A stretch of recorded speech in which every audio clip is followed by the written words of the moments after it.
Welcome, everyone. This is your friend, the DN What If, here with another exciting fanfiction. Today, we're diving into the story of what if Deku made a deal to kill a king?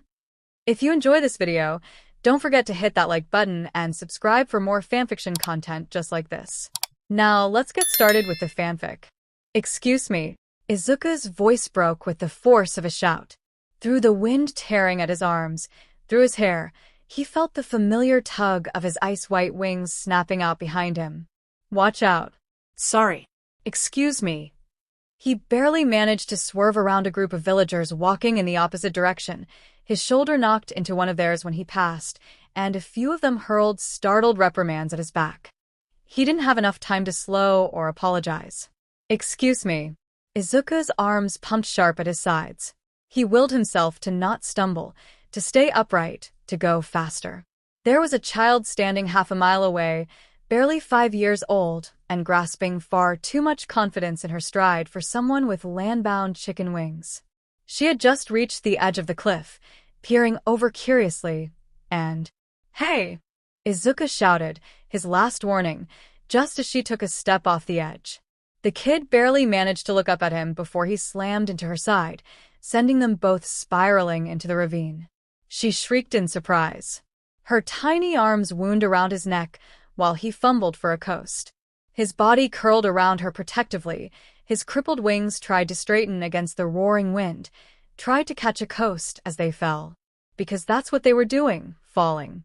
There he was, spiraling through the air, clutching onto a child and realizing with growing panic that, in his effort to stop her from tumbling to an untimely demise, he had just... oh, gods, this was over the drop. The drop wasn't anything more than space after the cliff's edge, to the people in his village, but its title was very true to itself. Below him, now, the vacant space was nothing more than 200 feet of air, and then sharp, bristled trees waiting to stake their claim on his life at the bottom. The new burst of panic in his chest was different from the danger instinct he'd felt before diving after this kid. Now, there was actual, tangible fear when his eyes caught the long fall beneath them. He'd never flown without ground below him before. He'd never flown. Oh gods, they were dropping. Someone screamed up on the cliffside. Time snapped back into motion. They were falling.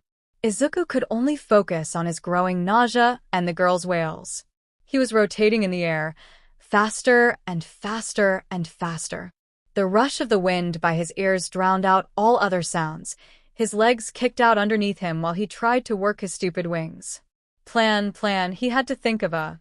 "It's fine," he shouted over the girl's screams. His heart was caught in his throat, pulsing with adrenaline and twisting static through the holes in his ribcage. They were going to hit the ground. He wasn't going to be able to stop it. Relief came in the way his wings caught the current seconds later with such a sharp JRK that his entire body slammed to a stop midair. Izuku's heart pounded in his chest with a brief moment of silence that followed. His lungs strained from the effort of keeping himself upright, and a sharp pain shot through his left wing. To be expected, he breathed through it. "It's going to be fine," he said to the child in his arms, aching to comfort. Now that he was stable, he would. "Don't worry. It's fine." "Midoriya!" someone screamed. The echo of it carried down to meet them. Izuku barely had time to look up before a hand caught his wrapped shirt, dragging the fabric up his back and catching on the base of his wings like a makeshift HRNSS. He winced at the strain, knees curling to his chest like a baby kitten in its mother's mouth, the child who'd fallen still sheltered in his arms. They suddenly weren't falling too far anymore. The girl who'd caught him was Yaoyorozu, Izuku realized belatedly. She was one of the elites, trainees to be part of the hunting squadron when she grew old enough to join. There was something comfortable in the familiar way her hand tightened its grip on Izuku's shirt, about the way she gave a powerful slide of her white wings. Very suddenly, they were moving up through the air instead of spiraling down, and Izuku's wings went slack with dead weight at the realization. He breathed when Yaoyorozu rose above the cliffside again, feeling his mouth pull into an embarrassed grin at the sight of his village gathered together at the edge. His shirt was clutched tight in her grip, rising up over his stomach, his arms curled around the little girl, who'd finally started to calm after the scare. Izuku had probably never been more grateful for the reaching hands of a council member to take her from him. Midoriya, Yaoyorozu called, slackening her grip. Izuku hit the ground with a little oof, resisting the urge to collapse onto the blessed feeling of packed dirt beneath him. His heart was still pounding in his chest, his wings ached on his back, his hands were still shaking from the stress of witnessing one of his people step so close to the end of her life. No one else was looking. If he hadn't stepped in, she would have. Yaoyorozu sighed, but her eyes softened a little at Izuku's fidgeting. That was stupid. You're lucky I was there to grab you. I'm sorry, he mumbled, a blush dusting high on his cheeks while the rest of the village began to swarm them. Wings were everywhere, feathers ruffled from stress and intrigue, blocking his view of some faces.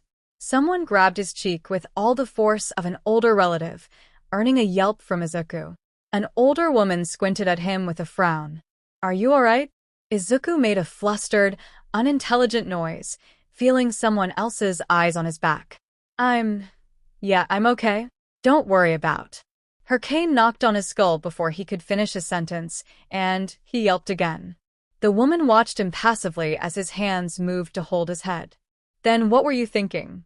Why would you go after her if you can't fly yourself? I can. Izuku started to defend himself, but someone else cuffed him upside the head before he could. No, you can't, Shoyuta Aizawa said gruffly. He narrowed his eyes when a flustered laugh bubbled out of Izuku's throat. Aizawa-sensei. Izuku squeaked, shoulders hunched up to his chin. He felt someone else's presence behind him, too, and his wings drooped with the sensation of unfamiliar hands stretching out the joints to examine for injuries. I was fine. I saw her and The man held up a hand to stop him, and some of his dark hair fell out of its loose, lazy braid with the movement. And your body moved before you could think, I know. He pinched Izuku's freckled cheek like the older woman had, but this time it seemed more like a warning. But that kind of thinking is what gets you killed. You could have called someone's attention instead of body slamming a child off a cliff. Izuku's head lowered, ashamed. He scratched absently at a freckle on his arm at the sound of the villagers congratulating Yaoyorozu on her save. I'm sorry, he said again. Aizawa turned away, apparently losing interest in their conversation.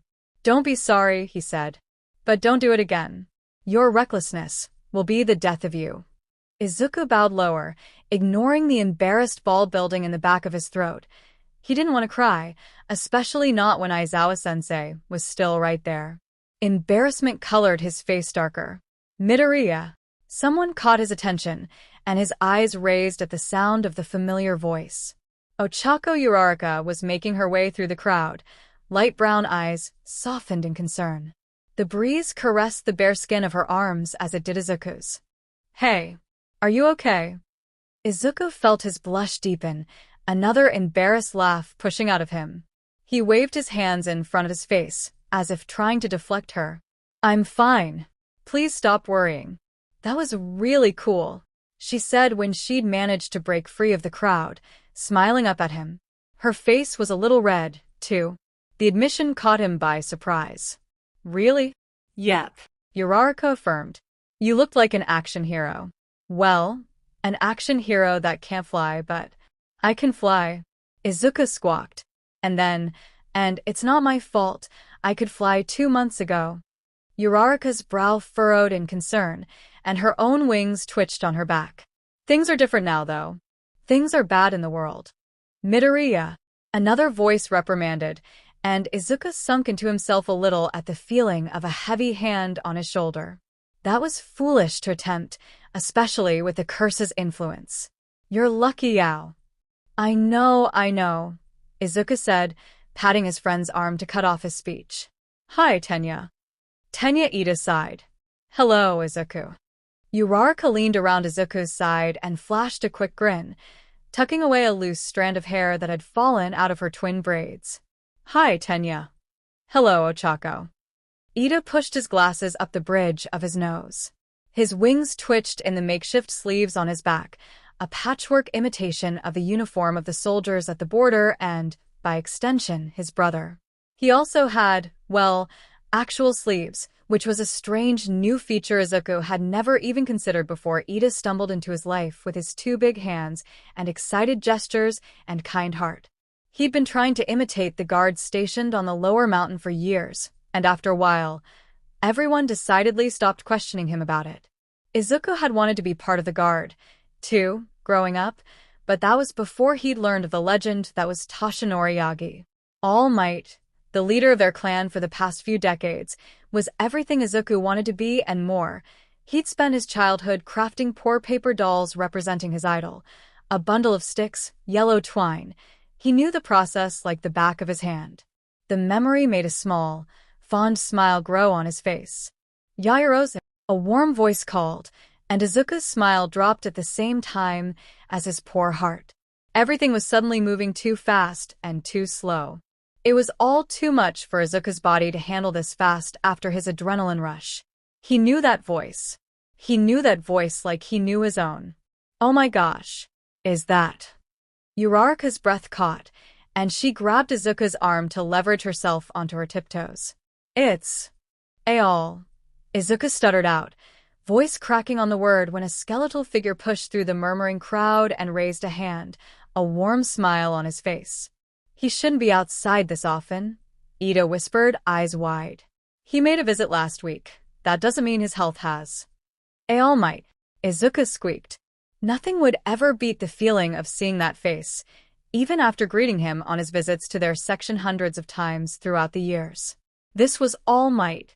Oh my gosh. All Might, Yaoyorozu called, eyes as wide as Ida's. Her wings flustered anxiously behind her. All Might, you should be resting. Toshinori Yagi made a noise of dismissal under his breath, waving a thin hand as the crowd parted around him. He continued forward. I came to see what all the fuss was about. My advisors tell me you saved a child from falling off the edge? We need to close that section off. All Might, Yaoyorozu said again, everything he just said seeming to fly past her. She dropped to her knees to bow at his feet, dark hair pooling around her head. Young Yaoyorozu, Toshinori protested weakly, leaning down to pat her shoulder. The wind pushed his hair from his face. Please rise. This isn't necessary. Yes, well, a councilman said, catching him by the arm. The crisis is averted and taken care of. The child is safe. The girl needs to get back to her training. We were on break. Another elite protested, eyebrows furrowing when he stepped up to press a hand to Yaoyorozu's shoulder. Izuku wasn't sure he'd seen this boy before, all blonde hair and dark eyes. He shifted his weight almost challengingly. We still have 10 passes left. The elites, in Izuku's village, were made up of the fastest, strongest, and greatest heroes in their clan. Most of them had trained since infancy to be a part of the group.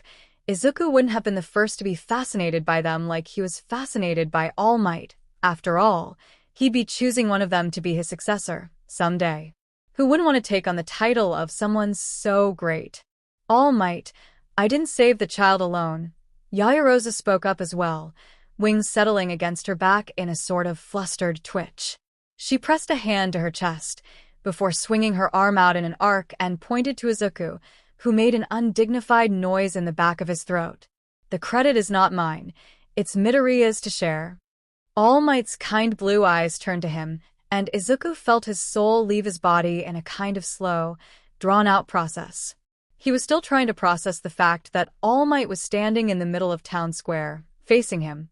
The boy's wings have been weakened, the same councilman protested. Yaoyorozu was the one who dragged the both of them out of the drop. Izuku felt his knees give out before All Might could even think to respond. His forehead hit the dirt faster than a rocket. His eyes felt wet, but he stuttered out a response anyway. That's not. I didn't do anything, I'm reckless. Yao Momo is a trained elite, and she deserves all the credit she. He felt his sentences begin to run together, overwhelmed. She's really good at what she does. She saved me. I can't fly. My boy. All Might began, sounding a little flustered, and Izuku let out an embarrassing sob into the ground.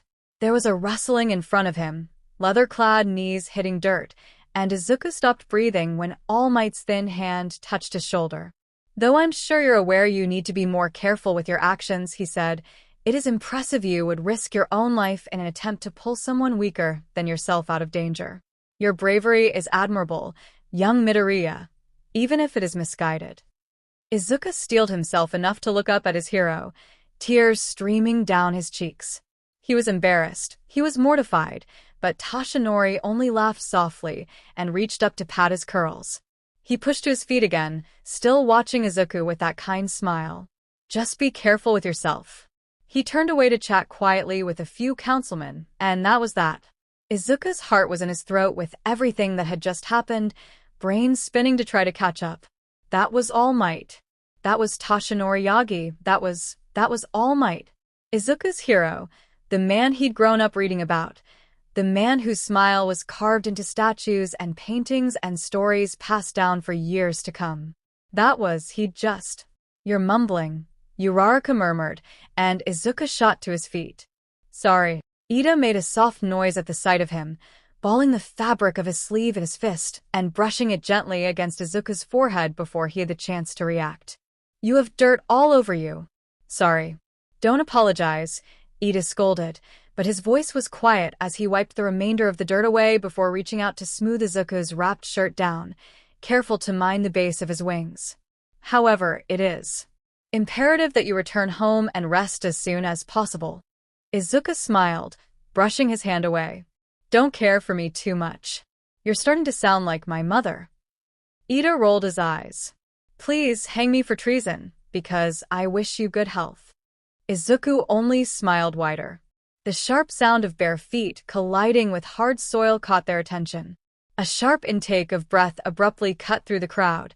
A strong gust of wind shook the treetops. Silence fell over the village like a clap of thunder. Izuku's breath leapt to his throat when his eyes found the source of the noise. Takayama-sensei was the first to get her bearings and stepped towards our group, mouth set into a grim line. She pushed her long white braid off of her shoulder, but inhaled and brushed her hand against her side right after. There was a dark red stain in the fabric of her tunic. Within their group of three, Yamada-sensei wasn't far behind. Kayama-sensei watched the shadows on the ground with hollow eyes. Izuku didn't miss the way Aizawa's eyes moved between the three of them, shoulders tight and expression deceptively neutral even as he pushed past Izuku's group and into the open.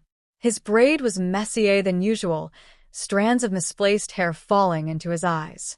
He didn't take the time to brush them away. "The others?"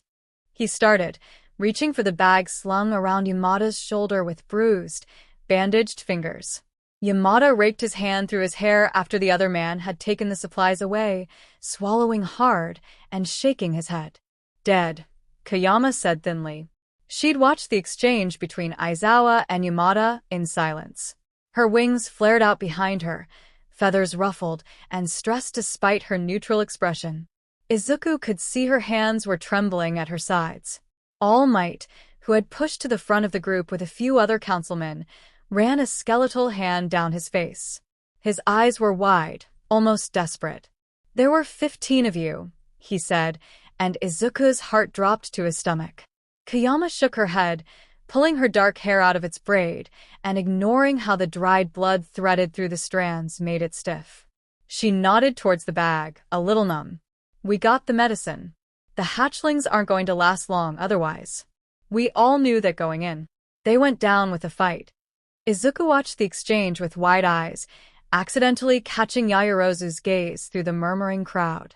She seemed just as shocked as he felt, shoulders tense, mouth agape.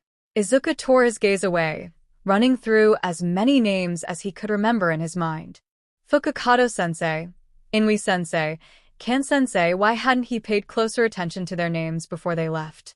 They were all dead? The humans had? "Let me get you to the med bay," someone offered, stepping forward. Izuku couldn't focus on who it was.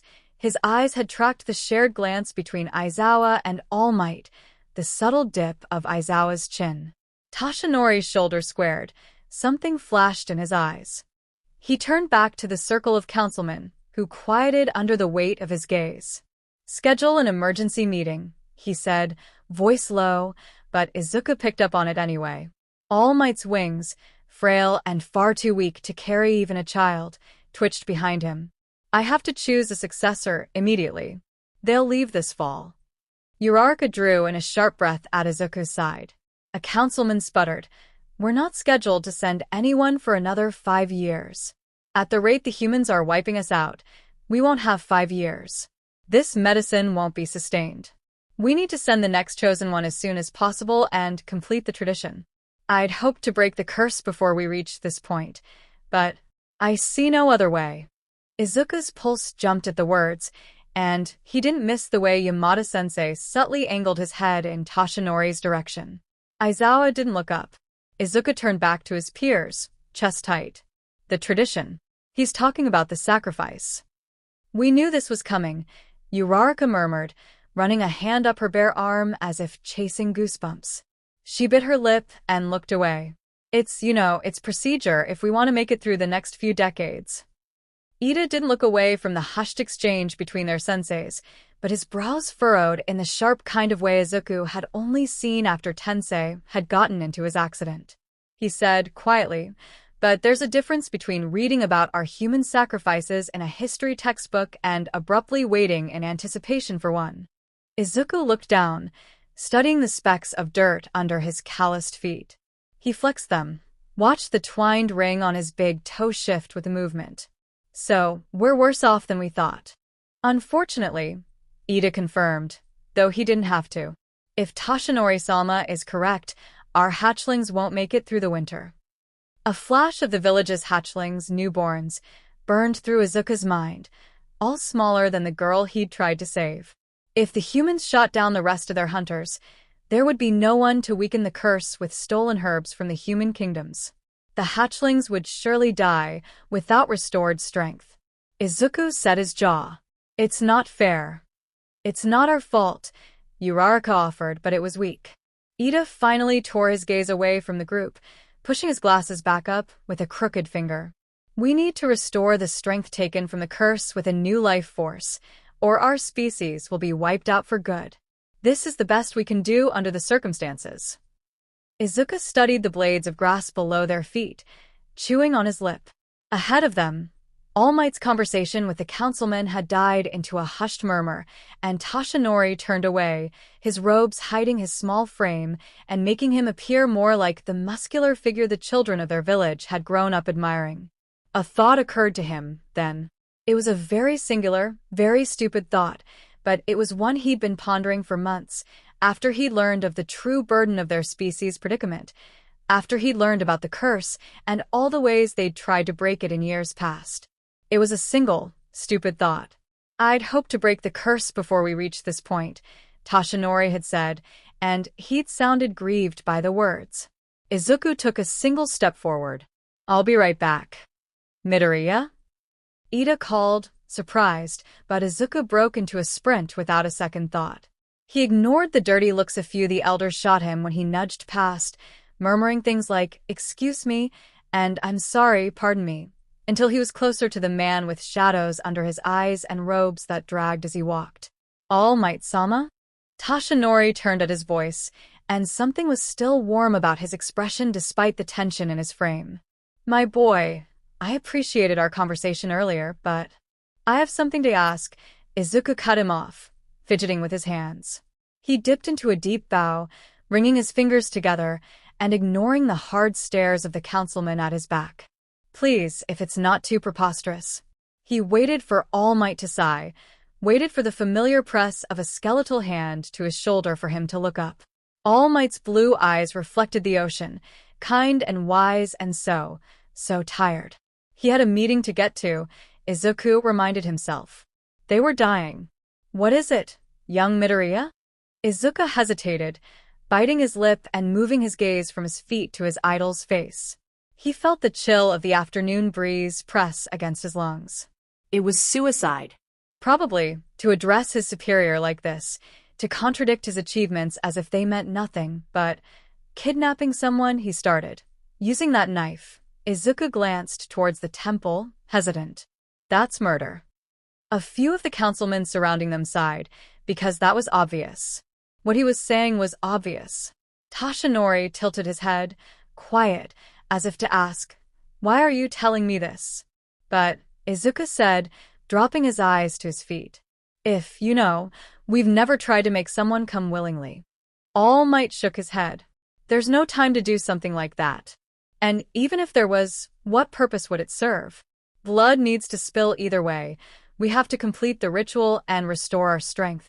Risking anything but taking a human when they're unsuspecting is a little less than suicide." The breeze shook the treetops again, a warning. Izuku could feel the others losing interest in his words, slipping away like the downstream current. But if they did come willingly, that would be morally and ethically better, right? We wouldn't just be taking, it would be selfless. The ripple of murmurs from the men surrounding them came to an abrupt halt. All Might sighed, lowering his head, and Izuku suddenly felt very out of place. He tried not to fidget too much when his idol didn't look up. The breeze blew harder. Izuku felt it tangle through his hair, brush against his exposed arms and back. All Might must have felt it, too. "Obtaining a willing sacrifice is hardly selfless," he said, and to Izuku, he sounded almost exhausted. "I know what you're thinking, and it's wrong. There's no way that would break the curse." Izuku gripped his arms tightly, fighting down the chill in his bones. But an assisted suicide is different than murder. All Might did not respond, and Izuku took that as his cue to continue. He felt his face warm and ducked his head to hide it. "You're picking your predecessor soon. I get it, and I know they have to leave in the fall to bring a human back alive. But if you sent someone this month, and they went undercover in the kingdoms, they might have time to convince someone to come back with them. It's not perfect, but it's the closest thing to a selfless act I can think of. I have been thinking about it, actually, for the past few months. We're desperate, and we've never done it before. It could work." Izuku felt bare as he spoke, as All Might considered him, like his neck was exposed to fray in front of his elders. He ignored the gnawing voice in the back of his head and kept his gaze low. He couldn't look at All Might's face even if he wanted to, even when a skeletal hand came to rest on his shoulder for the second time. "I've said this before," Tashinori began, voice quiet. "I appreciate your wit and admire your bravery. However, these ideals are too dangerous to carry through. I doubt there would be any volunteers." "I'll do it," Izuku said instantly. Before All Might could respond, a councilman stepped out of their circle and pulled on one of Izuku's wings. Izuku cried out when he forced it to open, feathers ruffling from the movement. "The boy cannot fly," he objected. All Might's eyes moved to the hand gripping wing. "Please unhand him." To Izuku, he said, "Your plan isn't heroic. If you go through with something like this, you'll only get yourself killed." "I'm sorry, young Midoriya, but my answer is no." The shock of his words hit him like a bullet. Izuku felt them rattle through his lungs, seep into his skin. His eyes lowered to the ground, embarrassment and frustration churning in his gut. For a very long moment, neither of them spoke. All Might turned away first. He felt the councilman drop his wing on cue, and Izuku let it droop against the dirt, exposed. The rest of the group passed him in their long robes and jewelry, and everything Izuku was too poor to claim title to. He felt Tashinori's eyes shift to his face for a moment, a flash of blue, before the feeling left as sharp as an axe digging into the mountainside. The group disappeared into the meeting hall, and Izuku flinched when the door closed behind them. Across the path, soft as a breath of air, the grass shifted with someone's presence. "Midoriya?" Izuku let himself have 2 more seconds to himself, breathing in the crisp air and blinking the blurriness from his vision, before his wings twitched and slowly refolded against his back. He fought back the embarrassment in his cheeks and turned to face his friends, Uraraka with her hair pulled back in braids on either side, and Ida with his stitched-on sleeves made far too hot for the summer. "Are you okay?" Uraraka asked, the pads of her fingers tapping together anxiously. Izuku couldn't respond, because something had just clicked in his brain. She frowned when she saw his expression. "Izuku." "It's fine," Izuku said, and felt himself exhale. Gears were whirring, gaining traction, connecting dots and making plans, and running faster than it had in a while. Ida searched his gaze, stepping around Uraraka as if he wanted to reprimand him before Izuku had said anything to start. He'd known him long to be able to read his expression like that, to decipher exactly what he was thinking before he'd even begun to speak. Midoriya, please. I strongly advise you to. Do either of you know where those flight training machines are? Izuku cut him off, wings twitching at his back. He'd seen Yaoyorozu's team of elites use them like training wheels on a bicycle to improve their stamina in the air. The machine clipped onto their joints to help them navigate the air better than they could have by themselves. Uraraka shook her head, and her eyes were wide. What are you going to do with them? She asked. If her tone was anything to go by, she already knew the answer. You'll only get yourself killed, All Might had said, if you go through with something like this. Izuku's wings shifted. He pressed his heels further into the coarse soil of the mountainside and smiled. To get myself killed. Don't be a disgrace, was the first thing Enji said when he saw his son. Shudo's spine straightened at the bite, but he didn't respond, instead pulling at the cuffs of his sleeves and falling into line next to his father. Their footsteps echoed in the too empty hallway, silhouettes casting shadows of the same color on the wall, stretching towards the ceiling like monsters before a bedtime story. Shudo kept his eyes on the door to the courtyard, where they were evidently heading, and in his peripheral, watched Enji watch the servant scramble to open it for them.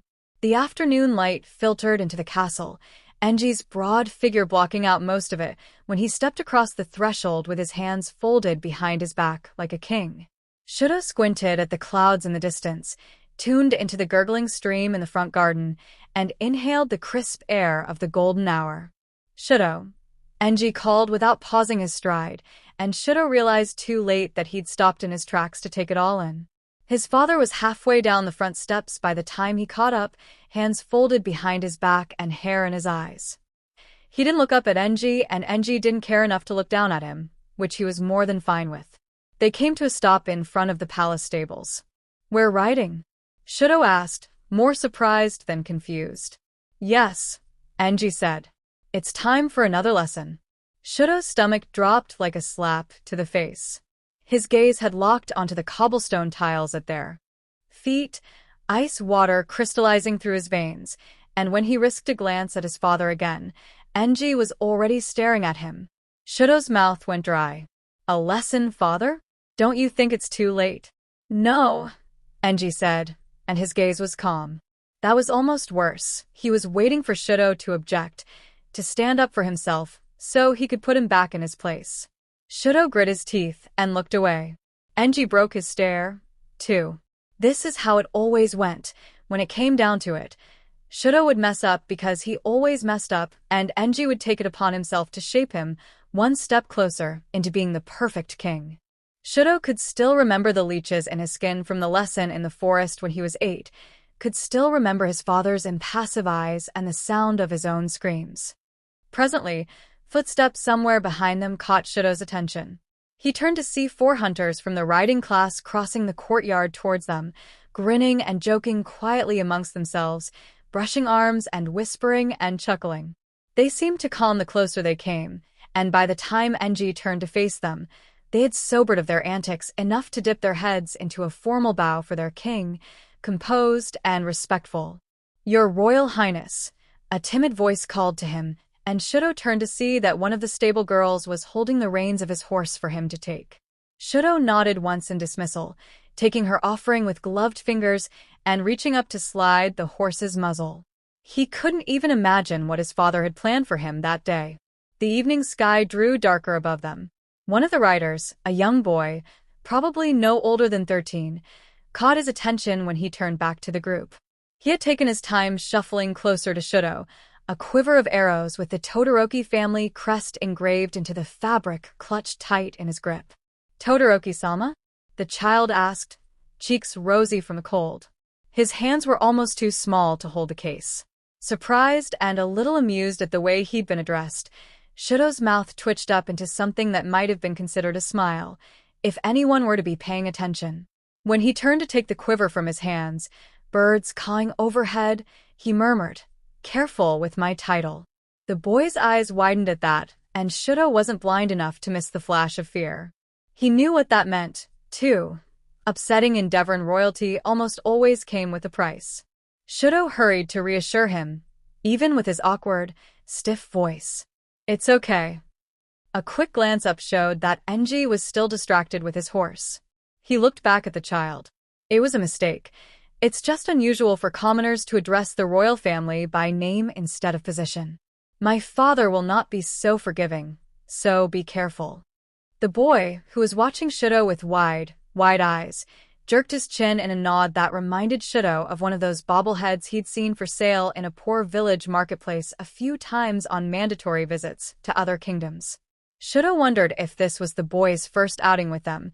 He'd certainly never seen him before, and he was young enough to fit the bill. He shook his head to clear it, and slid the quiver over his shoulder. He felt the weight of it in his bones, ground his boots down into the cement to keep his head level.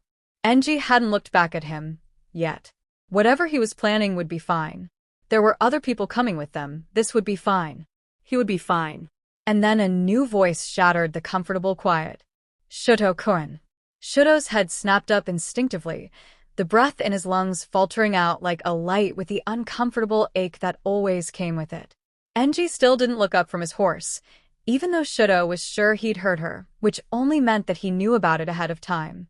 Father, Shudo said, and he realized too late that there was an edge in his voice that Enji hated. He bit his tongue. It was too late to take it back. Enji, now mounted on his steed, turned to face his son. There was steel in his gaze. Enough, he said, and even though he'd anticipated it, Shudo felt the sting of his tone settle deep into his skin. He pushed the hurt down to his stomach to deal with later. Or not at all. Enough out of you, Enji repeated. I don't want to hear another word unless you're addressed, boy. Shudo's lungs squeezed in his chest. Shudo-kun. The voice called again, and Shudo forced himself to raise his chin. Crown Princess Himiko Toga was, by far, the most persistent of all of Shudo's potential suitors in arguing an engagement with Enji. Her family, also royal, had resources to provide them. It would unite their two kingdoms, blah, blah, blah. Yes, sure, Shudo understood his role, but none of that made up for the fact that she was batshit crazy. Enji had never directly agreed to her proposals, Shudo knew, but the fact that he had spent even an ounce of effort to arrange them time together wasn't promising. If Shudo knew anything about his father, and that was everything and nothing at the same time, he knew his future wasn't promising. That realization always sent boulders avalanching down to his stomach, too.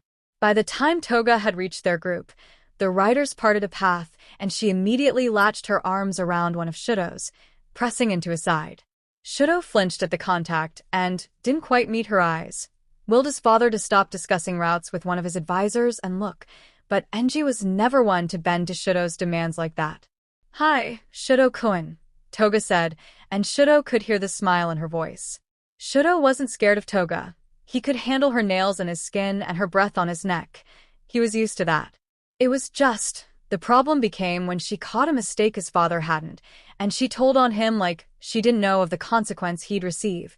The problem became when her hands were on his body and he didn't want them to be, and he couldn't resist. He did once, but she, or his father would make him wish he kept his mouth shut. This is the price of kingship, his father would say between blows. Shudo was too weak to defend against. Create offspring for our dynasty. Strong children with stronger quirks. That's the price of kingship. You want to be king, don't you? Not like this. Shudo would gasp over the roaring in his ears, fed by the little flame of defiance his father had yet to smother. Not like this. Tough. Another blow, this time to his ribs. Shudo tried to inhale, and nothing happened over the roaring in his ears. If you don't start behaving as you should, someone will kill you. Gasping into the hard tile of the training room floor as pain pulsed through every nerve in his body, Shudo had thought, would it really be so bad too? I'm so happy to see you. Toga grinned, curling her nails into his sleeve. Shudo startled back into the present at her touch, but forced himself not to react other than a small incline of his head. In front of him, the rider boy that had given him his quiver of arrows clapped his hands together and offered a small smile to one of his companions. This'll be fun, he breathed, almost sarcastically, though he had obviously meant it to be out of earshot to everyone but his partner. That didn't stop Enji from turning to face him on his steed, high and bold, and towering over their group. One of the other riders stiffened when a dangerous flame grew over Enji's sleeve before dying out. "Who gave you permission to speak, boy?" Shudo bit his tongue the second before he interjected in the child's favor, though he was suddenly angry at himself for not speaking, for wanting to speak, for never being able to follow orders. The boy started, eyes widening in fear, like what Shudo had seen in Tuya's face before he. This boy was younger than Tuya, though younger than Shudo and the rest of the group. Shudo watched him crumple in a heap before Enji's horse, forehead pressed against the ground in the deepest bow he could muster.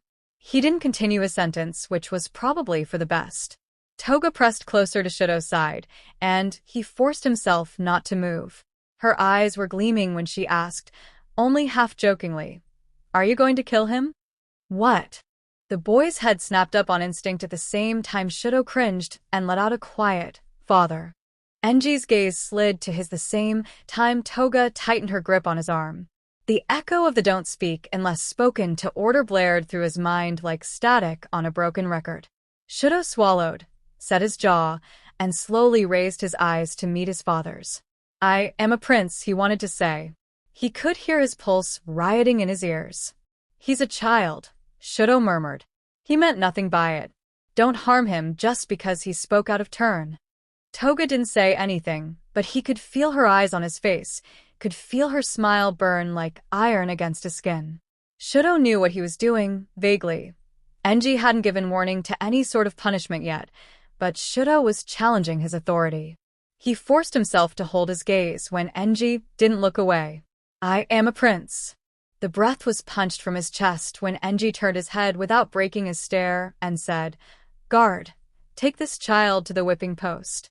15 lashes." Toga turned her head when one of Enji's men came and grabbed the boy by the arm. Shudo's veins were frozen ice, blood churning and pulsing and spreading like tar. The boy gasped on a sob, eyes wide and watery and pleading. "Please," he gasped, looking first to the other riders and then to Shudo, desperate. "Please, I'm sorry, I'm so sorry, I'll never, please, oh gods." Shudo couldn't respond, couldn't react, not when one of the older girls pressed a hand to her mouth to muffle her gasp or when the child began to kick and struggle and plead for someone for Shudo. Enji's eyes were still on his son, hands slack on the reins on his horse. Completely in control. "And I am a king," he seemed to answer back. Shudo felt something crawl up his throat, thick and unforgiving when his father finally turned away, disinterested as the boy's screams faded out in the distance. Shudo had made everything worse. Enji had. He would have never if Shudo hadn't. "You need to learn to listen when something is asked of you," his father said, and there was such complete authority in his voice that Shudo felt something numb spread through his chest, felt his eyes slowly lower to the shadows on the ground. White noise droned, and Toga looked up at the king, still grinning. Shudo's jaw clicked shut. The ride to wherever Enji wanted to take them was long and completely lapsed in silence, evening fading into night before Shudo's eyes. He'd watched the colors drain from the sky and felt the weight of his satchel and the movement of his horses trot ground him closer to something like reality, without ever quite reaching it. Toga was pressed up close behind him, her chest to his back. Shudo couldn't even flinch when her hands carefully trailed across his chest, down to rest on one of his thighs like she was his lover. She wasn't, but she was probably going to be his fiancé. Arranged fiancé. Whatever. Shudo wasn't sure if there was supposed to be a difference. A flash of blonde hair and crimson eyes in some pocket of his memory said otherwise, said, "Dang sure there's a difference, jackass. You're just too scared to admit it." Shudo blocked that out, too. He looked up when Enji slowed to a stop. The other riders slowed, too, watching Shudo silently accept his fate. "Retrieve your bow," his father said. Shudo did so. "Load it." Shudo reached to his quiver and ignored the way Toga pressed her lips to his shoulder at the movement. Enji shot her a look, and Shudo felt her sigh, as if inconvenienced but pull back nonetheless, swinging her legs over the saddle and dropping to the ground. Shudo noticed, belatedly, that a few other riders had done the same thing. He raised his eyes to his father and waited for the next instruction. Enji's blue eyes didn't move from Shudo's for another moment, and Shudo forced himself not to stiffen. He waited until his father raised his hand, pointed to a bird, an ice sparrow, swooping low in the sky a few meters west. Shoot it. That brought Shudo back to himself a little, grip tightening around the bow. He bit his tongue, feeling that thickness in his throat again. Something wrong? Enji asked like he was testing him. Shudo waited, then waited a few seconds longer. When his father didn't move to speak or strike him or anything of the sort, he asked, very quietly, "Why?" "If your king gives you an order, you obey. There doesn't need to be a reason why." "You're supposed to be preparing me for when I'm king," Shudo wanted to object. He didn't. He shifted his gaze to the bird again. Enji's voice was low when he repeated, "Shoot it." The hairs on the back of Shudo's neck stood on end. He swallowed, looked down to his hands, slowly raised his weapon to the sky. He watched the bird through it, soaring proud and unknowing of its fate. Shudo watched the wind course through its feathers, watched it dip and turn as if it wasn't worried about food or shelter or anything but the coast ahead. Enji didn't need that bird. He wouldn't send anyone to retrieve it when Shudo shot it out of the sky. He'd let it bleed out in the distance or let an animal steal it away. There was no point other than being cruel. "Kings are cruel," Enji said, and Shudo realized too late he'd breathed that last part out loud. His father didn't sound angry, though, which was jarring. He sounded contemplative, like he was watching Shudo for a decision. Like Shudo had a choice. "If you want to be king," his father continued, "beat me in a fight. Honor our family's tradition and beat me. You must be cruel. Kings are cruel. Kings are heroes. You can't have one without the other." Shudo felt his jaw clench, just a little. Not like this, he would gasp on the training room floor. And then, would it really be so bad too? Shudo was still watching the bird with a white-knuckled grip on his bow, hesitating like the seconds ticking by were his lifeline, when one of the riders gasped and Enji's head snapped towards the sky. Too. Shudo lowered his bow in this troubled, jerky motion that Enji would have scolded had he been paying attention. It didn't take him long to see what had drawn everyone's eyes. High in the sky, high past the innocent bird and high past their kingdom's border, probably straying into outlands, was a snow fairy. Snow fairies weren't small, like their title may have led an outsider to believe. They could pass as human if it weren't for the ice-white wings on their backs, sometimes stretching past 16 feet in width. And this one? Shudo couldn't make out much more than tan skin and dark hair, but the realization was jarring nonetheless. This was a snow fairy. He'd never seen one in person before, much less alone. Even from this distance, Shudo could see it was visibly struggling through the air. Its wings weren't moving right, it was twisting and turning and barely managing to stay balanced. Enji breathed out something close to astonishment at his side. "It's injured." Shudo's eyes were wide. It was somehow morbidly fascinating to see it struggle through the air, like time had slowed. Everything rushed back to him when Enji gestured in his direction, palm up. "Give me the bow." "Why?" Shudo asked on instinct, but he knew the answer. "I'm going to shoot it down." Something sharp and dangerous shot through Shudo's bloodstream. Helpless. "Father." "Give me the bow, Shudo," Enji said. "You're obviously not equipped for such a task." The snow fairy danced through the air like a marionette on 3 broken strings, wind rushing through its clothing. That was when Enji's words fully hit. Shudo bristled. "I'm sorry." Enji was still watching his prey, and there was still something controlled in the curl of his frown. "If you couldn't even save your mother, you will never be able to hit something like this." Not even a second of shock had torn through him before a flame burst to life on his arm, blackening his sleeve and curling hot against his skin. His vision was tinted red when he pulled the arrow, aimed, and let it slip through his grip like water. Soaring. He didn't see it hit, exactly, but the snow fairy jerked like it had, losing the coast and spiraling out of control just as sudden and startling as the rebound of the arrow leaving his grip. Shudo looked back at his father, and Enji was smiling. Cold dread washed through his system. Enji never smiled, unless Shudo had. "You've done well," Enji said, and Shudo realized that this was what he'd wanted all along. The snow fairy fell down past the horizon and out of sight. Enji's smile grew. "You'll be a wonderful king." "Gods damn it." Kaminari, who'd glanced over at the sound, jumped back a half step when the knife clattered to the floor at their feet and sent drops of red flying. Be careful." "Shut the hell up," Katsuki shouted back, clutching his hand to his chest. Dark blood flowed across the counter and dripped, staining his boots and the knife and the wooden floor he stood on. Kirishima, to his credit, moved fast, snatching a clean wash rag from the rack and taking Katsuki's injured hand in the other. Katsuki hissed through his teeth when the fabric pressed against his skin. Gone ignored by the rest of the group, the bloody wing Katsuki was tending to sat discarded on the desk in front of him. Evening sunlight flickered in through cracked windows, illuminating clipped bone fragments and red blood against the white feathers of a snow fairy. Katsuki's blood had stained the meat he'd been picking at through against the haze of cream. The snow fairy's broken wings weren't thick with fat, thank the gods, but held together with lean muscle built for cutting through the air.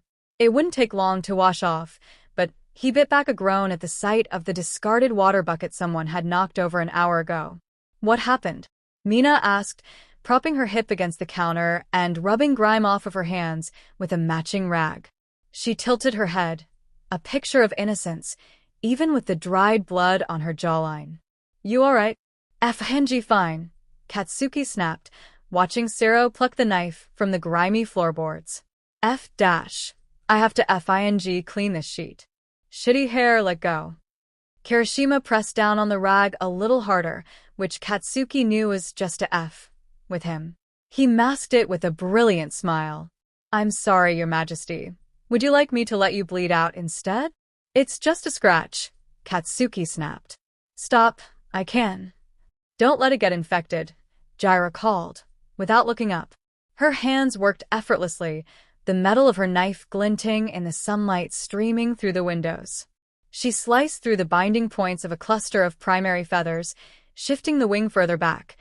Even folded, the 14-foot wingspan always took up too much space. Fing fairies.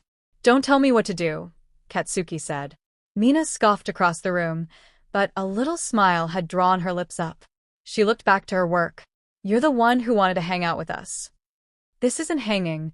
We're not hanging out. Get off your high horse, Sashido."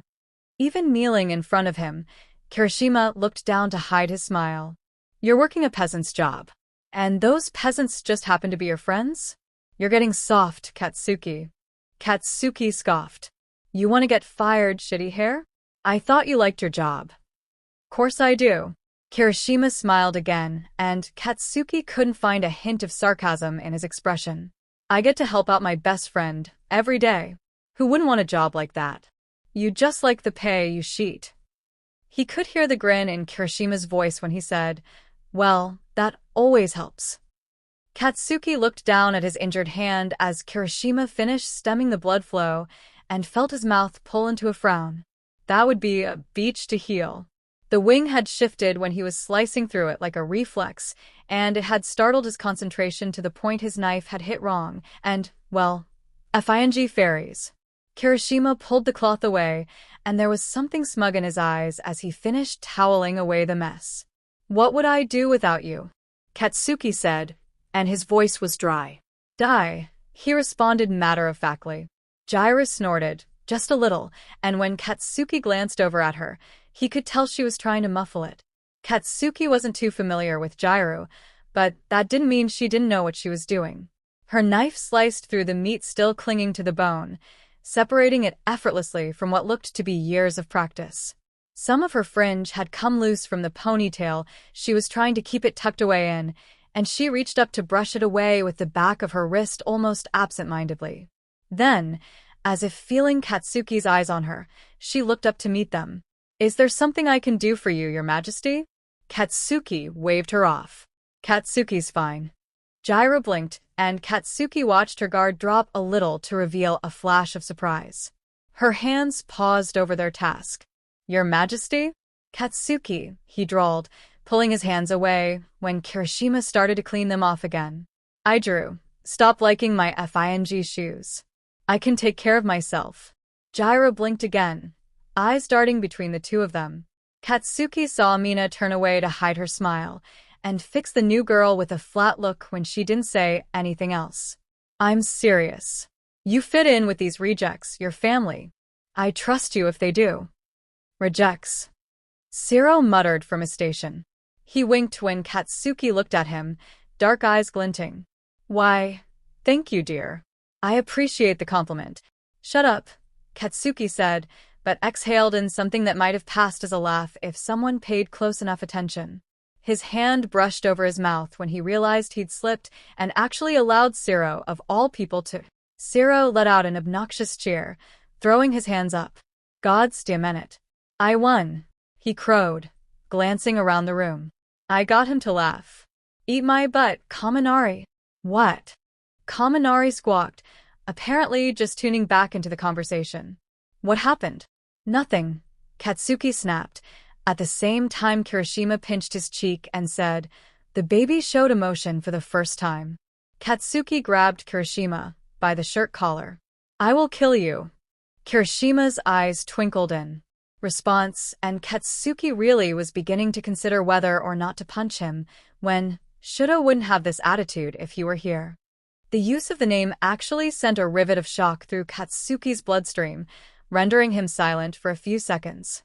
His pulse point rushed past his ears, blocking out all other sounds, before he scrambled to get his bearings again like that name didn't stop him in his tracks. Why the F should I care about Shudo? He snapped. Shudo can't fry your FING face off. Mina wound an arm around Kaminari's shoulders, shaking him a little, as if about to share a secret. Are you still hurting after he broke up with you? Huh. It was years ago, a-hole. The F, do you mean? Gyro, who'd been listening in silence, raised her eyebrows. Wait, Shudo? As in? The crown prince of the Flatlands. Mina sighed dreamily and slumped further into Kaminari's side. Zero snorted a little, but he didn't look up. Crown prince of Stick Up His Butt. Zero, Kirishima said. Mina peered over at Gyro a little mischievously. Katsuki gets a raging hard-on whenever someone says his name. Katsuki leapt from his seat. His robes flared out behind him when he moved, and Mina shrieked and ran around Kaminari to hide. The blonde only got out a useless, we should be working, before Katsuki pinched his arm to move him aside and towered over his friend. Mina shrieked again, but she was laughing, the kind where her eyes squeezed closed from the force of her grin. She threw her arms around Katsuki's neck before he could do anything, pressing a hasty kiss to his cheek through her amusement. Don't kill me. Oh no, I'm merely a peasant girl. Do you get off on this? Katsuki asked gruffly, picking her up by the waist. Mina laughed harder. No, put me down. Ah. Katsuki asked, tilting his head up to look at her, and spun in a short circle so her hands moved to leverage on his shoulders. Is that any way to speak to your king? Mina giggled again. Yes, UBSDRD, put me down. Katsuki scoffed but obliged nonetheless, dropping his friend, so she landed hard on the floorboards with a little hop. He kept a hand on her side when she swayed, frowning. USCK. I lick, actually, Mina said on instinct, grinning something feral. Kaminari SCKS. Mina. Kaminari choked, actually startling back a step. What? Kaminari's face turned an ugly shade of crimson. Shut the F up about my SEC life? Katsuki felt another sharp smile grow on his face. Who said we were talking about your SEC life? Such a dirty mind, Kaminari, Mina added, leaning into Katsuki's side. Kaminari sputtered again, briefly covered his face with his hands, and then turned to look at Zero, who shrugged. Without really thinking better of it, Katsuki glanced back at Kirishima. He curled his lip when he caught sight of his soft expression. Wipe that FING look off your face. Kirishima's smile sharpened a little, something Katsuki knew he'd picked up from him. Of course, Your Majesty. Want me to come over there and pick you up, too, shitty hair? You'd like that, wouldn't you? I'd sure as hell like throwing you into the wall. Kirishima covered his mouth with his fingertips, prim and proper and mocking. But I'm just a simple peasant girl, Katsuki, he said. Have some manners. The door to the shack swung open before Katsuki could respond, and immediate silence fell over the room like a clap of thunder. One of his advisors stood in the entryway, hesitating. Katsuki watched Mina and Kaminari turn back to their stations, feigning innocence, in the corner of his eye. Jiraiya's knife hit the cutting board with a little more nervous force than it had before. Zero glanced between Katsuki, Kirishima, and the advisor. Katsuki's hand stung, suddenly, from the bite of his wound. The advisor drew a breath, said, "It's happening again," and Kirishima shot to his feet at Katsuki's side. "How many?" The advisor looked away, mouth set into a grim line. "Follow me." Katsuki stepped forward, breath tight in his chest, and he and Kirishima crossed the room together. The wooden door shut with a click. Katsuki felt the rush of the nighttime air brush against his skin, a stark contrast to the atmosphere inside. Kirishima sounded grim when he repeated, "How many?" Takamura hesitantly glanced between Katsuki and Kirishima, unsure whether to respond. Katsuki grit his teeth and leaned forward, just slightly. "He asked you a question." Kirishima reached over to squeeze his arm, and Takamura fumbled to continue.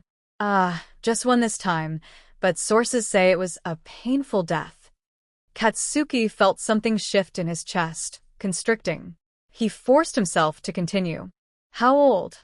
The advisor's eyes shot to the ground. He shifted his weight, tightened his grip on his scroll. 13, sir." Katsuki listened to Kirishima draw a painful breath, felt his eyes on his face after a beat of silence. Everyone would be looking to him, now. This was the youngest it had gotten. "I need a name," Katsuki said, "along with any other information you can get. Same for the other victims. I'll hold a speech addressing this issue as soon as I have everything sorted, and we will give them a place to mourn. Have there been any developments I need to know about?" Takamura swallowed. Katsuki could see sweat beginning to bead on his brow. "No, Your Majesty." Katsuki nodded, slowly. Felt his jaw click. "Okay. What are you going to do?" Kirishima asked. He didn't sound accusing, like Zero or Kaminari might have, but curious. Curious, like he was asking which meal Katsuki had requested for dinner, or what to wear during a ceremony. "What are you going to do?" Katsuki ground his heel back into the dirt and felt it shift under his foot. "Fix it." "How?" "It's been months, and they haven't." "Aijuru," Katsuki murmured, and Kirishima fell silent. Katsuki's worn robes blew out behind him, beckoning. He watched the moon's shadow dance across the grass, and there was something soft and strong in his eyes at the same time, persistent like starlight in the blackened sky. "Do you trust me?" "With my life," Kirishima replied instantly, instinctively, sounding like he'd truly be willing to prove it if he had to. Katsuki felt the tension in his shoulders drain, just a little, and nodded. "Then trust me to fix it." Kirishima and the advisor watched him in turn, but Katsuki didn't bristle. He looked up with the eyes of a king, and Kirishima smiled. "Okay," he said. His smile grew. "Okay.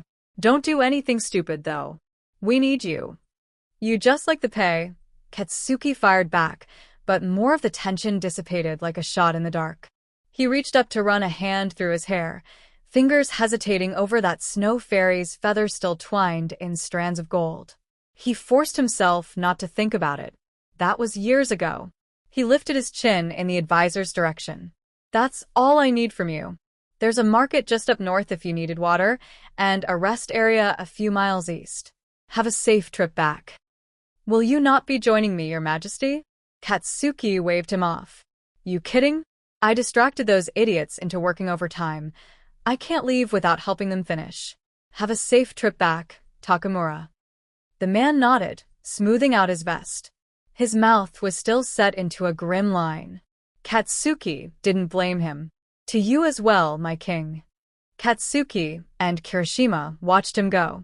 The moment he rounded the corner out of sight, Kirishima breathed, "He's always so nice." Katsuki snorted. That's because you like everyone. Well, Kirishima hesitated. He shot Katsuki a crooked grin before it faded a little. Yeah. You doing okay? Why wouldn't I be? Katsuki mumbled and took a step back, so he was leaning against the doorway. A cold breeze whispered against his bare chest, and he pulled his tattered robes tighter around himself. The chill of night had never seemed to bother him before, but the more he stared into the horizon, the more it was starting to sit uncomfortably on his skin. Kirishima was still staring at him. F off, Katsuki said. You're gonna be all right, Kirishima said, but winced as soon as the words left. Katsuki snapped his gaze up. Thought you knew me better than that. I'm not worried about. Yeah, I know. You never worry about yourself. He sighed. But I worry about you. So does everyone in there. Jaira doesn't, Katsuki said, if only to argue. She doesn't know me. If that show you just put on was anything to go off of? Yeah, she does. Katsuki wasn't sure how to respond to that, so he hummed. Kirishima turned, so his back was pressed to the wooden door, too, and exhaled. It just SCKS that you know. This, of all things, would be trouble. Ironic, Katsuki replied. We spend our whole lives training for wars, winning wars. A flash of King Enji's furious eyes passed through his memory, and he smiled a little. And then a plague takes us out. We still have thousands, Katsuki. That doesn't mean hundreds haven't died. That doesn't mean we shouldn't honor them. Kirishima clicked his tongue, but that private smile Katsuki wanted to punch off his face pulled up his lips again. You're a great king. Shut up. It's not like I. The shot in the dark, the literal shot in the dark, a flash of light against the brilliant night sky, startled Katsuki out of his thoughts, eyes instinctively searching for the source.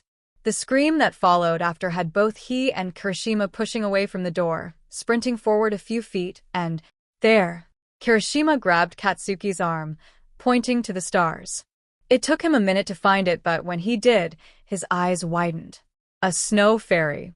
Katsuki's hand ghosted the sword at his hip, and Kirishima stepped forward again, breath caught. The door creaked open behind them, and Mina stuck her head out. What was that noise? Katsuki couldn't tear his gaze away. It was violent, almost, the way it was twisting through the air like a beckoning dance of death. It had lost its balance, or whatever happened to snow fairies that made them fall, and that was the thing too, wasn't it? It was falling. It was close enough for Katsuki to pick up some details. A mess of curls, though he couldn't tell what color, and limp, unworking wings. Just as fast as it had appeared, the snow fairy blinked out of sight down near the coastline, too low to keep track of. They had to have been at least a mile away, but Katsuki heard it hit the water. Kirishima gasped and Mina flinched, pressing a hand to her mouth. Oh my god. What? Kaminari called, back inside the shop. Katsuki barely heard any of it, surprise churning heavy in his gut and blurring out his other senses. His hand tightened on the handle of his sword. Kirishima, Katsuki said. On it. They took off running. When Izuku was 15 and naive to the cruelty of the world outside his little mountain village, he was able to convince Yaoyorozu to spar with him. She'd been hesitant at first, but he dropped to his knees to beg, and the rest of the elites had snickered behind their hands and goaded her on. That's how Izuku found himself standing in the middle of a circle of his peers, all ruffled feathers and quiet murmuring. He wasn't quite picturing this when he'd asked the first time, but he knew as much as anyone that some practice is as good as any. He raised his fists to protect his jaw and widened his stance a little, waiting. Yaoyorozu was just staring at him. Guard down, eyes searching, arms crossed over her chest. Some of her peers snickered again, quietly, when she stepped a bit closer and whispered, Are you sure about this? Izuku felt a flush burn on his cheeks. Please spare my pride, Yaomomo. I'm sure, he said, laughed a little nervously. Hit me. She did. Yaoyorozu hit him so fast, in fact, that Izuku only caught the barest twitch in her stance like a warning light before she slammed her fist against his chest. Izuku felt the following few seconds in painful detail, the way his body went stiff, the way his breath escaped his lungs like it was never supposed to be there in the first place, the way it only took a second of shock before the pain really hit.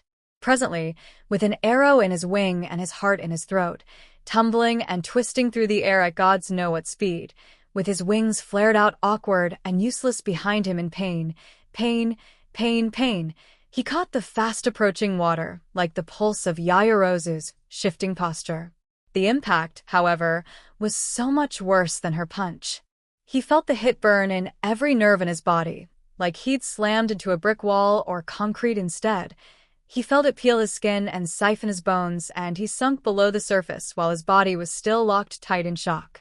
Salt water climbed up his nose and down his throat, jarring him back into reality enough for the panic to hit for his senses to fire up again and all start yelling, "Mayday, mayday, get your sheet together." He jerked, trying to break his momentum that had dragged him down so far already.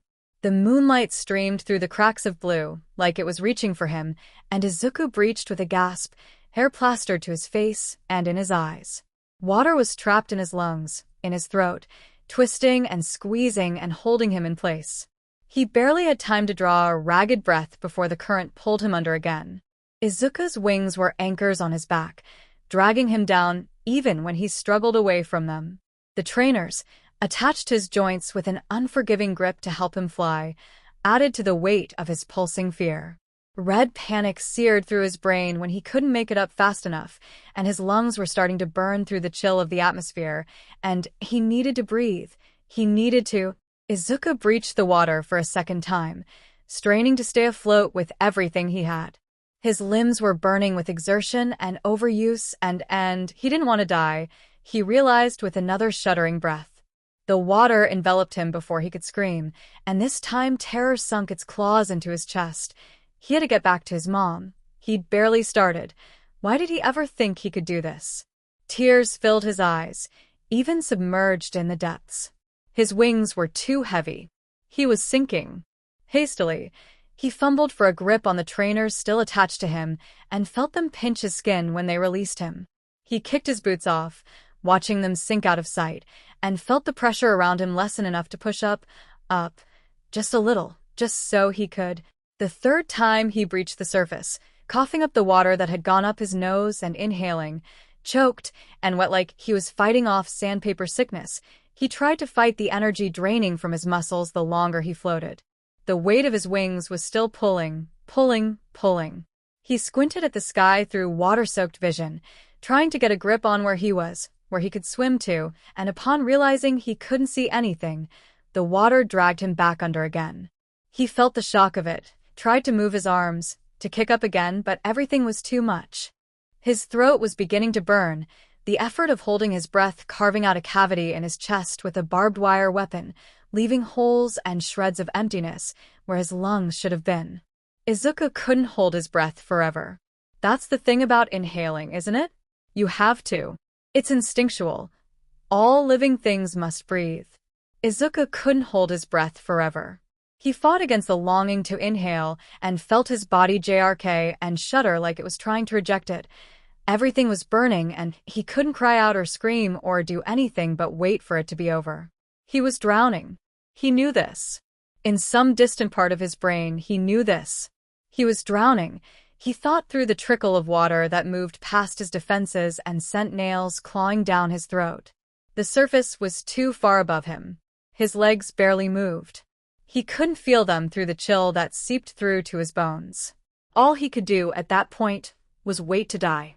And then someone's arm wrapped around his waist. Izuku was sluggish to react, at first, only processing the tight grip on his skin when they'd breached the surface again. He felt himself go limp only seconds later, the darkness crowding in his vision finally muffling the ringing in his ears. "Be careful," Uraraka whispered. She twisted her fingers into the hem of her shirt. "Do you think it's dead?" Izuku smiled, adjusting the trainer on his back. "I'll be fine, Uraraka-san." There was a pressure on his chest like a drumbeat, pulsing across his consciousness like an echo in a too-empty room. "Okay," she hesitated. Looked like she had something else to say. "You know if you ever need me, you can. Gods, wait, I think. Don't worry." Izuku's smile grew wider, and he felt it crease around his eyes. I'll be F. Izuku felt the cough rise in his throat and spill from his lips before he could do much to stop it, water sloshing from the corners of his mouth and draining down his cheeks. He was cold, shaking with it, in fact, and felt more than heard someone in front of him shift away. Izuku's eyes were shut, crusted and gross from his tears and the salt in the water. He tried to blink them open, and felt a spike of anxiety when they didn't. Whoever was in front of him shifted again, and Izuku startled at the feeling of a warm hand on his bare arm. Easy, a stranger's voice greeted him, low and a little rough around the edges. It was soothing, after so much panic, to hear rust in something other than the sea. When the stranger spoke again, his voice had faded a little, like he wasn't facing Izuku anymore. Kirishima. On it, someone else said a little further away, and Izuku jumped again at the realization that there was more than one, that he didn't know how many there were. He didn't have time to say anything before something soft touched his face. Cloth. Cloth, dipped in warm water that soothed against Izuku's skin rather than burned. He felt the gentle touch clear away the grime on his eyelids, and after a moment, he cracked them open. The air burned against his retinas after the first centimeter, and he squeezed them shut again, whining low in the back of his throat. You're all right, the first voice said. The gentleness had receded, a little, but Izuku couldn't really find it in himself to care. Izuku coughed again, scratchy and dry, and forced himself to open his eyes fully despite the burn. The first sight that greeted him was ruby-red eyes against the dark of the night, narrowed in something like suspicion or caution, or maybe that was how they normally looked. Izuku couldn't tell. The man reached up with the back of his hand to brush ash-blonde hair from his forehead, lips pressed together. It's alive. I can see that, the second voice chimed in, and Izuku redirected his disorienting stare to the riot-red hair and tan skin of the second man, sitting a few feet away. Kirishima, his companion, had called him. They dragged him out of the water to God's nowhere, hidden under what looked to be a little dirt-like cliffside Izuku knew would take him little less than a minute to climb. A few feet down the shore, down past where he and his captors, saviors, were sitting, the waves of the sea crashed against the land. He tried to feel the air without dropping his guard, to dig his palms tighter into the gravel beneath him. A storm was approaching on the horizon. Izuku felt his heart pound in his throat, tight and burdensome against his chest. The bare skin of his arms prickled when the nighttime air hit again, fully this time. His wings twitched on instinct, literally preparing for fight or flight, but fire shot through his bloodstream, and a gasp ripped from his throat before he could. Careful, the first man said gruffly. You got shot. Don't move. In response to his words, Izuku, naturally, whipped his entire body around to see the damage. His shoulders pinched, tender and sharp and raw, and his breath caught at the sight of the arrow, sticking out of the muscle. All rational thought process drained from his system as he instinctively reached back and grabbed it. Gods above, the blonde man snapped, darting forward to grab Izuku's wrist and wrench his arm away from the wound. Don't FING touch it. Are you insane? Katsuki, Kirishima sighed, and Izuku cried out when Katsuki, caused his injury to throb again. The burning rivets of pain in his back heightened by the second, pulling and tearing and so tender. Katsuki looked back at him, Izuku's wrist still caught tight in his grip. It was. I saw. Kirishima snapped back, rising to match his tone. Katsuki fell silent, but his jaw was still set. Kirishima held up a canteen of water, presumably what they'd dampen the cloth for Izuku's face in. You're gonna give it a heart attack. I'm not, Katsuki argued, but sent a wary glance back to Izuku anyway and released his wrist. Don't touch it. Does it even understand Japanese? Kirishima murmured. Katsuki didn't hesitate. Yeah. It should. Izuku blinked back surprise when Kirishima glanced at him. How would you know? Shut the F up, shitty hair.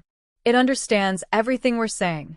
I'm not in it, was the first thing Izuku said, and he winced when his voice broke on the last word. Katsuki and Kirishima fell silent, staring at him, and Izuku felt his feathers ruffle a little. These were humans. Aliens with no wings, no way to escape if they needed. Izuku knew that game very well. He'd been playing it his whole life. He had to keep his composure. "Why haven't you killed me?" Kirishima didn't respond, but he turned his gaze to the back of Katsuki's head. Katsuki narrowed his gaze at Izuku, but held out his hand to his friend. "Let me give it some water." "I'm not in it," Izuku snapped, rising to the bait. He watched Katsuki hold the canteen out for him. His gaze never left Izuku's, but Izuku scanned the open jug with watchful eyes. "I don't want your poison." That, to his surprise, had the opposite effect intended. Katsuki's lips curled up. His smile was sharper than Izuku thought possible for a man, even one bare-chested with a snow fairy's feather twined in his hair. He raised his eyebrows, just a little, before tilting the capsule to his lips and taking a long swig. He was still staring at Izuku as he did it, and Izuku felt his expression loosen in surprise. Katsuki dropped the canteen where he knelt, and when Izuku glanced into it again, he saw it was empty. Katsuki wiped his mouth with the back of his hand. He was still grinning. "Suit yourself. Faye." "I'm not Faye," Izuku mumbled, but his voice was softer than he intended. There was a gleam in Katsuki's eyes that wasn't there before. "Yeah?" he asked slowly. Leaned forward so his bare knuckles pressed into the gravel under their feet. Izuku leaned back on instinct and watched his expression grow even more feral. "Then what are you, pretty boy?" Izuku swallowed, trying to keep his expression deceptively neutral. What was he? How could he define himself while still remaining unintimidating enough to spare? The humans would not waste a second in killing him, Izuku knew, if he slipped up. The stories his ancestors told had never lied to them before. A flightless fairy? A boy with wings? Katsuki and Kirishima didn't have wings, just their rags and teeth and grit beneath their nails. Izuku had those, too. Katsuki was still staring at him. In fact, Izuku wasn't sure if he'd ever glanced back to Kirishima after he'd woken. Maybe that was where he was comfortable, guard never down, muscles locked tight in anticipation of battle. Izuku, in his entirety, was intruding on his safe space. He watched Katsuki's fingers skate to something bound in leather at his side. A knife. He didn't move to grab the handle. "Midoriya," Izuku said at last. He straightened his shoulders, shifted his wings, and ignored the ache in his body at the movement. Katsuki dropped his hand, and Izuku repeated, stronger this time, "Izuku Midoriya." And then he felt the smile build before he could stop it, dangerous and curled and all teeth like Katsuki's had been. He leaned forward a little, too. "It's a pleasure to meet you, Kaken." His words hit in two stages. Izuku had a front-seat view of both. The first was shock. Katsuki's grin slackened, some of that roguish charm sliding off of him. His posture tensed. Then his fist coiled into Izuku's wrapped shirt and yanked him off of his knees. Izuku cried out when the arrow shifted in his muscle. It was still, inside, and scrambled to catch himself before he tipped forward fully. "The F, did you just call me?" Katsuki snarled, and Izuku's hands landed on his biceps. He tried not to flinch at the heat rising from them, or how nice they felt against his freezing skin. "Kaken." Izuku bit back, gritting his teeth at the pull of his injury. Katsuki pulled him closer, got right up in his face. "Don't forget who pulled you out of the water," he growled. "I could throw you right back if I wanted." Izuku reached up to grip his wrist with both hands, squeezing when Katsuki jostled him a little in response. "What's the point in saving me if you're going to kill me right after?" Izuku breathed. "Why waste the effort?" Katsuki bared his teeth. Dangerous. Izuku was close enough to study his eyelashes, to smell the smoke in his breath. "Katsuki," Kirishima said quietly. "Stop. It's not worth it." Izuku inhaled, slowly, when Katsuki didn't respond, but it was as if all the fight had drained out of him at Kirishima's tone. He leaned away just a little. "Why?" Izuku felt his shoulders relax. He felt almost out of place asking, after it had been dismissed so many times, but he dug his heels into the gravel and steadied himself, trying to meet the human's eyes. "Why did you save me?"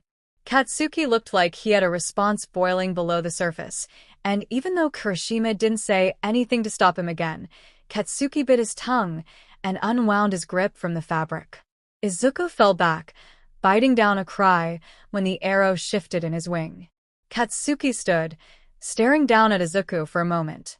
There was something unreadable in his gaze, something cold, so unlike the voice that had first roused him from unconsciousness.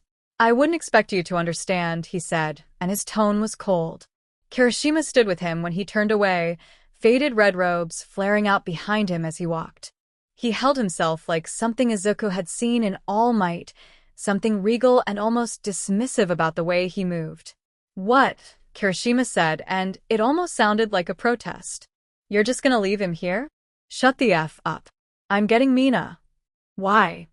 Katsuki blew some air through his nose, crossing his arms over his chest. He didn't look back at Izuku, and his voice was quieter than it had been when he spoke next. "He can fly the F home, but I'm not leaving him unsupervised to attack this border village or whatever the F they do. So, your solution is to leave him here unsupervised while you go get Mina?" Kirishima whispered back. Izuku's eyes flicked between them. Katsuki frowned. "For 10 minutes. He's injured, and these people are warriors." "He seems smart enough." Katsuki raised his voice a little at that, carrying back to Izuku like a warning. "To not try anything that'll get him killed. We'll be right back." Izuku felt his heart jolt in his chest when he began to walk away. "W8. Where are you going?" "Shut the F up," Katsuki said without looking back. Kirishima, who had been staring at Izuku with a quizzical expression, turned away at the sound of his name. Izuku watched them go with wide eyes, Kirishima a step or two behind Katsuki. They faded into the darkness of the inky night around them. Izuku allowed himself to breathe after what felt like forever, rocking back onto his heels and winding his arms around his knees. His hair was still damp from the water, dripping down onto his bare shoulders and sending a sharp chill against his skin. Cicadas chirped in the brush somewhere above his head. After a moment had passed, silence pounding at his senses like clockwork, Izuku started to wonder if he'd actually hallucinated companions after all. He liked his lips to wet them, feeling another shudder thrum under his skin, and carefully lifted his hands to cover his freezing skin. The chill in the air was palpable. His wing, on that note, was also beginning to numb. Izuku didn't know if that was good or bad. It was still tender when he tried to stretch it out. The arrow was embedded into the forearm muscles of his wing, flush against bone. It was deep, too. It had fully speared into his flesh. Izuku ran a hand down his face and sighed. Katsuki had said not to touch it. Izuku thought that was probably a good point. That didn't mean he could just leave it in, however. He pursed his lips, slowly stretching his legs out in front of him. His kneecaps were red and indented where they'd touched the sand, his dark breaths ripped and frayed against his legs. The fall had taken more from him than just his energy. "Okay," he mumbled, drummed his fingers against his leg. Despite the exhaustion pulling his eyelids down, he forced himself to kneel on shaking limbs and slowly, painfully, pushed to his feet. "Okay," he said again, shaking his head to clear it when vertigo hit. "Okay." This was fine. He'd been dealt a hand. All that was left to do was react accordingly. Izuku bit his tongue and tried to scan his surroundings in the dark, ears pricking at the sound of waves a few feet away. There was no one out, it seemed, which was good. It would provide him enough cover for the night. He needed to find a new spot by morning to camp out in. He wasn't sure what Katsuki's intentions were, but being spared like that was a 1-in-a-million chance. If he ran into anyone else, he was sure he wouldn't get so lucky. There was another jarring issue as well. If he didn't befriend someone soon, there was no way he'd be able to convince them to die by the time fall hit. He needed to find some way to hide his wings. After he got the arrow out. "Right. You should see me now. Uraraka-sen," he whispered. His own breath was too warm against his cracked lips. "I managed to hurt my wings even worse than they already were. What would you think? You know if you ever need me, you can. I'll be fine." Izuku bit his lip, blinking away another wave of exhaustion and reaching to his pocket. The smooth stone she'd given him was still tucked away, safe from the ocean's grip. No way. He wasn't going to contact her barely hours after he'd left. He was fine. He needed to make a FING healing solution is what he needed to do. Something simple wouldn't have been too hard to conjure, on his mountain at least. He scrambled to think of ingredients. Fresh water, ground tree bark, a rooted leaf. Izuku reached for the canteen Katsuki had emptied, exhaling at the sight of a few droplets pooling at the bottom. It wouldn't be enough to soothe the wound. He was going to have to look somewhere else. Another shiver ran across his skin when he pushed to his feet, rising on shaky legs and delicately trying to shift his wings enough so they were even half pressed against his back. He took a mild step forward, picking up the canteen and wincing when his foot almost instantly hit the gravel wrong, twisting sharp at his ankle. He struggled to right himself and breathed through the pain. Great. Okay. That was fine. The rest of the trek in the direction Katsuki had gone was short. He arrived at the slope leading away from the shore just a few minutes later. Izuku peeked over the safety of the brush he was able to hide behind, and drew in a shallow breath at the sight of the little village in front of him.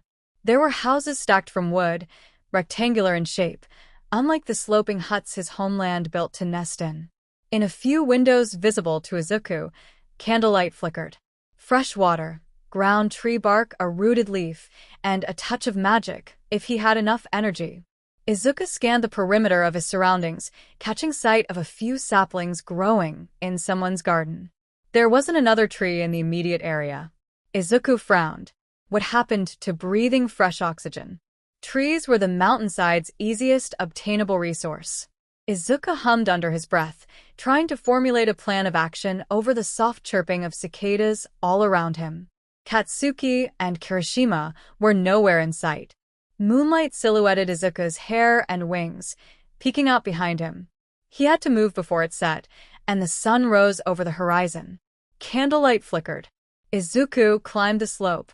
He ducked low to the ground as he moved, wincing whenever the arrow shifted in his skin. Once he pulled it out, he'd slap his makeshift solution onto the wound, and the relief would be instantaneous. Then he'd befriend a human, convince them to die, and scuttle back up the mountainside without his tail between his legs like everyone expected. Easy. Blades of grass tickled his skin where his breaths had torn in the struggle. His wrapped shirt was no longer the color of fresh bandages, but instead stained with sweat and dirt and the ocean's envy. He pursed his lips when a stab of pain ricocheted down his spine. The garden holding the tree saplings, which looked to be a few years old already, was protected with a little mesh fence, probably to keep rabbits out.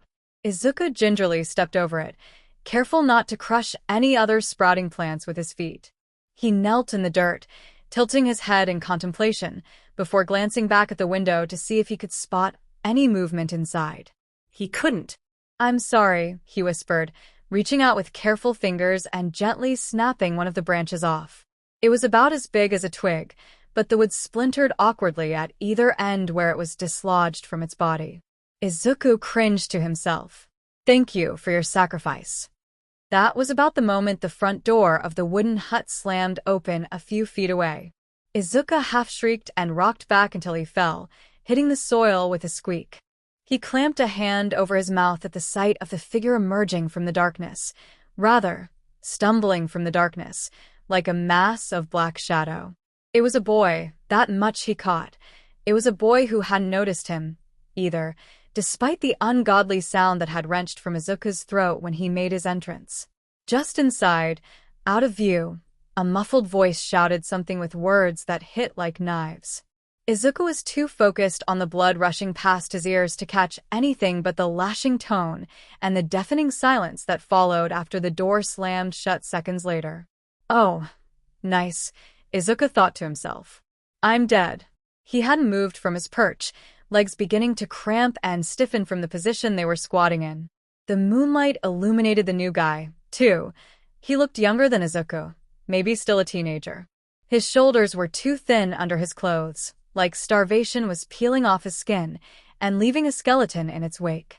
Izuku caught the flash of a dark purple bruise pressed against his jaw even before he turned to face him. Oh, yeah, he turned to face him. Izuku flinched when they locked eyes, The sapling's branch clutched tight to his chest like he was brandishing a weapon, and the boy jolted so fast Izuku thought his bones might break. Holy sheet!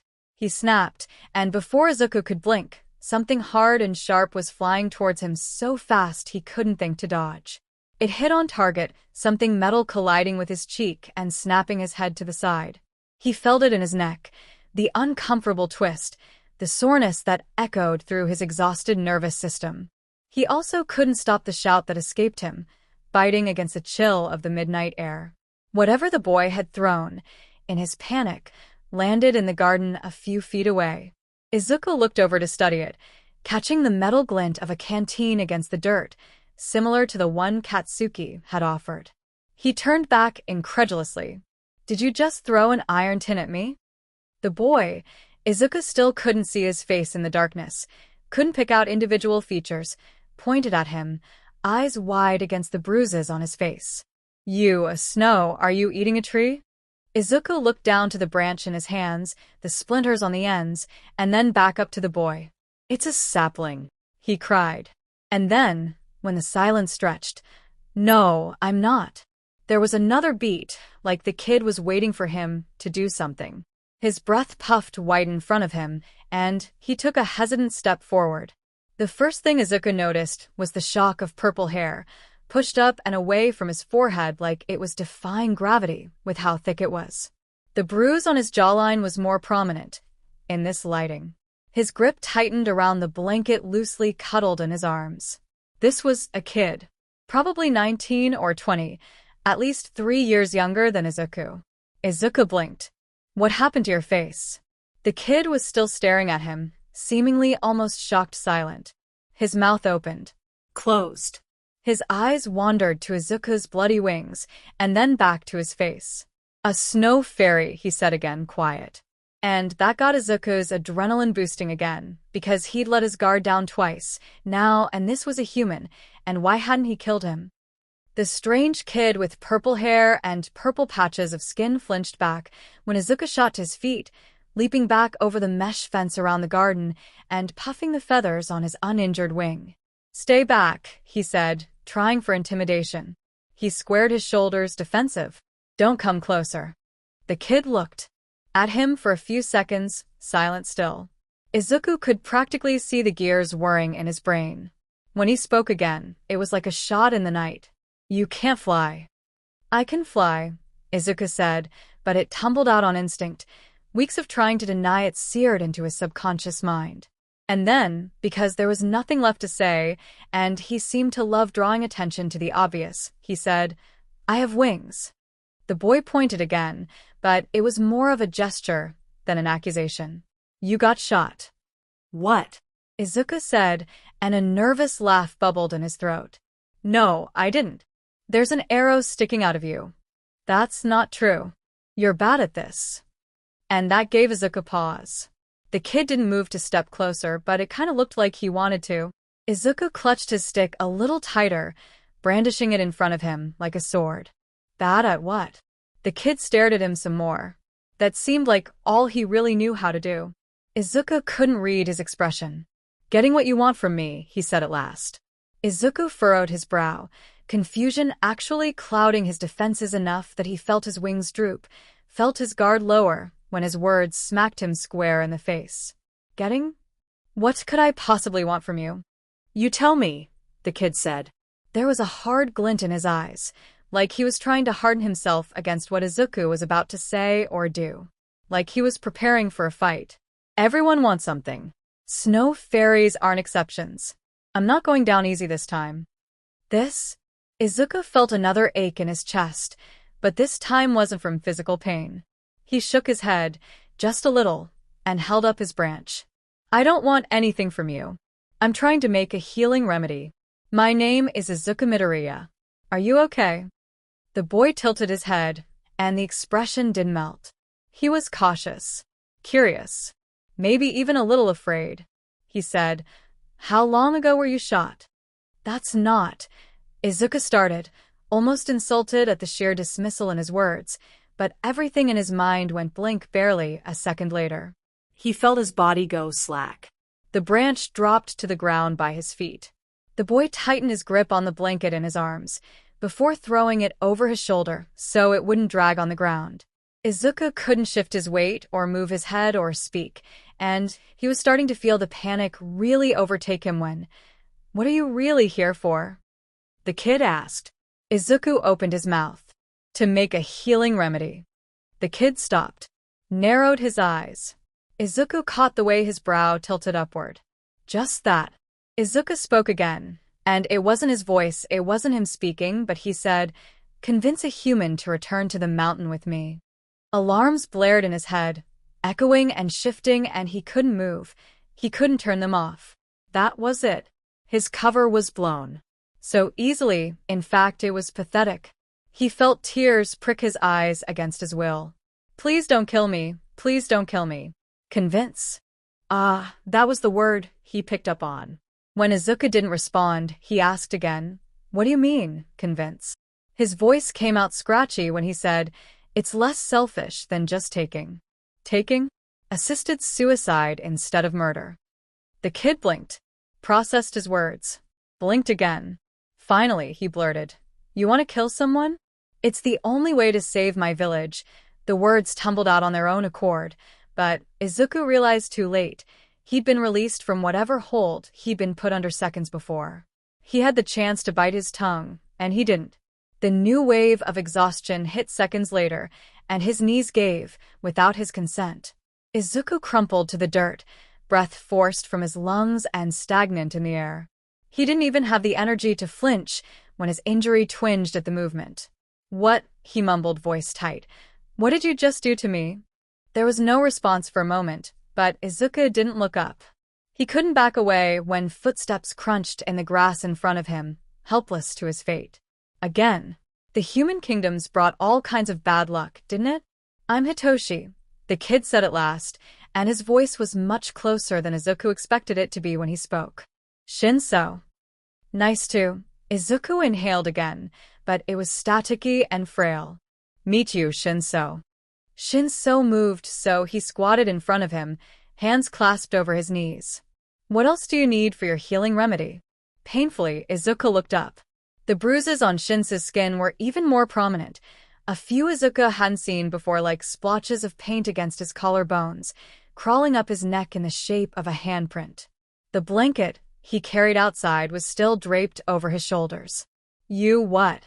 Shinso shrugged, and there was something lazy about it that hadn't been there before.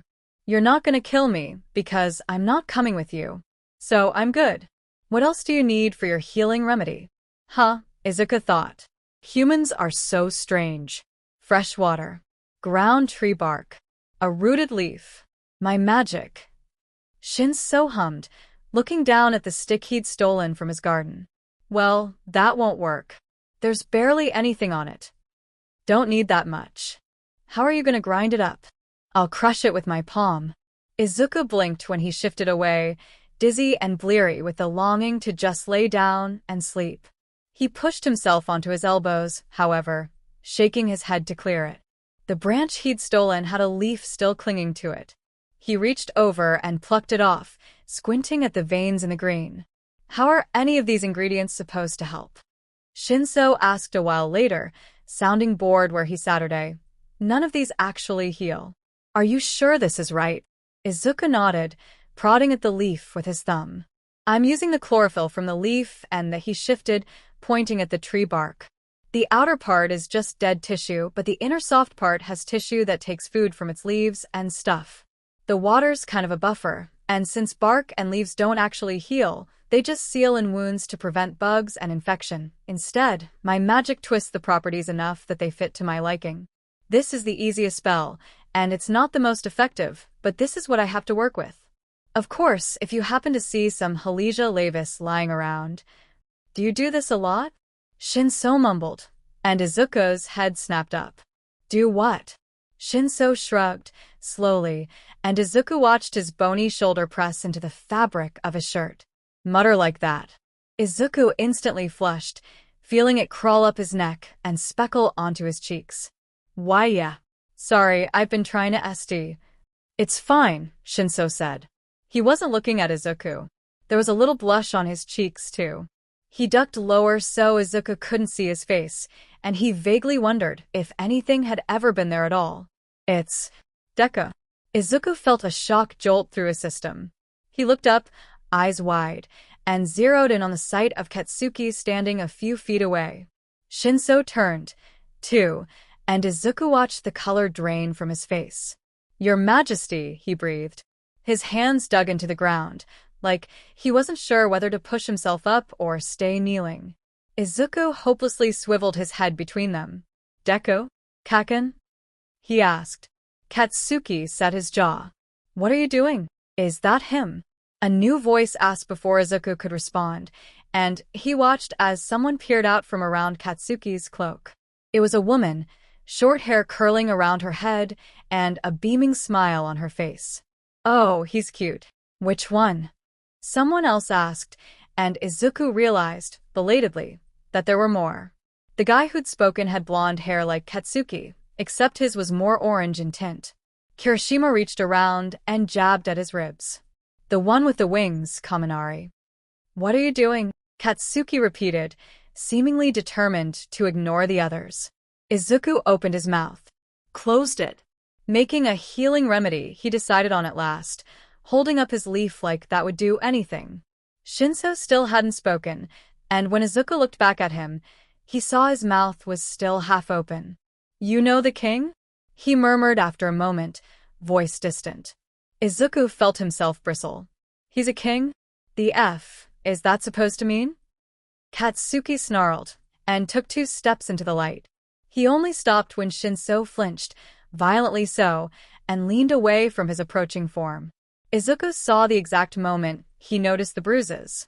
He almost expected him to say something like Izuku had, with the way he was staring, but he caught his composure only a second later and looked away, pointedly softening his voice. "You've only been here for an hour, and you're already causing more trouble than you're worth, pretty boy." Pretty boy. Deku. Would there be any more? Izuku wasn't sure. Everything about Katsuki was unpredictable, as far as he had gathered. He didn't know what any given expression meant, or if the way he shifted his hands was good or bad. He didn't know any of that, and that fact alone was endlessly frustrating. Nonetheless, he looked back to the ingredients for his charm, lying discarded in the grass before him, and said, "What is it you want?" "I'm busy." Katsuki's smile grew a little sharper. "Oh, you're busy?" "Yes." Shinso looked between Izuku and the king, eyes wide. When Katsuki met his gaze, a jolt seemed to run through his body. He scrambled to bow, forehead hitting the dirt. "I'm so sorry. I forgot myself." Katsuki's mouth twisted down at the demonstration, but he did nothing to stop it, only pointedly clearing his throat and raising his chin to signal Shinso to sit back down. Shinso did so. Izuku tried not to stare too long at the streak of dirt across his forehead, redirecting his gaze to his task and thinking, briefly, of Ida. In the back of Katsuki's group, the other blonde boy took a step from the shadows and cleared his throat. He was smiling, seemingly a little uncomfortable, and wiped his hands on the front of his shirt. "Hi," he said, and Katsuki shot him a deadpan look. "Hi," Izuku said back. He was almost finished grinding the soft tissue of the tree's bark by then. The woman, who Izuku assumed was probably Mina, also stepped forward. There was a streak of dried blood on her chin, and a few splotches on her arms. Izuku frowned at that detail, reminding himself to stay on guard. Mina wasn't deterred. "Midoriya, is it?" she asked. Izuku watched her in his peripheral. "Yeah." He pressed the leaf to his lips, exhaling a breath of green magic. He watched its composition change, beginning to glow against his skin, and set it on top of the ground tree bark. It immediately dissolved and sank into the mixture. Izuku was careful to scoop it up, nodding at Shinso to pour a little water on top. The entire solution was beginning to take on that earthy, mushy texture he knew would do wonders for his pain. When he looked back up at Mina, she was staring at him. He felt his face heat. "What?" "You," Mina blinked. "You can do magic?" Izuku shifted in his spot, very aware of how exposed they were, sitting on the grass outside of Shinso's house and practically begging to be noticed. No one else seemed to care much. Mina was still waiting for an answer. Yeah, Izuku repeated slowly. I got really into healing potions and stuff a few years ago, and learning new things just kind of became a hobby. The easiest ones are temporary pain relief, but I can improvise with different ingredients for different results. He held up the brown, sludge-like substance still cupped in his hands. I'm also pretty good at sickness mending, like diseases and stuff. Oh, but my favorites are ones that mend bones. They're really hard to. All right, Katsuki cut him off with a wave of his hand. Please, shut the F up. Mina, can you pull the FING arrow out or not? Izuku frowned, a flush climbing to his face. Not for the first time. Mina hissed between her teeth, like she was berating him. Stupid. It's not that simple. How the F is it not that simple? It's lodged into his. Mina suddenly rose to her tiptoes, as if trying to get a better look at the damage. Forearm muscle, Izuku offered. Forearm muscle. It's lodged, Katsuki. You don't pull sheet. All right, Katsuki cut her off, too. He raked his eyes over Izuku's form, frowning almost thoughtfully. Izuku looked back to his group, glancing between Mina, the other blonde boy, and Kiri. He stopped. Kirishima was frowning at him, but his brow was furrowed like he'd just realized something important. Something very important, and Izuku wasn't sure he liked seeing that expression directed at him. He must have made a face in response, had some sort of physical reaction, because both Katsuki and Mina turned around when they caught sight of it. It was Katsuki who frowned. Too. What? You said. Kirishima started quietly. You heal things. Izuku blinked at him and wondered if he'd been zoning out for the entire conversation. Katsuki didn't look like he'd put that past him either, judging by the way he rolled his eyes and said, Yes, shitty hair, he. You heal things like diseases? Like plagues? You have a spell for that. And that made Katsuki shut right up. Izuku's wing twitched, and suddenly he felt very exposed. Was he not supposed to reveal things like that? Did he just manage to endanger himself? Again? Katsuki was suddenly just looking at him, and his eyes were narrowed and suspicious, but he was still looking like whatever Kirishima had just said clicked into place for him. 2. Izuku's throat felt dry, but he couldn't see why he needed to lie. He wasn't sure what angle they were playing at. Yeah, he said. I wiped out a cold that passed through my village on. Not a cold, Shinso said. His voice was very quiet. Izuku looked at him. He turned his eyes away. A plague. Nobody said anything after that for a moment, until Izuku cleared his throat a little awkwardly.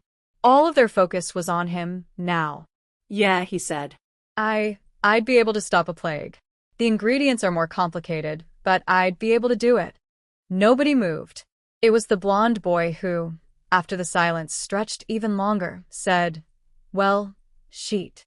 Kirishima looked at Katsuki. So did Mina.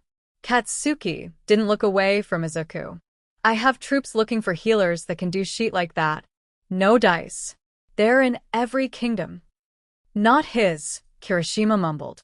He put his hands on his hips and moved his eyes from Katsuki to Izuku. Wherever they are, they're not in his. Hold on, Izuku said. He pushed himself to his knees like he was getting ready to pounce. What's going on here?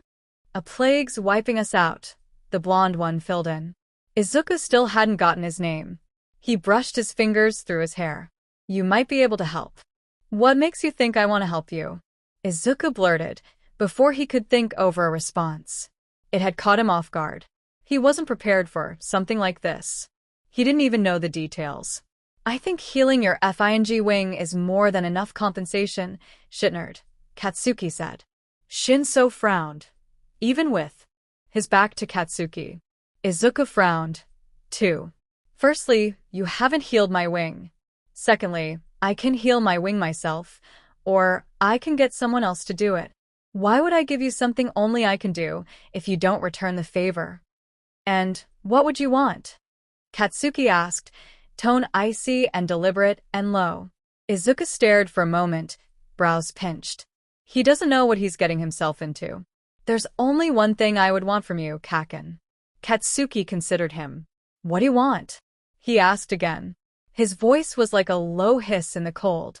Izuku carefully lifted one shoulder, expression a little less than molten in the darkness. Shot in the dark. Your life. He saw the recoil immediately. Surprise encased Katsuki's features, sending a shockwave of sudden vulnerability through his posture. His brilliant red robes fanned out behind him with a sudden gust of wind. What? It's a simple concept, Izuku said, feeling the grit of the soil dig into his palms. Blood was still stained on his jaw, on his arms. If you need a cure, I need a sacrifice. You want to kill me? Katsuki asked, brows raised. He suddenly looked a little less like a king and more like a man, peering at Izuku through the moonlight. You help me make this cure and you kill me. Yes, Izuku said, eyes harder than granite, harder than they were when he fell from the stars and Katsuki dragged him ashore. The wind picked up in the distance. And why in the six hells would I agree to your terms? Izuku leaned forward. How desperate are you? He knew the implications of that. How heavy it was. How many people have died? How many more will you watch? And Katsuki didn't respond. Izuku watched him with calm eyes. The nervousness he'd been feeling in his chest was starting to crescendo. He knew, in his own right, that he was desperate, too. Those are my conditions, he said, and he didn't break his gaze. A deal's a deal, Kaken, and I'm trying to be a hero. Shudo's palm was cold where it cupped his chin, elbow propped up on the table in front of him. He knew his father would scold him for his posture if he were there, which is exactly why Shudo sighed and sunk further into his seat. The plate of food in front of him was half-eaten, having been pushed around with his fork for the past 30 minutes while he tried to scrounge up something close to an appetite. You ever gonna finish that? Fuyumi asked, over her shoulder. Shudo wrinkled his nose at her, a habit he developed in childhood. No, he said. His voice shifted a little quieter. When are you eating? Fuyumi's hand faltered where it moved across the canvas in front of her. The paintbrush dipped white in contrast to the deep blue of the sea she'd been rendering. She didn't turn, but there was a strange, cheerful lift in her voice that didn't belong there when she said, I won't be. Dad put me on a new diet, you know? Gotta keep appearances up for the press. Shudo lifted his chin from his palm. He's starving you? Fuyumi made another slide of paint across his canvas, shaking her head. The sunlight streaming in through the window she was facing captured her ice-white hair in a golden hue. No. It's just regulation. Shudo stared at her. Regulation, he said. Of intake. Fuyumi smiled. When she rinsed her brush into the water cup, Shudo saw her hand was trembling. He stood, and his chair scraped against the tile with the force of it. He waited until his sister looked at him to say, Did you have breakfast? Fuyumi turned back to her work. Course I did. Liar. Shudo.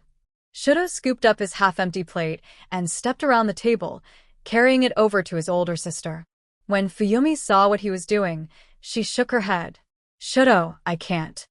He can't starve you, Shudo argued, pushing it towards her. When Fuyumi didn't move, he added, I can request a new plate for you, if you don't want to eat mine. It's fine, Sho, Fuyumi said. She made another slide across the canvas. Shudo couldn't see her face. This is what Dad wants. He's the king. I have to listen to what I'm told. Then, something in her voice that almost sounded like a tease. Maybe you could learn a thing or two about that. Distantly, Shudo thought about the child he'd stood up for the night prior. 15 lashes, his father had said. Shudo heard what he didn't say. This is the consequence for refusing to listen. This is what you have to pay. If they'd been alone, it wasn't the child who'd have been beaten to an inch of his life. Shudo sometimes couldn't tell which outcome was worse when his father did things like that. Maybe Enji just liked to watch him squirm. Fuyumi sighed at Shudo's lack of response, setting down her brush and reaching out to ruffle his hair. Shudo didn't flinch, and she smiled. Hey, don't worry about me. This is temporary, yeah? Just until I look better. Then he'll lay off. You don't look better by... Shudo started to argue, but Fuyumi held up a hand. Don't worry. I get enough protein everywhere else, and he started me on a new workout routine to burn everything else off. It's fine. Dad's handling it. But... And Fuyumi actually covered Shudo's mouth with her hand. She was still smiling a little, and it was the genuine kind that crinkled her eyes, but Shudo couldn't help but notice how tired she looked despite all of that. Shoto, Fuyumi said deliberately, sounding out each syllable. Finish your lunch. Shudo wrinkled his nose, but he couldn't protest under the weight of Fuyumi's palm. He can't do that, he thought, hoping he conveyed the message with his eyes. Fuyumi's smile softened. By the time she let him go, the main door swung open to reveal one of the palace messengers.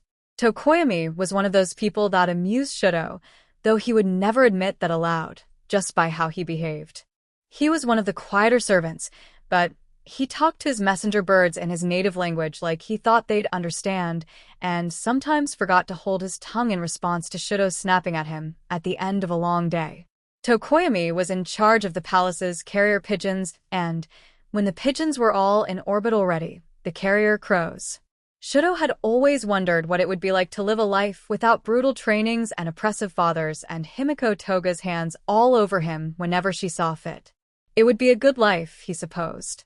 Your Royal Highness, Tokoyami greeted, bowing low in the doorway. Shudo glanced at his sister, who hadn't turned, before offering the black-haired man a shallow nod of respect as well. Tokoyami straightened when he saw this, and stepped further into the room. Your Royal Highness, he repeated, holding out a scroll for Shudo to take. His Majesty requested for you to meet him in the Great Hall at 12 o'clock sharp. Shudo bit back a sigh at that, glancing to the grandfather clock across the room. He took the folded scroll. 15 minutes to prepare. Your Royal Highness, have you finished your meal? A servant asked, stepping into the room to take the plate Shudo was still holding for Fuyumi. He shook his head. No. I want my sister to have the rest. He turned back to Tokoyami before Fuyumi could respond. Did my father say what he needed me for?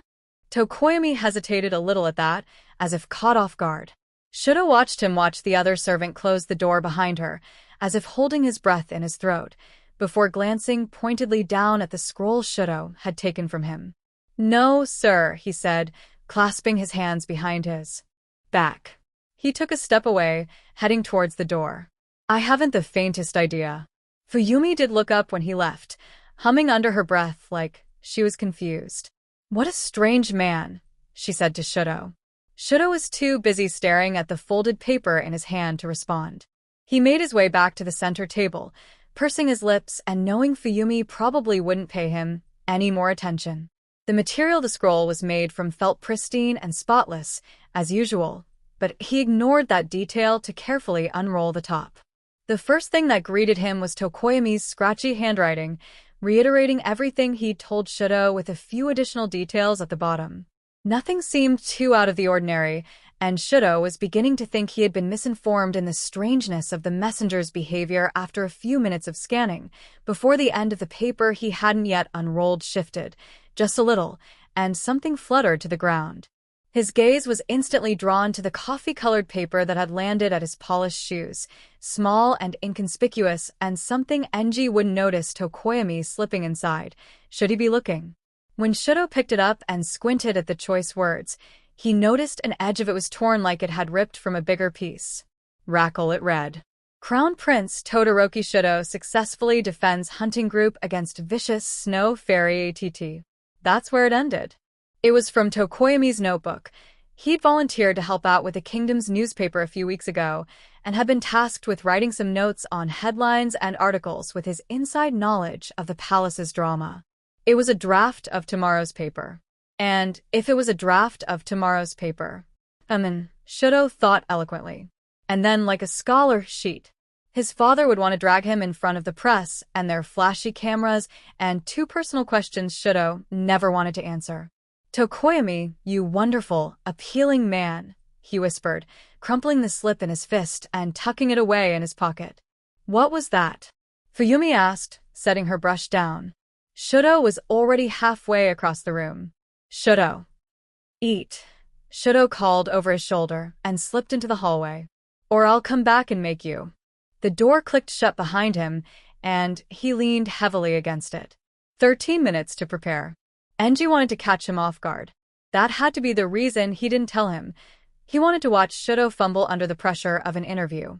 "You're not a king," he would say after. "A king is always level-headed in an unexpected situation." Shudo scoffed at the thought, pressing his head further against the doorframe like that would ground him. "A king is always level-headed. Huh?" And then, to his own surprise, he thought of Katsuki. It was a quick memory, just a flash of light, but the image of his own hand stroking through strands of blonde burned harsh and hot anyway. He shook his head to clear it, trying to remember how to breathe. Not now. He couldn't focus on that now. "Highness, Prince Shudo." Shudo's eyes opened. The unfamiliar voice that had caught his attention echoed across the hallway. He scanned his surroundings, eyes roaming over the tapestries on the wall and the otherwise silent corridor, but he couldn't see anyone approaching. No one was there, but around the corner, Shudo could hear the click, click, click of a servant's footsteps echoing across the mason. There was another sound beside it, another person walking, but their steps were more ragged and uneven than they should have been.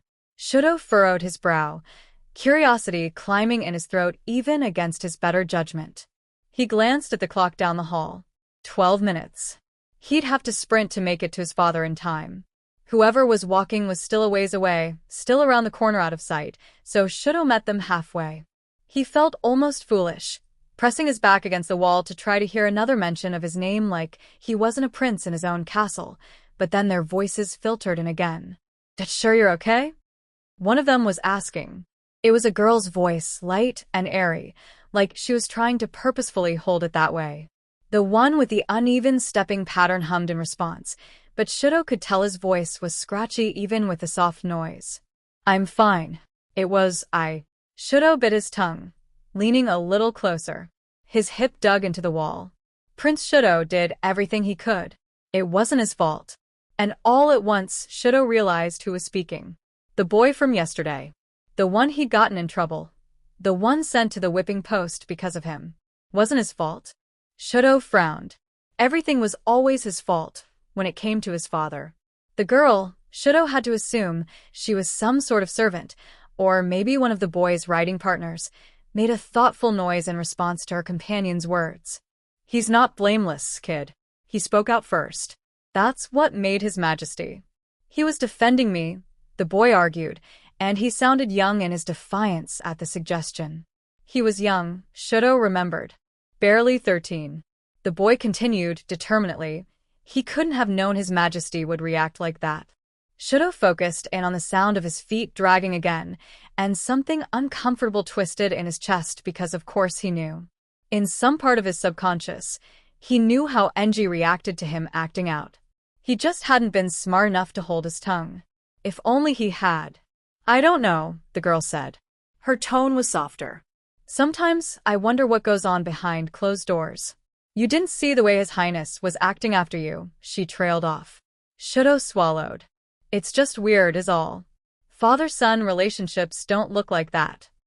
When the boy responded, it was further away. "They're royalty." "Not like you know anything about that." "Hey." A door closed. Shudo couldn't hear their footsteps anymore. He bit his tongue and pressed a hand to his mouth like that would force him to keep his composure. He wasn't sure how to react to that, other than the fact that he couldn't slip up like that anymore. "You didn't see the way His Highness was acting," the girl had said. If someone found out, he didn't know what Enji would do. He wasn't even sure if that someone, whoever it was, would care, but he knew his father would. That thought alone sent a spike of anxiety curling through his bones. He looked at the clock again. 9 minutes.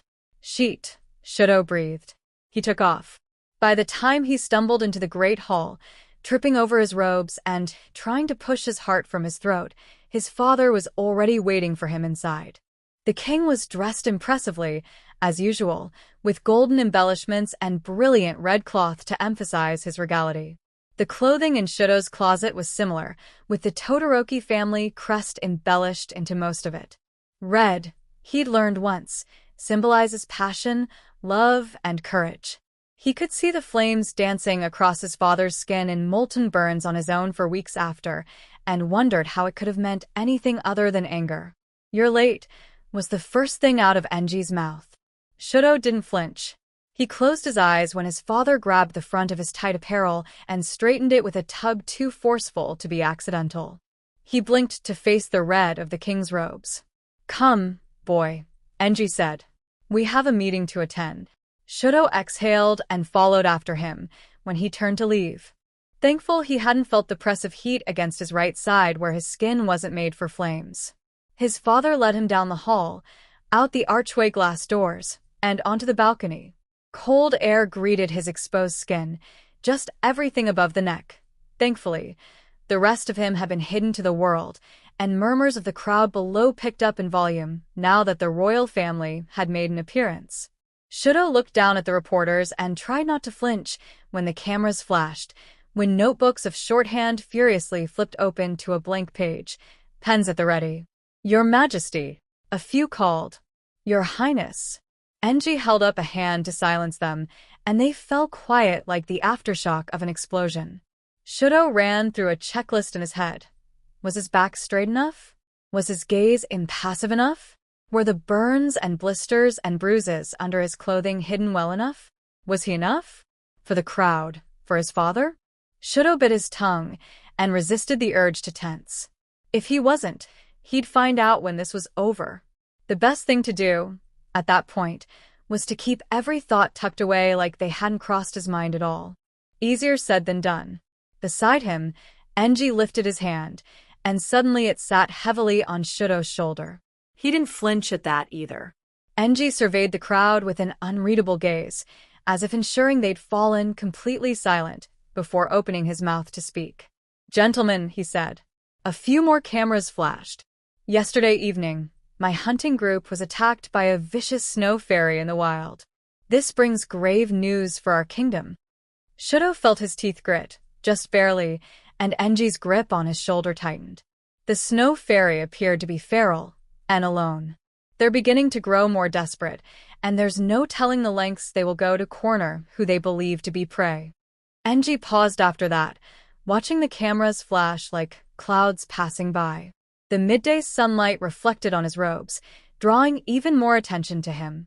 Shudo was sure he'd worn them for this specific reason.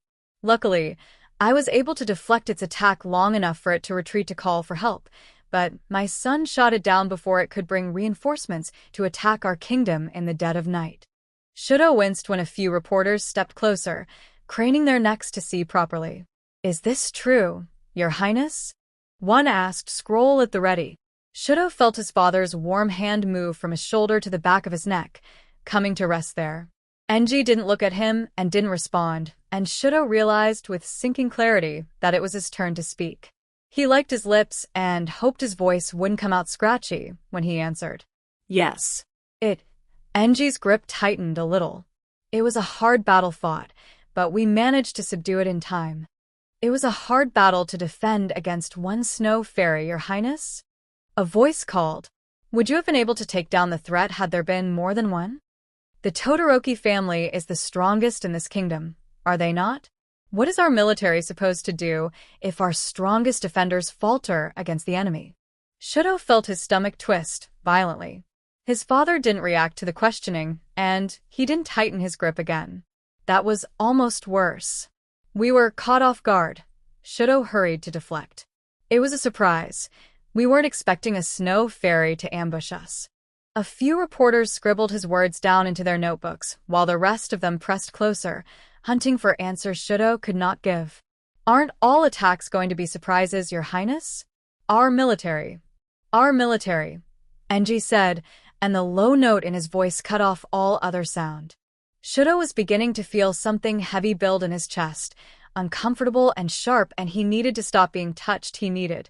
Is comprised of thousands of highly trained men. My son took it upon himself to capture the beast, and I allowed it. He is not as skilled as they are. Shouldn't he be, Your Majesty? Someone asked. After. He is not, Enji said. That's why he is still but a prince. My men are working to train his reaction time as we speak. Had there been a bigger fleet, I would have taken care of it. Shudo's ears were ringing. His father still hadn't removed his hand. He could barely focus on anything but the pressure on his skin and the roaring of his ears because he still hadn't. Toga. That's not my name, Shokuin. Himiko. Cannot be afraid, Enji was saying. Shudo came back to himself with a gasp, and it was loud enough that he was sure his father heard. The king didn't allude to anything amiss, but his palm dragged from Shudo's skin, and he felt the tension leave his shoulders like a landslide had lifted. Those monsters have nothing on my kingdom or any other, which is why my son and I will cross to the barbarian outlands to retrieve the wings of the fairy he'd slain and display them.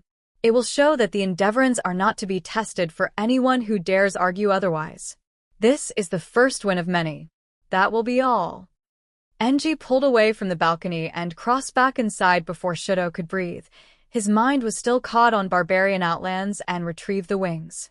The reporters had begun to hurl questions and comments towards him like spears, slicing across his skin and forcing him to move back like his father had, to turn and slip through the arched glass doors they'd come through only moments before. Barbarian outlands. Retrieve the wings of. He barely registered they'd moved out of sight from the reporters and cameras and the rest of the kingdom's watchful eyes until his father grabbed his arm in a vice grip. He cried out on instinct, but the king only pushed him back a step, so he stumbled hard against the wall. A true king, Enji hissed, is always level-headed in an unexpected situation. The spectacle you put on back there was an embarrassment to our family. You don't deserve my title, Shudo. Shudo stared at the red cloth on his father's chest until he pulled away, forcing himself to shut down. Just a little. Enji's footsteps echoed down the hall a moment later. Come, he said. Shudo obeyed, and ignored the bile rising in his throat because of it. Enji didn't invite Toga to come with them this time. Shudo wasn't sure what that meant for him. He tightened his grip on the reins of his horse as it moved. The border wall separating the two kingdoms, Enji wouldn't call the barbarians a kingdom, but was awfully familiar and unfamiliar at the same time.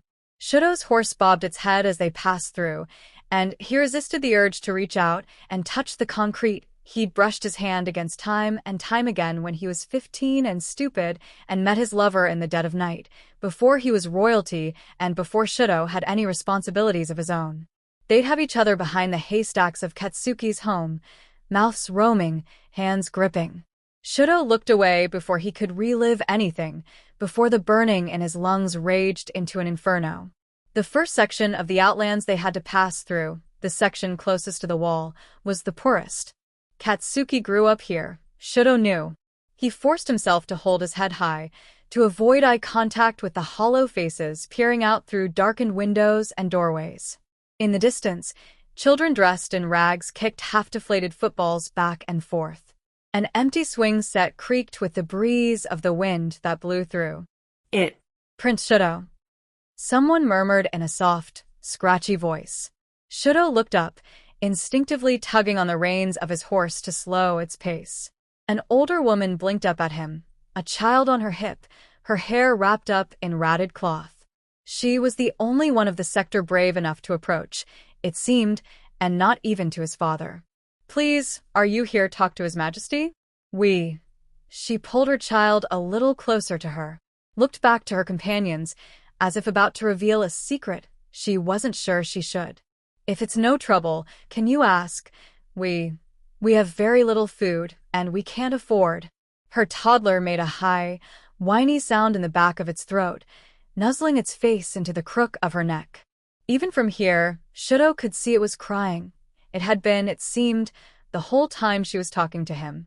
That made his heart hurt in a way he couldn't describe, to see the desperation-streaked lines in her face, the hunger pains carved into her cheekbones. He reached into his pocket and pulled out a handful of gold coins, holding them out to her as an offering. She blinked at them in surprise, before her eyes rose to Shudo's face. His heart hurt a little more when they dissolved into tears, messy and wet and almost immediate. She took his money with shaking fingertips, turning her face into her child's hair as if that would hide it. "Thank you, Your Majesty," she said, and her voice broke on the last syllable.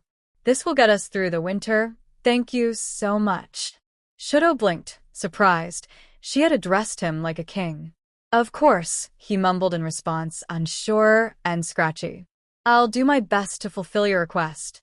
The woman cried harder at that, and the toddler let out a wail that broke the silence, like a gunshot. Shudo stared at them for a moment, eyebrows pinched, before looking back towards his father. Enji had also pulled his horse to a stop, but he hadn't said anything. He was staring at Shudo, too, but turned his head away when Shudo began to follow again. "You didn't have to do that," he said when Shudo joined his side, but he didn't sound angry. Just contemplative. Curious. It may have been an act. Those who live as they do beg every day. Those who live as they do have a right to beg, I think, Shudo said, and was surprised when his voice didn't waver. And if someone helps them, maybe they won't have a reason to beg anymore. You are naive, boy. Maybe so. Enji didn't say anything else, and Shudo still didn't look at him. The section of starved faces and sad eyes lasted longer than Shudo remembered, but Enji didn't look at any of them, and Shudo didn't have enough time to stop again. They traveled through empty streets and past quiet villages, past closed shutters and overgrown gardens, and the opposite of everything Shudo had become accustomed to an endeavor. Are they afraid? Enji had mused at one point, surveying the huts of cobblestone. Of you? Yes, Shudo wanted to say, but he knew his father would only be pleased with that answer, so he didn't. Enji drew his steed to a stop in front of an old, wooden shack Shudo had never seen before. He watched him wrinkle his nose on the dismount and resolved to do the exact opposite himself, hiking his leg over his saddle, with a little hup. Enji didn't provide any explanation before walking inside, and a few of the palace guards they'd taken with them dismounted next to Enji's horse. Shudo hurried to follow, confusion building like a drumbeat in his chest. What was he? Katsuki, I told you already. A voice called when he followed Enji inside, and he just barely caught sight of a woman with pink hair turning to greet them, distracted. If you want. She cut herself off the moment they locked eyes, mouth half open like she was about to continue her reprimand. Enji barely looked uncomfortable at the blatant disrespect in her tone, but the way he clicked his tongue gave him away. You address your ruler by his first name, woman? Shudo watched her mouth drift close, and then open again, confusion pulling at her features. The room they stood in was certainly out of his element. Wood walls, wood benches and tables and decor.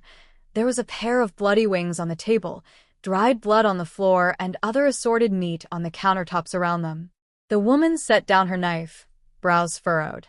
Your Majesty, she said. It wasn't a question. Beside her, a door Shudo hadn't noticed creaked open. Someone stuck their head through, curious. Who? He drew up short, too. Surprise drew his eyebrows up, pinched and high and curious. There was something familiar about his features Shudo couldn't place, like an old photograph faded with water stains in the ink. Enji's shoulders squared, just a little, and Shudo knew it was because they hadn't dropped to their knees to bow like those in their kingdom would have. The man, whose hair was gold like sunflower fields, dipped his chin in a respectful bow once he'd gathered his bearings enough to elbow his companion in the side and force her to bow. Too. Your Majesty, he greeted politely, raising his head a little. There was something about his voice, too, something. Shudo's insides twisted with that detail. Hoop. The man's gaze slid to Shudo's, and Shudo watched surprise flash in his face again before he masked it just as fast. Prince Shudo, he said, and he still sounded a little stunned. Enji looked at Shudo, out of the corner of his eye. To what do we owe the blessing? The woman was looking at him. Too, he realized, eyes sharp like a bird of prey. He didn't know what to think about that. Late last night, Enji said gruffly, my son shot a snow fairy out of your sky. We've come to retrieve it. Would you happen to know anything about that? Shudo knew his father was analyzing their expressions for any shift, for any beat of familiarity with his words. Shudo wondered, not for the first time, why it was so important for the king to show up himself, to drag his son with him. Why hadn't he sent one of his advisors, instead? Why was he playing at casual? Why did Shudo have to? I'm sorry, the familiar man said, and his tone was still polite. Shudo knew that was also another word for guarded. We haven't heard anything about that. We're just finishing up the latest round. A group attacked early yesterday morning. If anyone would have caught a falling rogue, it would have been the hunters. We're just the cleanup crew. Kaminari, Shoto thought dizzily, as if the name had speared him through his ribcage. That realization sent all sorts of emotions crashing into his shoulders, crawling down his back like spider legs or cold sweat. Kaminari. One of Katsuki's best friends. They hadn't interacted much, but he could remember that smile from years and years ago. The hair should have been a dead giveaway. Well, Enji said, like Shoto's world wasn't imploding in on him. This was Katsuki's. I'm sure you can direct us to these hunters you speak of? Sure, the woman said, leaning her hip on the counter. She was still staring at Shoto. Shoto's heart picked up in his chest.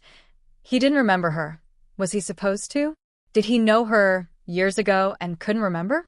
But they live in the castle. If you want to talk to them, you'll have to go there. What kind of king hosts his royal guard in his home? Enji asked, and Shoto picked up on the disgust that had finally made its way into his tone. The woman didn't flinch, didn't back down. Ours does. And that shut Enji up. Shoto watched him from the corner of his eye, waiting for him to yell or lash out or something, but his father only looked at the floor for a beat, the largest bow he could muster in the presence of a commoner, and turned his head. Very well. Let's go, Shoto. Shoto started on instinct, but Enji looked at him, and he snapped his mouth shut, the leftover fear of the don't speak unless spoken to memory overriding his senses like a long-buried survival skill. Enji left the building without another word, hands folded behind his back, and Shoto could do nothing but look over at Kaminari. He stared at him for a moment, brows drawn together, and Shoto realized what a vulnerable position he'd just put himself in. He didn't know Kaminari, not really, especially not now. He wasn't sure what kind of man he'd become, even if the few times they'd interacted before made Shoto feel nice. He felt his breath slow in his chest when Kaminari took a hesitant step towards him, hand brushing against a clean table at his side. And then he took another step, and another, and Shoto couldn't even cry out or raise an arm to defend himself before Kaminari wrapped his arms around Shoto's neck and pressed himself in close. It was a hug, Shoto realized, even as his hands half-raised into the air like he wasn't sure where to put them. Kaminari wasn't deterred by the lack of response, and his touch didn't hurt. That fact alone was surprising enough to override the anxiety coiling in his system like a fresh breath of air in the dead of night. What? Shoto breathed, entirely too surprised to react like any normal human being would have. Kaminari pulled away from him, but his expression was still earnest and kind and unlike anything Shoto had seen in years. You shot down a snow fairy, Shoto? He asked, and his voice was soft. Shoto could also pick up on this undercurrent of something like hurt, which ripped into his skin harder than he thought it would have. It was like Kaminari was saying, you wouldn't have done that before, which was ridiculous because Kaminari didn't know him before, but his words still hit like he had. You shot down a snow fairy, Shoto? Shoto's mouth went dry, pained, and all he could focus on was deciding how to string together his response so Kaminari wouldn't hit him or grab him or. I'm sorry, he said, like he was breathing tar into his lungs. I have to go. Shoto. Shoto turned and shoved through the door after his father, breath tight and squeezing and scared. Enji had mounted his horse by the time Shoto stumbled through after him, thorns in his throat, and he stared at Shoto like he didn't know what to make of him. Shoto went to mount his horse, Enji said. They looked at you like they knew you. And Shoto's vision dotted black so fast he almost lost his balance. His father didn't know about Katsuki. Of course he didn't. So, by extension, he wouldn't know about those late nights or muffled laughter or the day Katsuki had brought his friends to meet Shoto, like he was anything more than the prince who visited every other week to kiss him stupid under the starlight. Shoto shook his head violently and said, I've never seen them before in my life. Enji stared at him, waiting for more. Shoto turned to look at him. Are we going to the castle, or not? Watch it, boy. Enji snapped, and even though it struck Shoto like a punch, there was something comforting in the familiarity of it. At least he knew he wasn't messing up any more than usual. The ride to Katsuki's castle, even flanked by their guards, was almost surreal. This was Katsuki, the boy rising from the ashes of his old king, the boy who would swear up and down that he didn't like being touched, but still blushed and whined when Shudo dragged his lips under his jaw. The boy who wanted everything and nothing all at once. The boy who became king. Shudo would have never, in a million years, expected him to become king. He would have never, ever expected him to then turn and beat back Enji's army when they got into a quarrel with one of his, either. Enji had been furious about that news for weeks, and Shudo had spent many family dinners hiding his smile in the palm of his hand. And now, Shudo thought to himself, he was riding up to his castle like he was an old friend. He wasn't an old friend, though. He knew this. He wouldn't be surprised if whoever Katsuki sent to greet them would slam the door in his face. Katsuki had always been petty like that. His castle stretched high toward the sky, impressively so, but it was still dwarfed compared to Shudo's home. He studied the marble structure impassively, swaying with each step his horse took in its direction. He bit his lip. They probably wouldn't even interact with him. He was probably off doing the kingly things his father always disappeared to take care of and wouldn't give Shudo the time of day, which was fine. His father would deal with whatever advisor he sent out, and that would be the end of it. Enji had moved ahead of Shudo while he was still trying to shake off the remnants of Kaminari's hug, guiding his horse to the castle's front door. There was a gate around the building, similar to the one in Shudo's kingdom, but it seemed weak in comparison to Endeavorin's steel.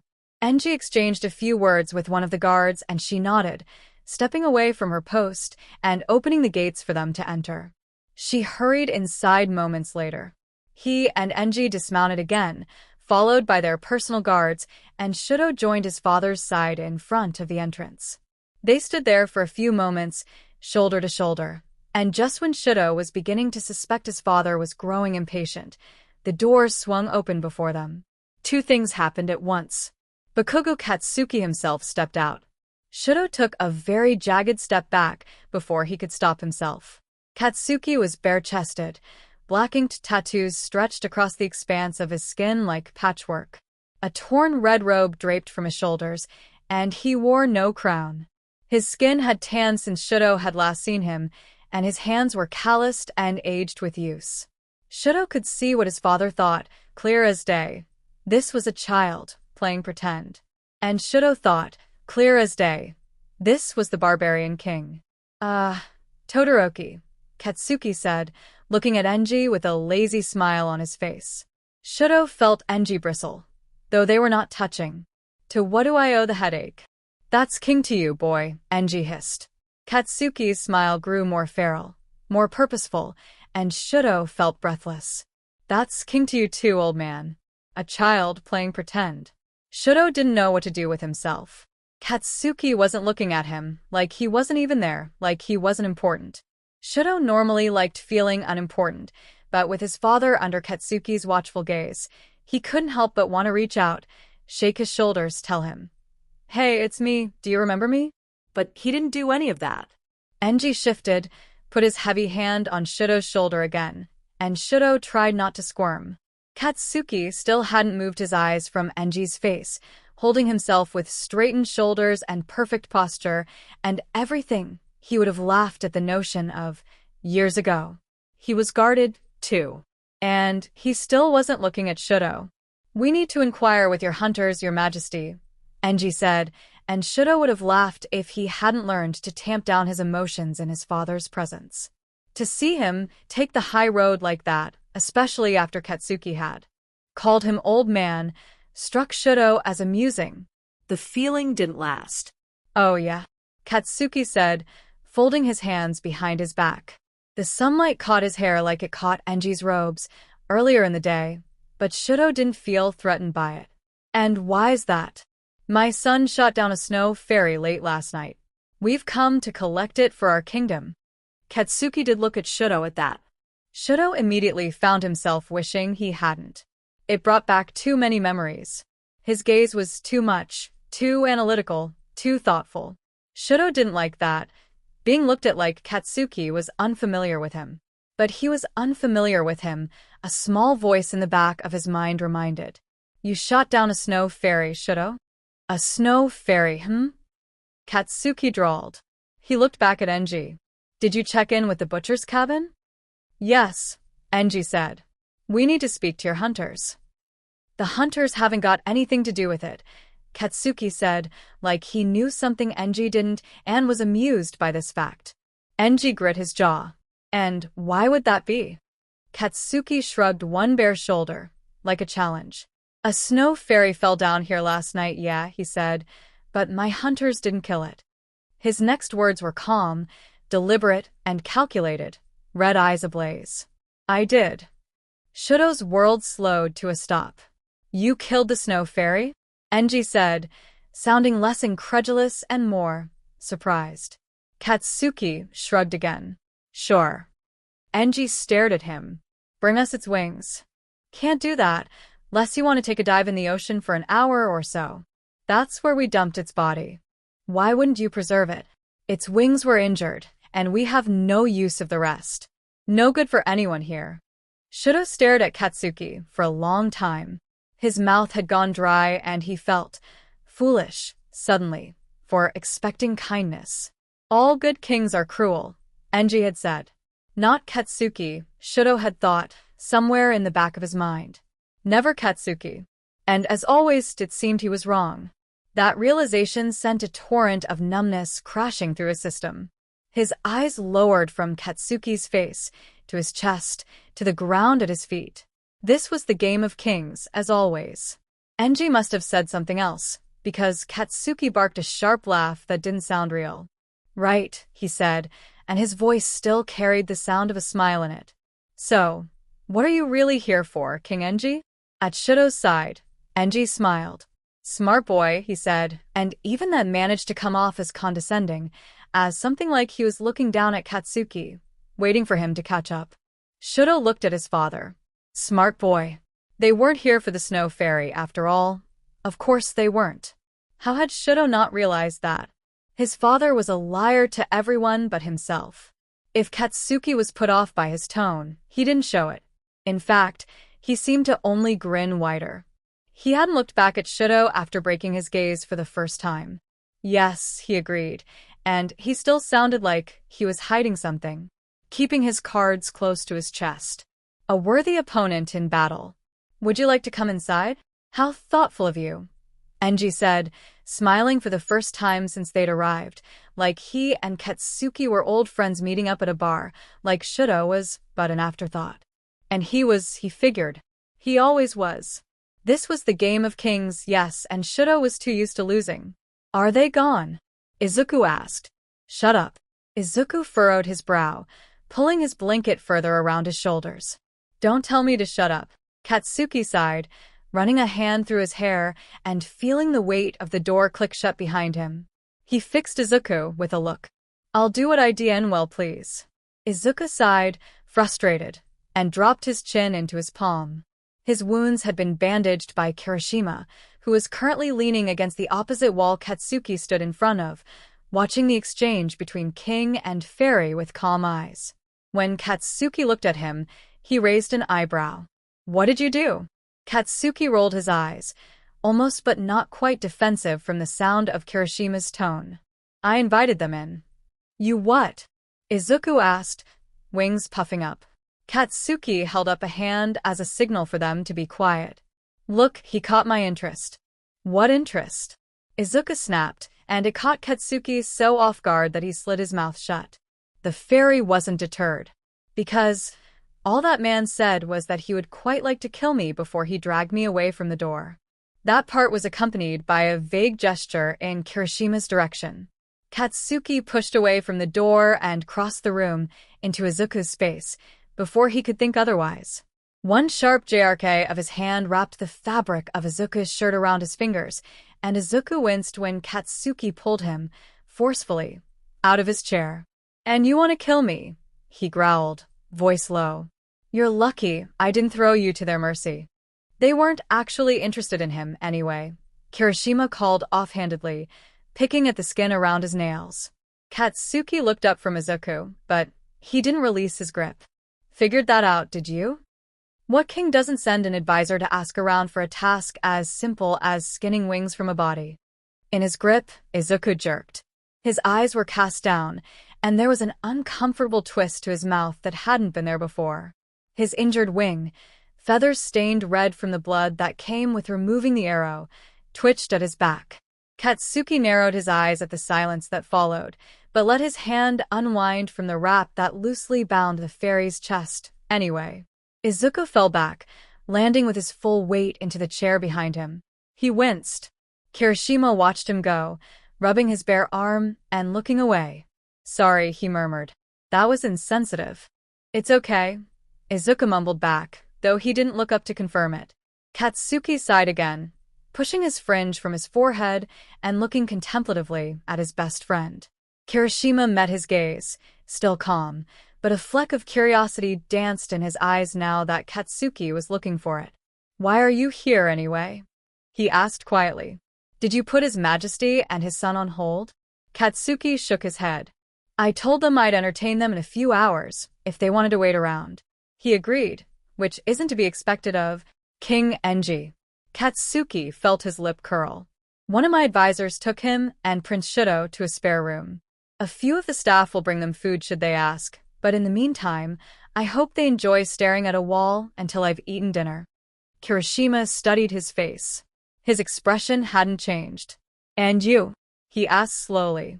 "And what afing about me?" "Shido," Kirishima said, like that single word wouldn't skew Katsuki's axis across the expanse of the sky. Must have been a shock seeing him, after so long. And with that, Katsuki knew what he was doing. Kirishima had grown too close to him. All those years spent together, had managed to pick up on every tell, every lie, had read and memorized the book of Katsuki tens of dozens of times. He knew how to ask the right questions, to play it casual, to seem like he knew exactly what he was doing. "Are you okay?" he was asking. Did that shake you? "Do you need anything from me?" What a load of CRP. "Gods, I'm fing fine," Katsuki snapped, and a flicker flash of surprise echoed in Kirishima's expression. "Checkmate. I don't need this touchy-feely sheet from you." "Are you sure?" Kirishima asked, pushing off the wall and walking towards him because, apparently, all inhibitions were lost now that the jig was up. "Because you don't look fine."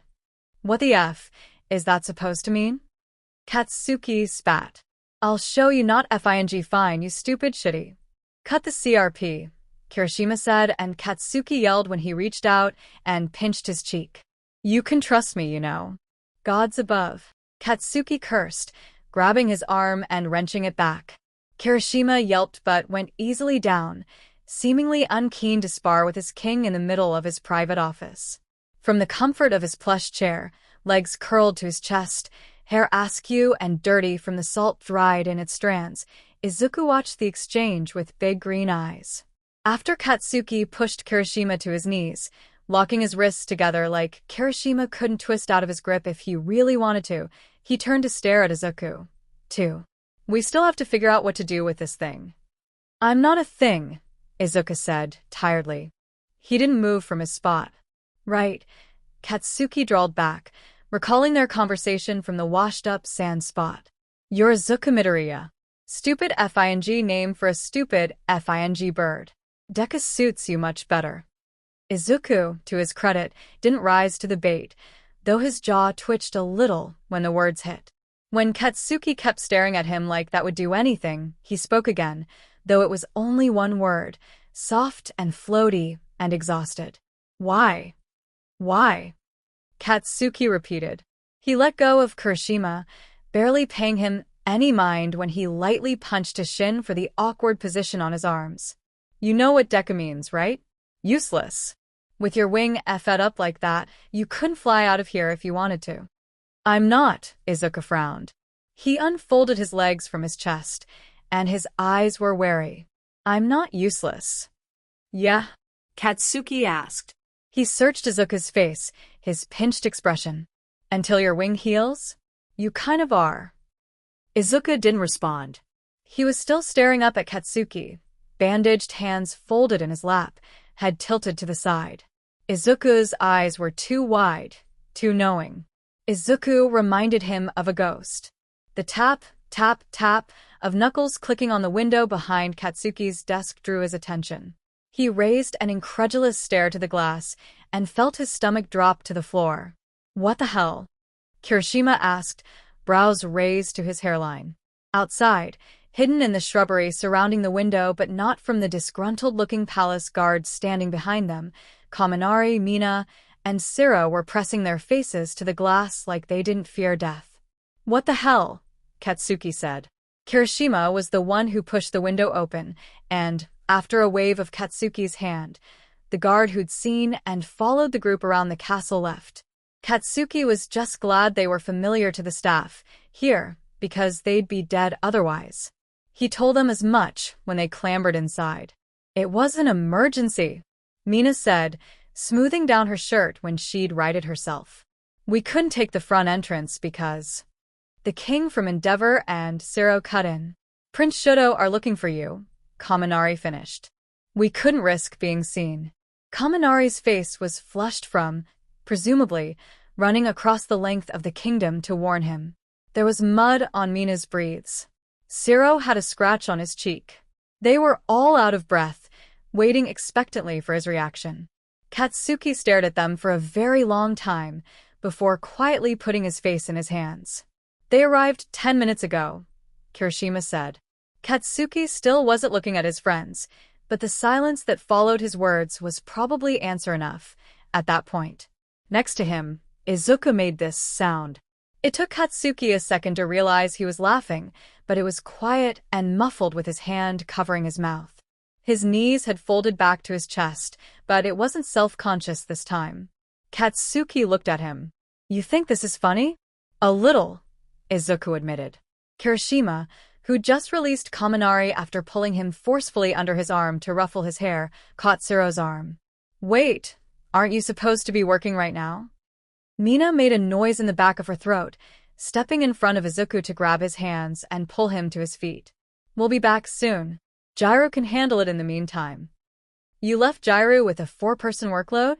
Katsuki asked, furrowing his brow. Mina stretched Izuku's injured wing out. She smoothed down the feathers in the back with a light scratch of her nails and paused when Izuku's shoulders relaxed at the contact. "We'd already done most of it before we left. This was important." Katsuki curled his lip. "Congratulations. You managed to warn me that royalty from a bordering kingdom stopped by for coffee. My life is indebted to you." Siro, who'd been watching Mina's interaction with Izuku, looked over at Katsuki. Katsuki didn't like the expression on his face when he said, softly, "Don't be like that, man. He's more than just royalty to you." Katsuki scowled, ignoring the uncomfortable twist in his ribcage at his words. First Kirishima and now them, too? They were all making a big deal out of something that happened years ago. He didn't like it. He didn't like feeling like he wasn't in control anymore just because Todoroki Shudo happened to show his pretty face. He didn't like how that's how everyone was acting. "It was years ago," Katsuki said, and hurled every ounce of venom he felt dripping in his lungs into his words. "If you think I'm still held up on Shudo, of all people, you have another thing coming. I got over it the day after he left." And now they were all staring at him, even Izuku, with different amounts of some emotion he couldn't place. He didn't like that either, but it was better than pity. Katsuki raised a hand, gestured in Mina's direction. "So, we shouldn't be focusing on that. What we need to worry about right now is the fact that there's a snow fairy in my office who allegedly knows how to cure the plague and subsequently wants me dead.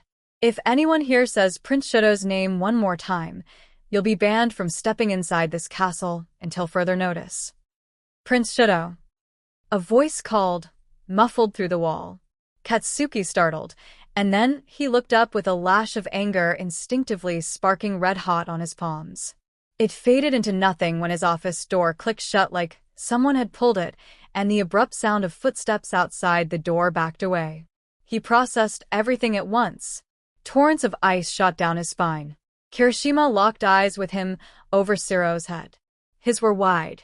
Katsuki felt something like a tidal wave crash against his ribcage, heavy and unforgiving. His body took off towards the sound before he could stop it. He swung the door open with his heart in his throat, pulsing like a drumbeat against his skin. Shudo was down the hall, boots clicking in quick strides against the carpet. Shudo was. The shock of his white and red hair got Katsuki moving again. "Todoroki." "Shudo, hey," he rushed, matching his pace in a few quick strides and catching him by the arm. Shudo flinched away, violently, jerking out of Katsuki's grip before he'd even turned to see who it was. When he did look, angling his chin to face Katsuki for the first time since his advisor had whisked them inside, Katsuki couldn't see anything on his face. It was a mask, he realized almost instantly. It was the same way he'd looked when they'd first met, years ago. Guarded. Untrusting. Scared. That realization did nothing for the nausea already building in his throat. This was the first time he'd seen him since they were teenagers, trying to fight a system that would never, ever lose.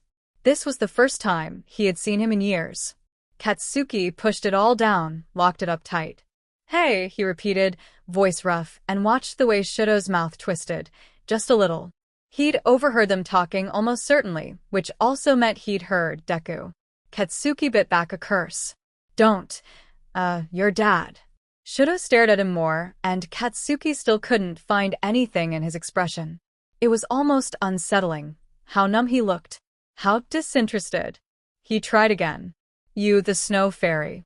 He, just don't tell. "I won't," Shudo said. Robotic. Composed. His face was impassive. Something burned in Katsuki's throat. Katsuki didn't know what to do with that, or the frustration that had been building since he caught sight of Endeavorin horses down the road, or the leftover rush of emotion since that day, that month, that year. It all washed into anger, eventually. It always washed into anger. Kaken. Katsuki turned at the sound of the voice. Izuku was standing in the half-open doorway, ice-white wings dragging on the ground behind him. One was bandaged, so was his ankle, so were his hands. He kept staring, like it was all he had, like it was all he knew how to do. "Kaken," he said. Katsuki felt his anger flare again, uncomfortable and boiling. It twisted in his chest, through his veins, down to the calluses on his palms. Firecracker sparks lit on his skin, his magic reared to life. Izuku kept staring. And then Shudo breathed, voice rough like sandpaper, "Snow fairy." Katsuki looked at him, sharply, at the way his dark red clothing drew tight across his torso, at the way he was looking at Izuku. Izuku looked back at him, chin raised, eyes sharp. Like a predator. Wary. Curious. Even with his wings damaged, with no way out should Shudo attack, he didn't look intimidated. "You are the one who shot me," he said. It wasn't a question. Shudo's eyes went wide, and Katsuki watched his Adam's apple bob. He didn't respond for a moment. He seemed wary, too, with the way his eyes tracked Izuku's form like it was a weapon, hands flexing and folding at his sides. "Yes." Izuku didn't respond. Katsuki didn't like how his eyes moved from Shudo to him, still just as intense. He didn't have time to speak again before Kirishima appeared behind him, craning his neck to glance down the hall. He shouldn't be out here. Anyone could see. He's right. Kaminari popped up behind him, earnest. He looked at Shudo. "Come in, all of you." Katsuki scoffed at that, but he knew he was right. Anyone could see Izuku and his stupid, unusable wings if they rounded the corner, and it wasn't exactly like Katsuki had 24/7 tabs on his staff's whereabouts. When he looked up at Shudo, frowning, he found that Shudo was already staring at him. His muscles tensed. Everything felt wrong. "The F are you looking at?" Shudo flinched, barely noticeable, but Katsuki caught it in the twitch of his expression, in the skate of his eyes sliding away. "Certainly not you, Your Majesty." "Katsuki," Kirishima said. "You don't get to FING say that," Katsuki growled. "I should be getting back to my father," Shudo said, backing up a step. Izuku's emerald eyes moved between Shudo and Katsuki, quiet and composed like he was analyzing something. Katsuki wanted to wipe that look right off of his FING face. "No, no, no," Mina called, sticking her arm out over Izuku's head. Shudo froze. "You're not going anywhere. Get inside." And Katsuki was suddenly presented with the realization that his friends were trying to pull both himself and Todoroki Shudo in a room together with a snow fairy. That notion was ridiculous. Everything about this was ridiculous. Shudo said he wouldn't tell, and that should be the end of it. Katsuki shouldn't ever have to see him again. He said. Katsuki started, trying to string his words together through the roaring in his ears. Kaminari darted out from around Izuku and grabbed his arm, pressing a haste kiss to his cheek specifically to catch him off guard, before jerking him forward with a sharp tug. "Come on," he said, and Katsuki could hear the smile in his voice. His brain only caught up when they were 3 steps into the room and Mina had slipped out after them, presumably to weasel up with Shudo. Katsuki pulled away from Kaminari all at once, a trail of explosions chasing his fingertips. What the F was that about? Zero hooked an arm around Katsuki's shoulders, leaning into his space. Just because he said, "Oh, gosh, promise I won't tattle," doesn't mean he won't. Kirishima glanced at them from the doorway, arms crossed over his chest. Mina and Shudo hadn't returned, and Katsuki tried not to think about what she could have been saying to him. "Like it or not, Shudo's not the same person as he was when you knew him," Kiri said. "We need to be careful with this. You, of all people, should know that." Katsuki hated Kirishima's voice, suddenly. Hated the way he knew how to read between the lines. Hated the way he was saying, "You're a king, now. You don't have room to take risks with something like this." He felt Zero's arm tighten a little around his shoulders, wanted to snap a sharp "don't tell me what to do" at his advisor, wanted to tell Izuku to go F himself if he thought this was how things were normally run around here. He kept his mouth shut, instead. Shudo and Mina appeared a few moments later, though Mina looked all too smug and Shudo seemed uncomfortable in his own skin, movements stiff and disjointed. Then the door swung shut, locking them inside. Katsuki sighed. Izuku had been uncomfortably quiet during the whole exchange, and Katsuki wondered if he would have preferred him talking, if only to get rid of that too analytical glint in his eyes. At least, then, he wouldn't feel as if his secrets were exposed and pinned out on the table for everyone to see. "Okay," Kirishima said, breaking the silence. He'd moved to lean against the door, now, watching the room with keen eyes. Shudo stood a few feet away, shoulders straight, gaze low. Izuku was standing opposite of him, tense. Kaminari, Mina, and Zero had made themselves comfortable on the plush couches in the middle of the room. Katsuki's advisor looked at him. "What are we going to do with Prince Shudo?" "I won't tell," Shudo mumbled, stiff in his skin. He hadn't looked up. "I didn't want to shoot him." "Then why did you?" Mina asked. It wasn't accusatory or condescending. Her eyes were soft. Kind. Mina didn't know Shudo before, Katsuki remembered. They'd pulled her into the group a year or so after he left. She'd been said when Kaminari had mentioned Katsuki used to know him, and she missed it. Katsuki, all of 18 years old at the time and already dressed like a king, had locked onto the words "used to" and ignored the ball in his throat for 10 minutes afterward. Shudo inhaled softly across the room. He looked up, candid, and some of his red and white hair fell into his eyes. In response to Mina's question, he said, "My father made me." Kirishima crossed his arms, leaning back. "Unless he had a knife to your throat, you still pulled the trigger." "You're right," Shudo said a little stiffly, but Katsuki was surprised at how fast the response came. "But if I had been thinking clearer for even a second, I wouldn't have. The last thing I want to do now is expose him to my father."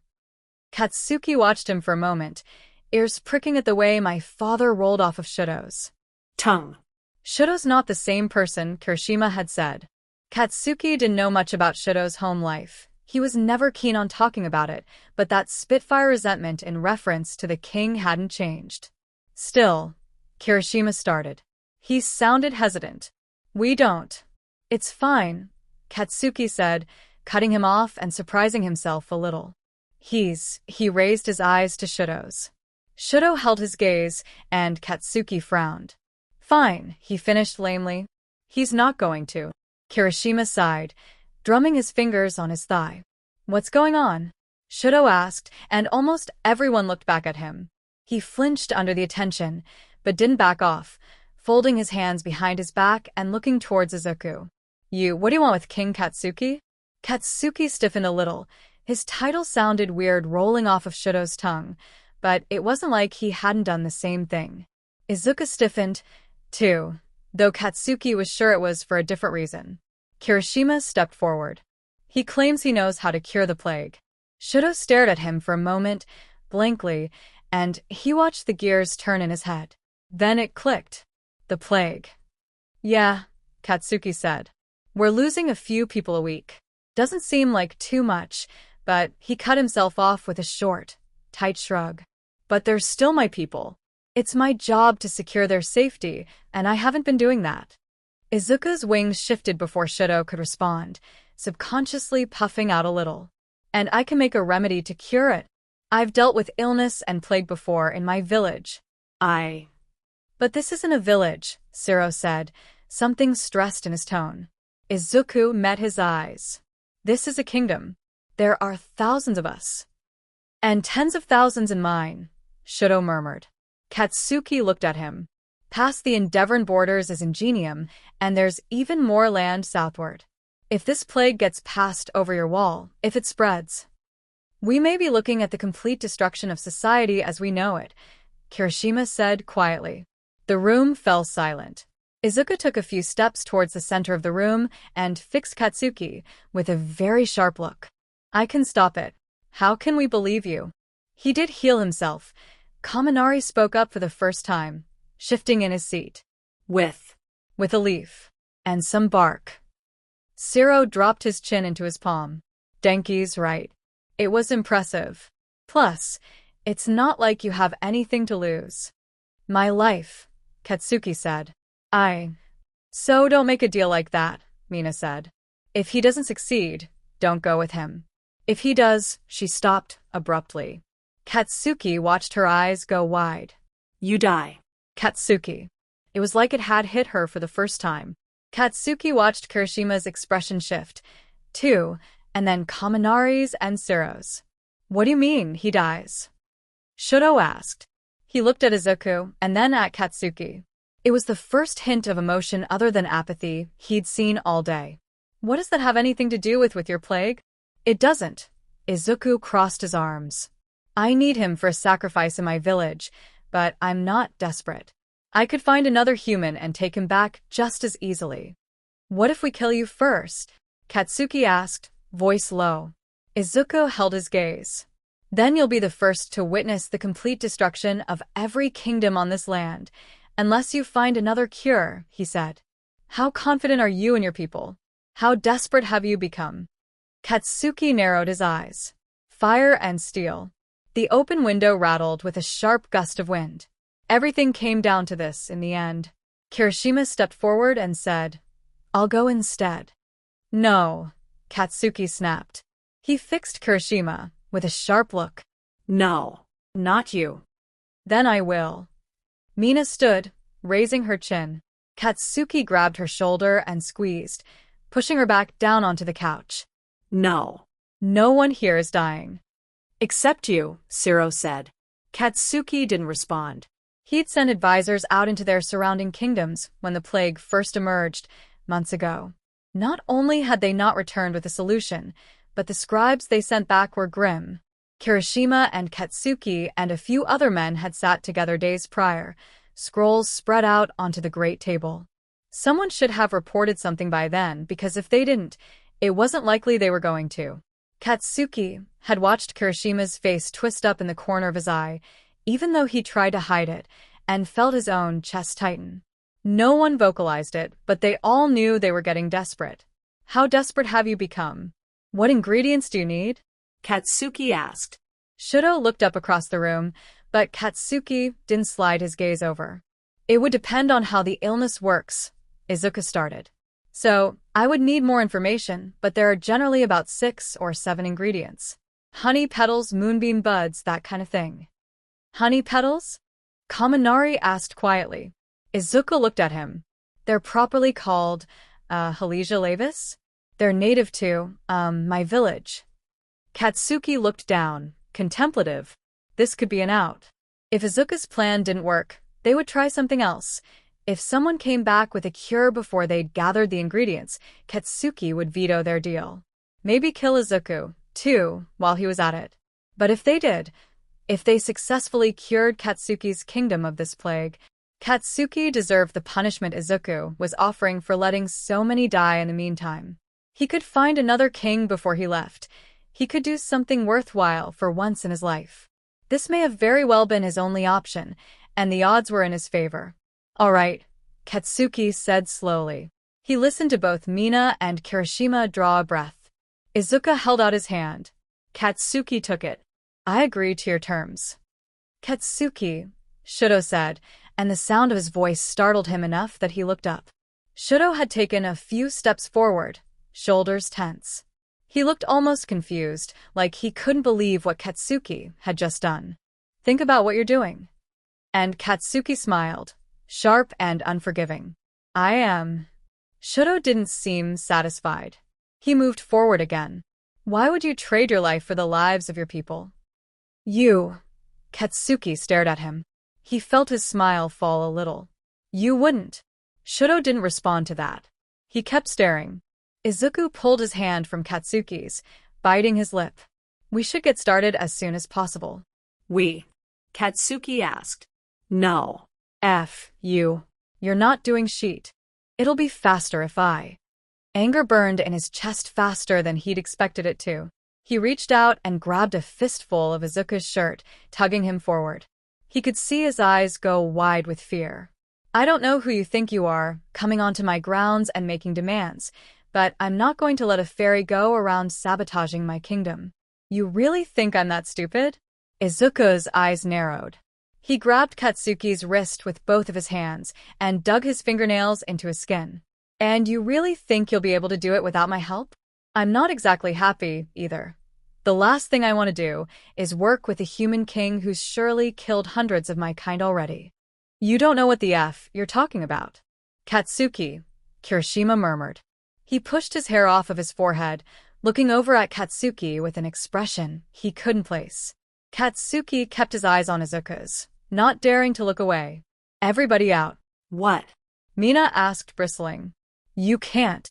Out," Katsuki said again, pointing at the door with one hand. "Now." Kirishima was the first to move, though. Katsuki felt his eyes on his face until he left. Kaminari and Sero followed. Mina stood, brushing off her sleeves and, before Katsuki could protest, reached forward and pulled him away from Izuku, into a hug. He went easily against her, feeling the heat of her arms against his skin and the press of her torso into his.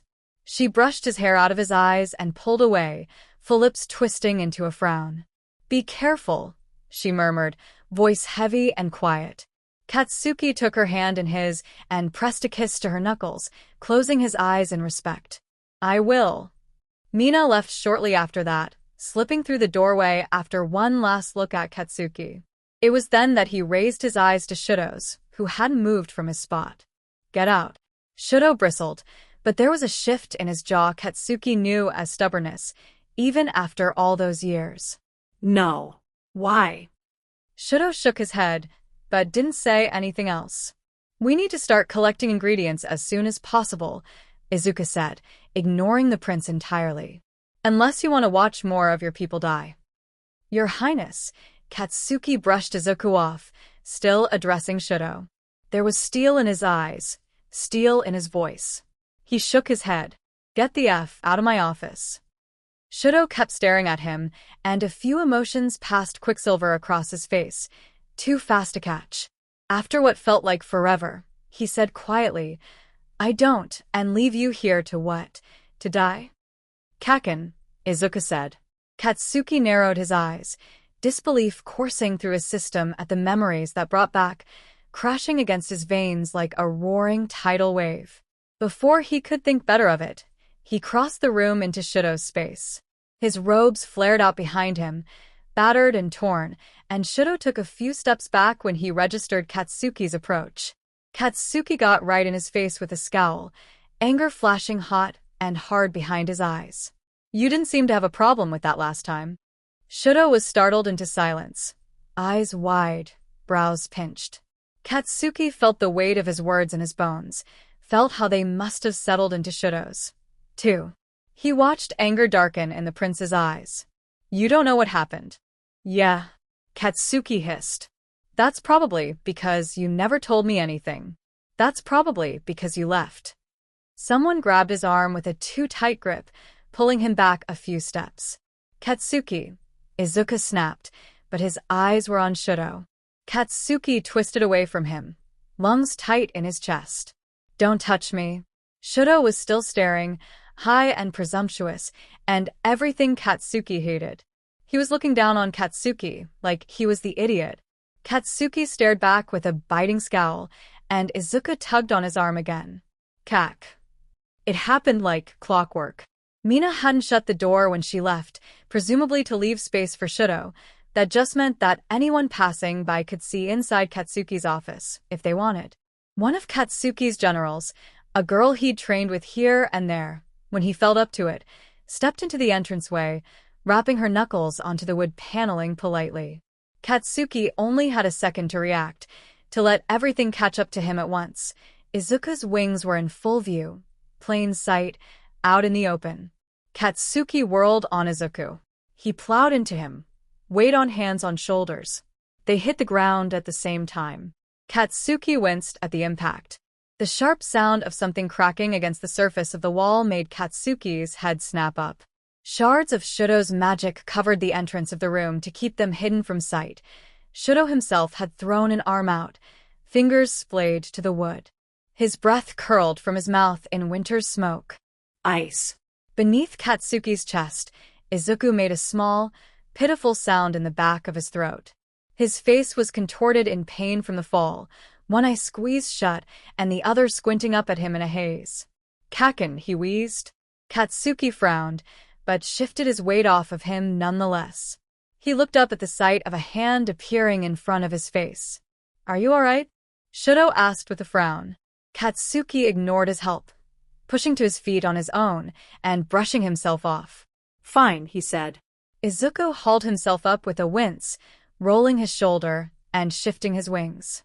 There was still a grimace in his tone when he said, I can't keep being tackled like that every time someone glances in my direction. Katsuki rolled his eyes, annoyed, but couldn't deny that the little fucker had a point. We could use the blanket for the time being and pretend you're a hunchback who's always cold, but that won't work for very long if you drop it or someone pulls it away. Izuku turned and looked at him, then, with this funny little pull to his mouth that Katsuki didn't like. Did you just make a joke? What? A joke. About the hunchback? I mean, it wasn't that funny, but you... The explosion rocked from Katsuki's palm before he could stop it, and Izuku squeaked. I didn't make a joke. Izuku stepped back, putting space between them, and pushed his hair out of his face. It sounded like a joke to me, Kaken. You. All right. Shudo cut them off with a sigh, crossing his arms. For just a second, he looked 15 again. Those eyes fixed on Katsuki. What do we do without the blanket then? How do you cover up someone's wings from people who strip feathers from bone for a living? Out of the corner of his eye, Katsuki watched Izuku's shoulders tense and was almost jarringly reminded of how their species didn't get along. People in Shudo's kingdom shot down any trespassers at their border. People in Katsuki's kingdom hunted for fun and then carved wings from bodies like they would with any other livestock. Katsuki himself wasn't any better, he knew. 5 weeks after Shudo, he had to. The memory of warm blood on his skin and throwing up in the shower sent ice water down his back like a tidal wave. He shook his head to get rid of the awful taste in his mouth and spoke through the mess of it all. Mina's dabbled in potion sheep before. I'm sure they have masking charms for sale down at one of the markets. Shudo said nothing, which Katsuki took as passive agreement. Izuku took 2 glorious seconds of silence to compose himself before opening his mouth to respond. Potions? He asked, and Katsuki resisted the urge to groan at the sound of excitement dripping off his voice like honey. Are they composed of ingredients like my remedies, or are they magic-based alone? How long does it take to make? Can you make one? Who can make one? What can you? Are there any limitations? All right, Katsuki started, but Izuku talked over him. I assume it would be breaking some code of magic rule if you used one to bring someone back from the dead or something, right? I certainly can't do that. But that's only if it's magic-based. Do you have to drink them, or is it like my... God's F dash. Katsuki interrupted. He resisted the urge to cover his ears like a child. Slow the F down. That sounds like it should be fine, Shudo said. His gaze was trapped on the floor. Send a few of your advisors. My advisors aren't doing sheet, Katsuki said, and shrugged off his torn cape. It fell to his boots in a heap. Shudo stared at him. His eyes were focused very purposefully on Katsuki's face, and Katsuki grinned before he could help it. See something you like, sweetheart? Shudo opened his mouth. Closed it. He narrowed his eyes in annoyance as Katsuki grinned widener. What do you mean, your advisors aren't doing anything? He asked. His voice was light. Composed. Katsuki shrugged, letting his smile fall. He hooked his thumbs into the waistband of his jeans. I mean, I'm not staying in this stupid FING castle longer than I have to. The sun shines for a reason. I'm going out to find it. So, we're just... Izuku hiccuped, brows furrowed incredulously. Going? All three of us. Katsuki pointed at Shudo. He's not doing sheet. He can leave. I'm coming with you, Shudo said, eyes narrowed. When Katsuki met his glare and held it, he didn't budge. You're not, Katsuki said. I am. You're not. Izuku rubbed his hands down his face. When he spoke next frustrated, it was muffled by his hands. 3 sets of eyes are better than 2. F you, Katsuki said. What about my father? Shudo asked, rolling up his sleeves like the decision was made. Katsuki was having a hard time grasping why he was so insistent on this. He can wait, he said at last, stepping around his desk and opening one of the drawers to rifle through it. He pulled a shell of body paint from its place, watching the light from the window reflect on the black container. But I'm getting out of here. You gave me an opportunity, and I'm taking it. What king doesn't like being in his own castle? Izuku asked. A commoner, a small voice in the back of Katsuki's mind provided for him. A phony king. A stand-in. A boy playing pretend. Katsuki smiled, a little loose and a little fake. A good one, he said, and popped the cap of his paint. Though he had to pass through the streets of Katsuki's kingdom to get to his castle before the sun broke the horizon, Izuku wasn't prepared for the busy marketplace of the streets below the skyline. Katsuki had disrobed of his attire for a disguise fit only for a barbarian. His chest was still bare, but the recognizable tattoos on his arms were covered with body paint. His hair was brushed back, but, Izuku noticed later, the snow fairy's feather was still tangled in strands of blonde, and black paint had been smeared around his eyes like a foggy mask. If Izuku didn't know any better, he wasn't sure if he would notice Katsuki at all in the crowd of people just like him. Shudo had changed, too, though not as severely. While Katsuki had taken the difference in stride, seemingly content in his skin, Shudo had been more hesitant, more conservative in his approach. He hadn't changed, not really, but he'd shed his easy-to-spot Endeavorin robes to reveal a white button-up tucked into faded leather breathes underneath. His hair had also been pushed from his forehead, but he refused the paint Katsuki had begrudgingly offered. Shudo's two-toned hair would give him away no matter what. That shouldn't have really been an issue. Katsuki would be the one in danger if anyone decided to hurt him without the palace guards around. Izuku had held back a grimace at that thought, because not only had Katsuki taken to running his own errands like a commoner, but he'd also decided it would be a good idea to sneak out unsupervised like a child. Shudo had tried to argue against this, too, but Katsuki said something to him in a low voice. Shudo looked at the floor and stopped talking, and Izuku felt concern bloom like flowers in his chest at the sight of it. He didn't know Shudo like Katsuki had, but something was wrong, anyway. On their way out of the castle, the boots Katsuki had given him clicked on the cobblestone tile. They'd taken a back entrance to the marketplace around the castle's walls to avoid the attention of any watchful guards. Shudo startled when Izuku's arm playfully knocked into his. Those sharp eyes focused on him. Hey, Izuku whispered, pretending he wasn't sweating through his skin from the heat of the sun seeping into the blanket pulled taut around his shoulders. Shudo stared at him for another second, as if waiting for a trap to spring. He sounded uncomfortable and stiff when he asked, "What do you need?" "You tell me," the kid said.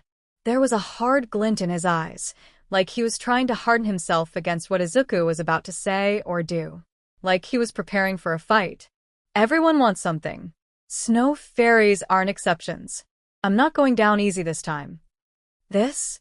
Izuku felt another ache in his chest, but this time wasn't from physical pain. He shook his head, just a little, and held up his branch. I don't want anything from you. I'm trying to make a healing remedy. My name is Izuku Midoriya. Are you okay?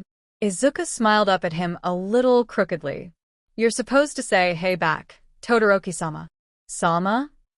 Shudo asked, raising his brows. Izuku's brain lagged, at that, trying to figure out what was wrong before it clicked.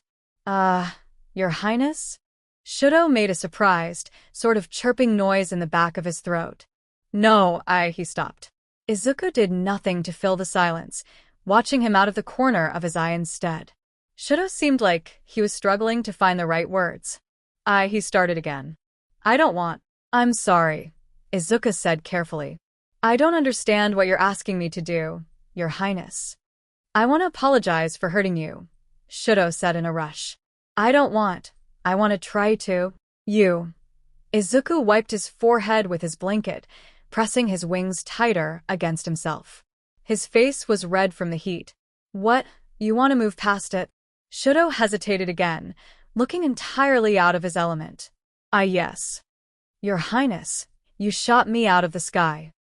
I know I'm... Todoroki-sen, Izuku said, and he was smiling. I'm messing with you. Oh, Shudo said, and he was so startled he stopped walking entirely. Izuku pulled the blanket tighter around his shoulders and looked back at him. Shudo was caught staring at the ground, eyes wide. Oh, he repeated, quieter this time. Somewhere ahead of the pathway they were traveling on, cutting through looming trees and shrubbery around them, Katsuki cleared his throat.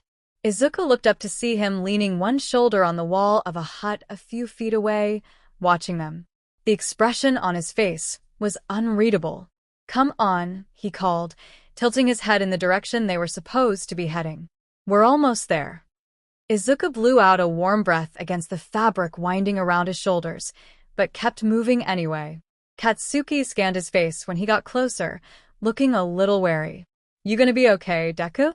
I'm fine, Izuku said, shaking his head to clear the sweat from his brow. Katsuki frowned but said nothing more, waiting for Shudo to pass as well before closing up the back of their group. They stepped out of the shadows, and, as if someone had snapped their fingers, Izuku found himself standing in the middle of a marketplace square. He felt his breath leave him in a rush. The music was the most jarring. Fiddles played along the sides of the streets, keeping up the energy. And the people, the barbarians, were scattered around the streets bustling and laughing and moving around Izuku with their sparse clothing, warriors' muscles, tattoos and ink and scars. Katsuki pressed a warm hand to Izuku's shoulder. Start moving, lest you want to get trampled. Izuku did not, in fact, want to get trampled. He forced himself to shuffle into the crowd, but peered back at Katsuki as he moved. I wasn't expecting so many people. Katsuki didn't respond at first, but he guided Izuku to the side, a little out of the way of the stampede. His grip was a little too bruising on his arm, but Izuku wasn't really in the spot to complain. This is nothing. When I was growing up, there was... He cut himself off, turning to look at the crowd of people. Something softened in his expression. The whole kingdom practically gathered here every day. Of course, there were more stands, more shops, but there was music. There's music now, Izuku said softly. Something about Katsuki's eyes had caught him, had drawn him in like a child to a storyteller. Katsuki shook his head. No, there were flutes. He pointed down the line. And singers and brass. It was so loud, and there was a space about 15 meters west of here that was always open for someone to dance. He trailed off. Some of the interest that had sparked in his eyes abruptly flickered out. He faced Izuku. But that doesn't matter. The plague stopped most of them from coming out. By this month's end, I doubt there'll be more than 10 people here at a time. Izuku felt his eyes soften, a little, but he kept his attention on Katsuki's face. I'm sorry, he said softly.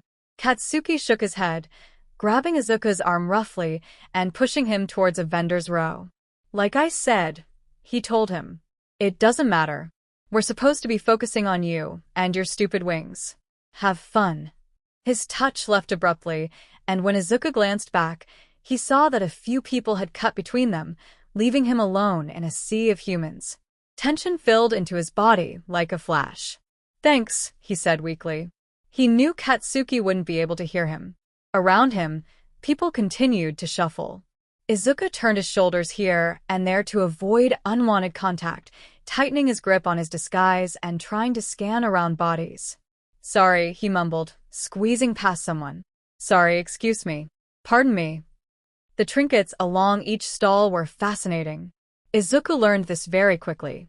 Some of them had what looked to be freshly grown fruit, handmade dolls, jewelry and games and patterns in cloth knitted with golden thread. He stalled at a few of them, eyes wandering. Nothing like this ever happened in his village. Hey, stranger. A voice called, catching his attention. When Izuku raised his eyes, he realized that a woman from a nearby station was trying to catch his attention, half leaning out of her booth. Izuku approached her cautiously, curiously, stepping over cobblestone and the grass that sprouted from it. She smiled kindly when she noticed, adjusting her leather clothing with one hand. I haven't seen you around before. Where are you from? Izuku startled, brain momentarily short-circuiting. A quick glance over his shoulder showed that Shudo and Katsuki were still there, though neither were paying attention to him. They also seemed to be on completely opposite sides of the square, and Izuku sighed when he noticed. The woman was still looking at him expectantly when he turned back. I'm from Ingenium. He started cautiously, recalling the Book of Kingdoms he'd practically memorized when he was 10, a washed-up artifact of the human realm that accidentally made it to their little mountainside village. The woman's smile faded, just a little, but before Izuku could panic, she spoke again. Huh. You don't much look like you're from Ingenium. You sure? Izuku felt his face flush, trying to scramble for a response. Was he sure? What if the people in Ingenium had horns or scales, or something Izuku most certainly didn't have? Would she report him? Would he be killed? Izuku almost collapsed right then and there when she threw back her head and laughed, loud and unbashful, and like everything barbarians seemed to be. Tattoos were trickling up her neck, inky black and intimidating. When she looked at Izuku again, she was smiling. I like you, stranger. Tell you what, take this bracelet back to your kingdom. Tell your friends in Ingenium to come say hello. Izuku blinked at her, staring at the piece of jewelry she was holding out for him. I don't have any money. Take it, the woman insisted again, pushing her dark hair from her shoulder. Consider it a gift from us to you. Izuku blinked at her again, suddenly feeling a prick of heat behind his eyes. Thank you, he murmured, reaching out to take it from her. The bracelet looked to be handmade, like everything else on her display, round and metallic, seemingly just a silver cuff, but there were carefully etched designs of different swirling patterns carved into the surface. Izuku touched it with the pads of his fingers, feeling the notches and indents under his skin. The woman winked at him when he looked back up at her. You take care of that now. Some say those are made from the gods. I reckon you like the message. Izuku's eyes widened, surprised. His grip on the metal tightened. He started, but a bustle of people cut between him and the woman's stand before he could finish, leaving him food of the crowd once more.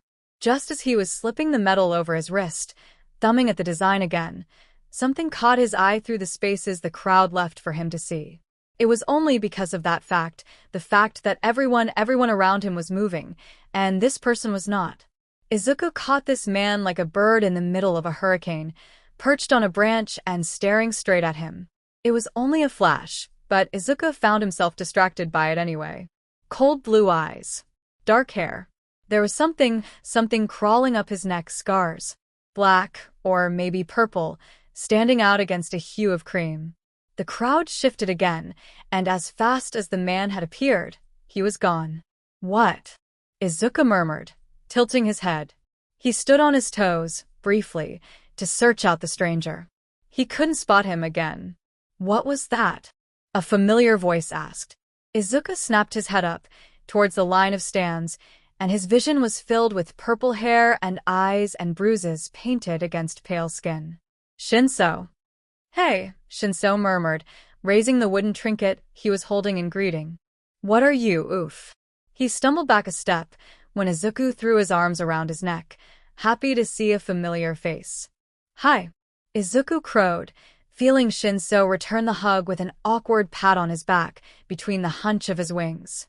That, in turn, caused the blanket draped around his shoulders to slip down just so. A hand grabbed the fabric and yanked it back to cover his neck before Izuku could react. You idiot, be careful, Katsuki hissed in his ear. Shinso dipped his head into a bow when Izuku pulled away from him. Your Majesty, he mumbled, seeming to be able to pick him out after meeting him for the first time. Shinso looked up to see Shido a few feet away, pulling away from a small swarm of girls. He blinked. Your Highness. Hello, Shido mumbled when he reached them, ears a little red. He brushed himself off, seemingly flustered. Katsuki leaned away before their arms could touch, though his attention was focused on the pulsing crowd.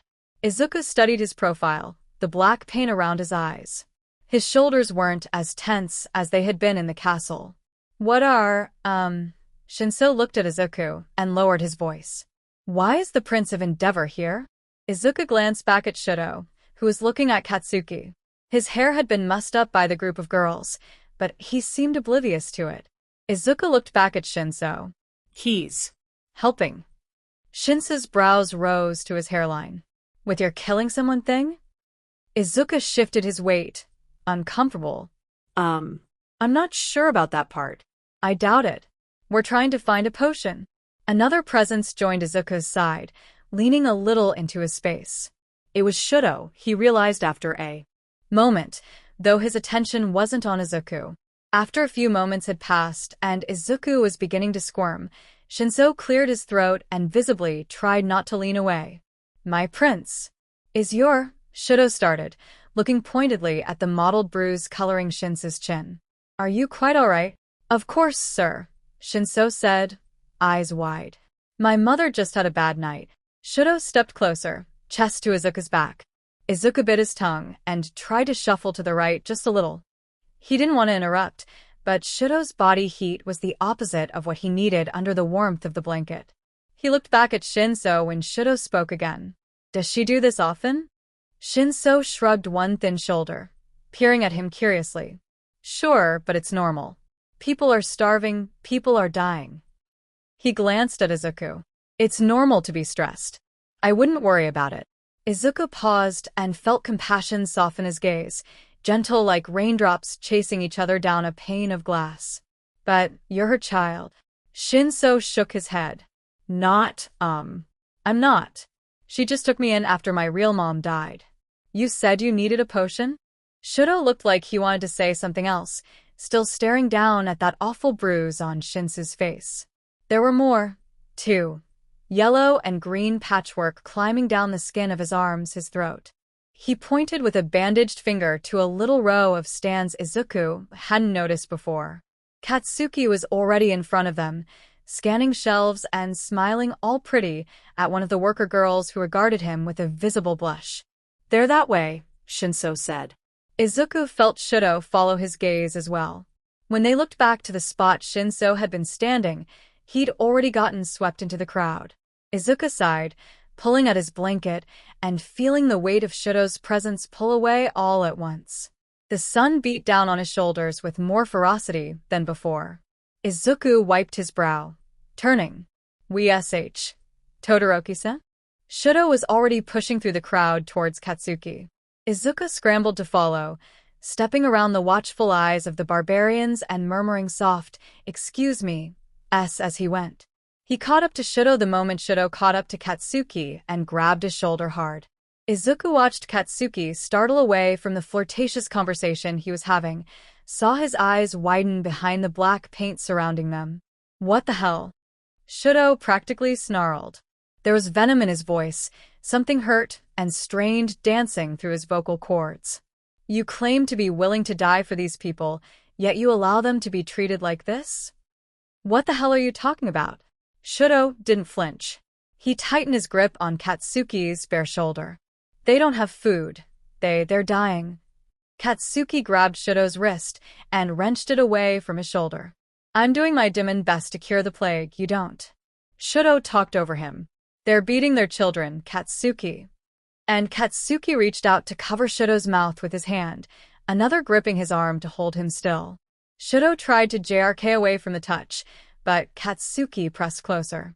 Izuku was just trying to decide whether or not to intervene when Katsuki said, voice low, "You don't get to tell me how to run my kingdom. I am doing everything I can to help these people. I came from these people. You don't get to ride in here on your proud white horses and tell me what to do without knowing the full story." He released Shudo, scowling, and took a sharp step back. It doesn't work like that anymore. Oblivious to the exchange of king and prince, the rest of the marketplace kept bustling around them. Streamers were strung from lush treetops, smiling faces flew in and out of sight. Everyone was moving except for Shudo, Katsuki, and Izuku. Izuku felt out of place, suddenly, like he was intruding on something he wasn't supposed to see. Shudo was staring at Katsuki, jaw tight, shoulders squared. I don't understand you, he said at last, and the admission was bitter. If Katsuki was caught off guard, he didn't show it. And I don't intend for that to ever be the case again. Izuku took that as his cue. He shuffled forward, parting through the murmuring crowd as quietly and efficiently as possible. And then a hand grabbed his arm. He froze, momentarily too surprised to react, but then a low voice like caramel drawled low and close to his ear, "Snow Fairy," and Izuku's heart dropped to his shoes. It felt like it took him a century to turn his head, to tear his gaze from Shudo and Katsuki, who were still talking quietly. White noise drowned out the rest of their conversation, and a calloused hand brushed against his throat before he could move. Quiet now, the honey voice breathed. We don't want to let anyone know, do we? Izuku felt another jolt spear through his chest at that, uncomfortable and frantic. He processed the pressure at the base of his neck in the next second, at the other hand toying with the hem of the blanket draped over his shoulders. Palace guards are 2 minutes away, and I'd bet money that almost everyone in this crowd would want a piece of you, Izuku couldn't see the man's face, too scared to turn and face him.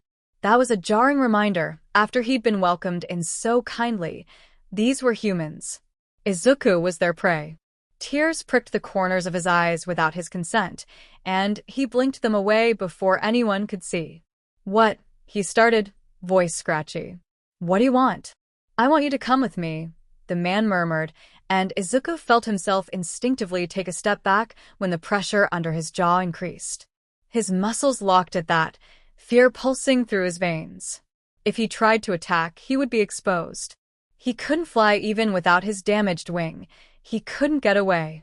The pressure on his neck increased a little, and his boots scuffed against the ground. Katsuki hadn't looked away from Shudo, and Izuku hadn't stopped looking at Katsuki, pleading with his eyes that he just look up, notice. He didn't, and Izuku was forced back another step. The crowd never stopped moving, never stopped filling in the spots they left empty. Within seconds, Katsuki and Shudo had dissolved into the rest of the barbarians, leaving him alone. Izuku resisted the urge to shudder when the stranger's hair brushed against his. Relax, he breathed, voice still silky smooth. I'm not going to hurt you. Yeah. Izuku tried not to let the panic in his chest seep through to his voice. He wasn't sure how well he succeeded.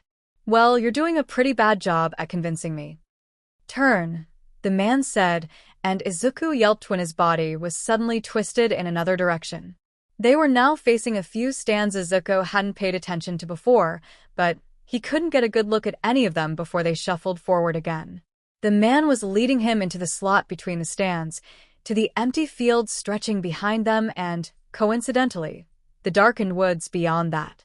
Fear speared hot and hard through his chest again. Izuku dug his heels into the soil, forcing his body to a stop. The man slowed behind him. Izuku felt eyes on the back of his neck, felt the hand tighten around the hem of his makeshift disguise.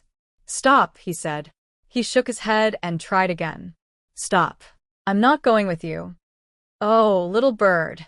His breath hit the back of his neck. You don't have a choice. Izuku shook his head again, grinding his teeth together. Once they were alone, he really would be at the mercy of this man.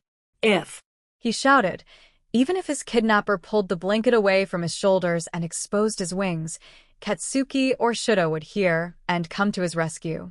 Izuku felt his muscles tense, felt his body coil to spring even when the man's grip on his neck tightened. He had to move, or Katsuki would kick his butt into next November, when he evidently got himself killed. Smart plan, the man murmured, but his voice was a little tense. Izuku's stomach nodded. Had he been talking out loud? It didn't matter. He had to move. He had to. Kurojiri. The man snapped, louder than anything he'd said before, and Izuku's vision snapped black. Water was dripping. That's the first thing he registered. Somewhere, some distance from Izuku, water was dripping. He processed the chill of the cold flooring beneath him a second later, when a shiver racked through his body. Suddenly, he missed the warmth his blanket provided.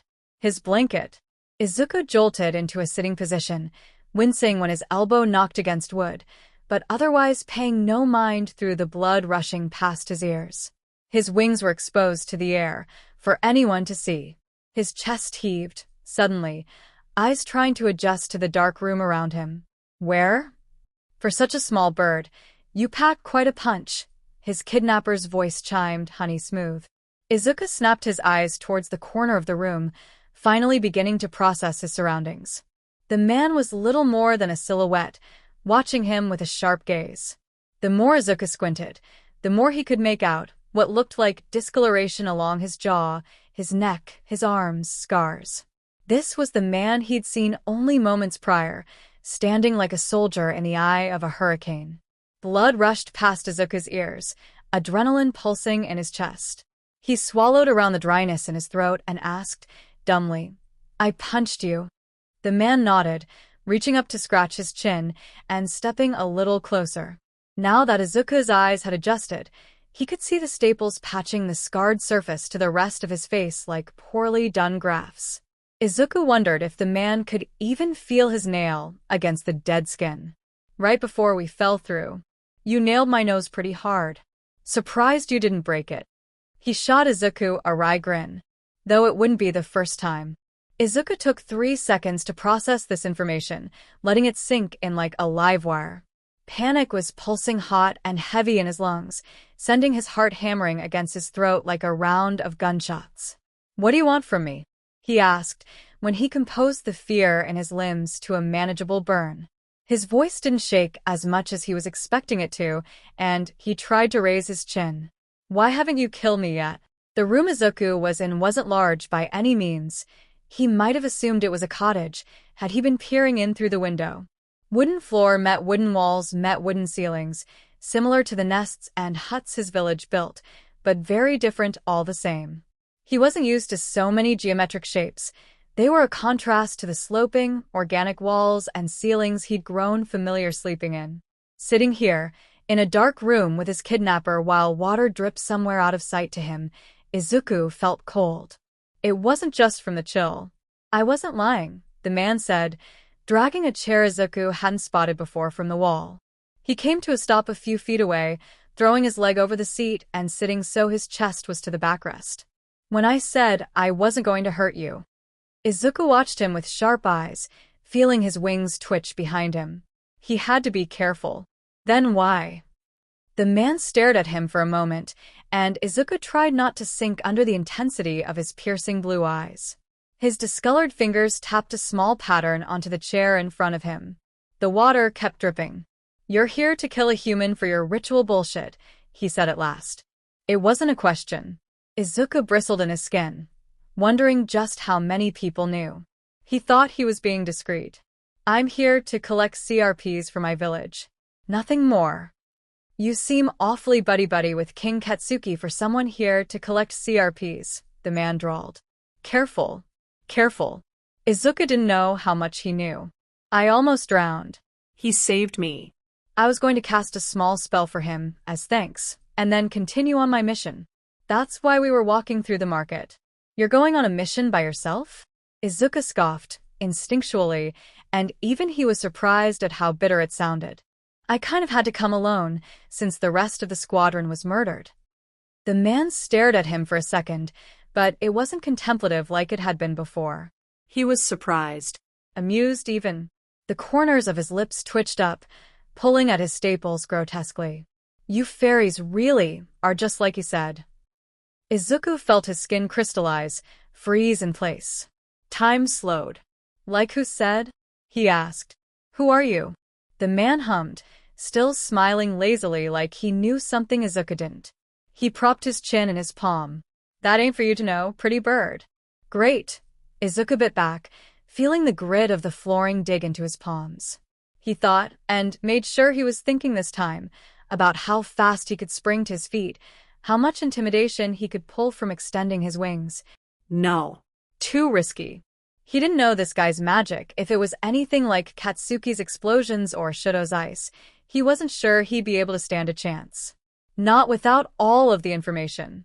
He tried to keep his expression deceptively neutral the longer he stared, but it probably only ended up looking deceptive. I know who you are, Izuku Midoriya, the man drawled, still watching him with that neutral expression. Izuku's skin crawled, surprised. His smile faded, and his staples stopped pulling at his skin. Look, he said. You're going to sheet up being here. A lot of carefully made groundwork is prying from the dirt. You got friends back home? Izuku blinked. Once. Twice. What? The man rolled his eyes, and even that movement was lazy. He was holding himself as if he trusted Izuku, like they were old friends catching up. That just meant he was comfortable. He was confident in himself if Izuku decided to try something. That realization was not at all comforting. You know, friends?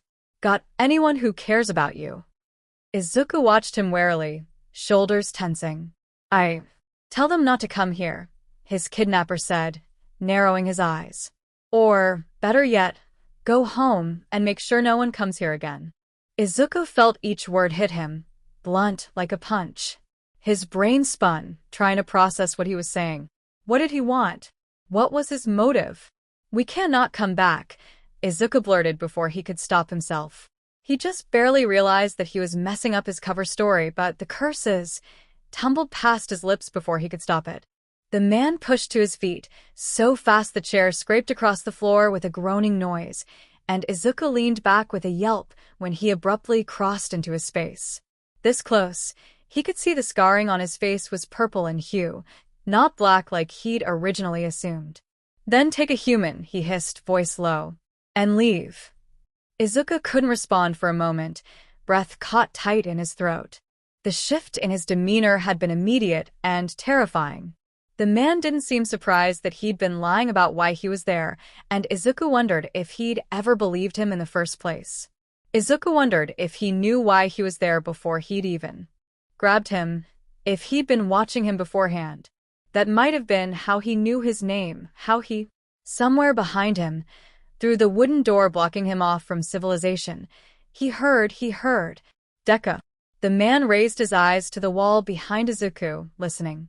Katsuki's voice was muffled, far away. He must have been looking for him. The man didn't look intimidated by that notion.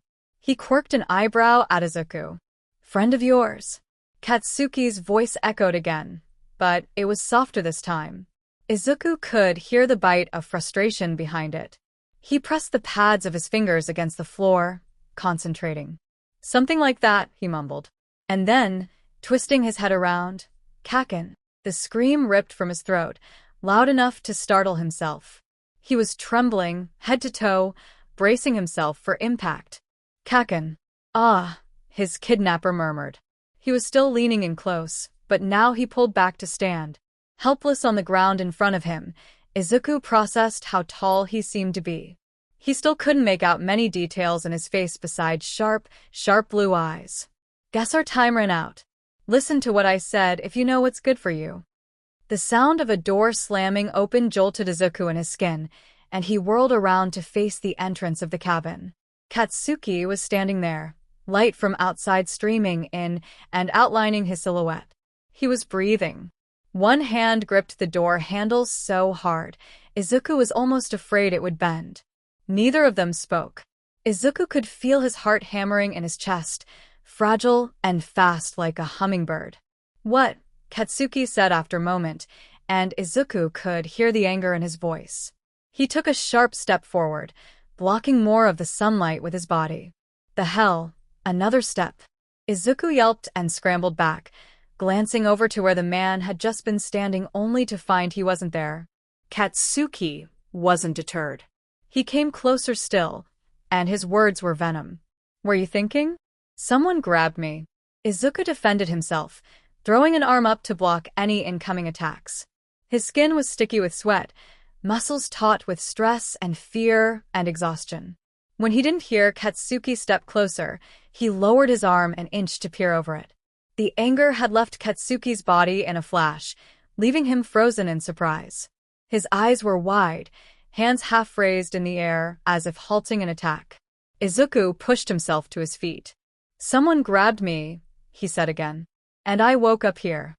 "You were gone for 2 hours," Katsuki said, and his voice was rough with tension.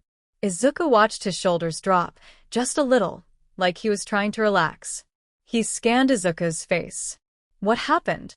Izuku shook his head, brain still spinning around 2 hours. I don't know." Katsuki stared at him. "You don't know?" Izuku shook his head again, turning to gesture to where the man had been standing. With the light now streaming in through the doorway, he could see the wooden slabs making up the walls more clearly. The chair he'd been sitting in was still in the center of the room, but now there was something on it. Katsuki saw the vial at the same time, and he brushed past Izuku with a frown. Izuku watched his eyes skim over the label when he snatched it from its spot, pause, and then move again. He looked up at Izuku, turned the front to face him. Izuku's spine straightened when the words hit. Cathesium. An invisibility spell. His wings. "Start talking," Katsuki said. Izuku blew out a low breath of air. Someone grabbed me in the marketplace, and before I could do anything to stop him, everything went dark. I woke up here. He told me to go." Izuku blinked. "He knew why I was in the human territories, and he told me to go home and make sure no one followed me inside." Katsuki was watching him, still, though his gaze wasn't suspicious. He wasn't regarding Izuku as a liar. Izuku felt a sudden burn behind his eyes, a little overwhelmed, but he blinked it away before Katsuki could see. "He knew my name." "Sheet," Katsuki breathed, tightening his grip on the vial. He pushed the hair that had fallen from where it was pushed back off of his forehead. The black paint around his eyes was a little faded, which meant he probably hadn't gone back to the castle to refresh. He and Prince Shido had have been looking for him for the entire 2 hours he was gone. "Did he say anything else?" Izuku started, looking down at his hands. One of his knuckles was a bit bruised from what he assumed was the punch he'd thrown at his kidnapper. "He said I was, that there was groundwork they were laying out, that I was messing it up by being here." Katsuki didn't respond for a moment. Izuku risked a glance up at him. Katsuki hadn't torn his gaze from his face. There was something calming about his expression, even though his shoulders were tense from Izuku's burden. "You're bleeding." Izuku startled. "What?" Katsuki shook his head and stepped closer, taking Izuku's face in his hands before he could pull away. Izuku forced himself to go very still when Katsuki angled his head down. His eyes fixed on the bare expanse of his chest, at the black-smudged paint on his arms. Deft fingers gently pushed his hair away from his forehead. The touch was softer than he would have expected from the barbarian king. When he pulled his hand back, it was flecked with dried blood. Izuku winced when his head throbbed, tender. He hadn't noticed the pain before. "Is it sore?" Katsuki asked, and forced Izuku's head back down when he tried to look up at him. Izuku shivered when his hands brushed through his hair again, combing for anything off. When he hooked his fingers in the crook of Izuku's jaw and forced his eyes up, he was frowning. Some of that gentleness had faded. "You might have a concussion." "From what?" Izuku mumbled, suddenly very focused on the red of Katsuki's irises. The king didn't seem to notice, and flicked Izuku's tender forehead with his index finger. Izuku winced, reaching up to touch it. Ow. I wouldn't know. I wasn't the one who hit my head, Katsuki said. He was still frowning. Hey, why are you so cold? What? Izuku mumbled again, squinting at him. The sunlight was warming his back, yes, but he still felt the chill of the room seeping into his bones. Aren't you? Katsuki sighed, looking down to the vial in his hands. No. Something's up with your system. Did that guy leave this here? Izuku shrugged. Well, it wasn't there when I got here. All right, smartass, Katsuki said, pulling away from Izuku. Izuku found himself immediately missing the heat from his body. Katsuki's boots clicked against the floor, and he knelt to scoop something from the ground. It was his blanket, Izuku realized, as Katsuki draped it over his shoulders. He sighed against the warmth of it. He hadn't noticed it was there. Thank you, he mumbled, but Katsuki was already stepping outside without a glance back to him.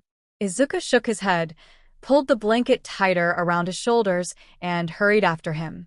They found Shudo leaning against the wall of a vacant stand, watching them come down the hill with a pinched expression. Izuku watched him push himself off with a little kick. He looked tired. Are you all right? Shudo asked, coming to a stop in front of him.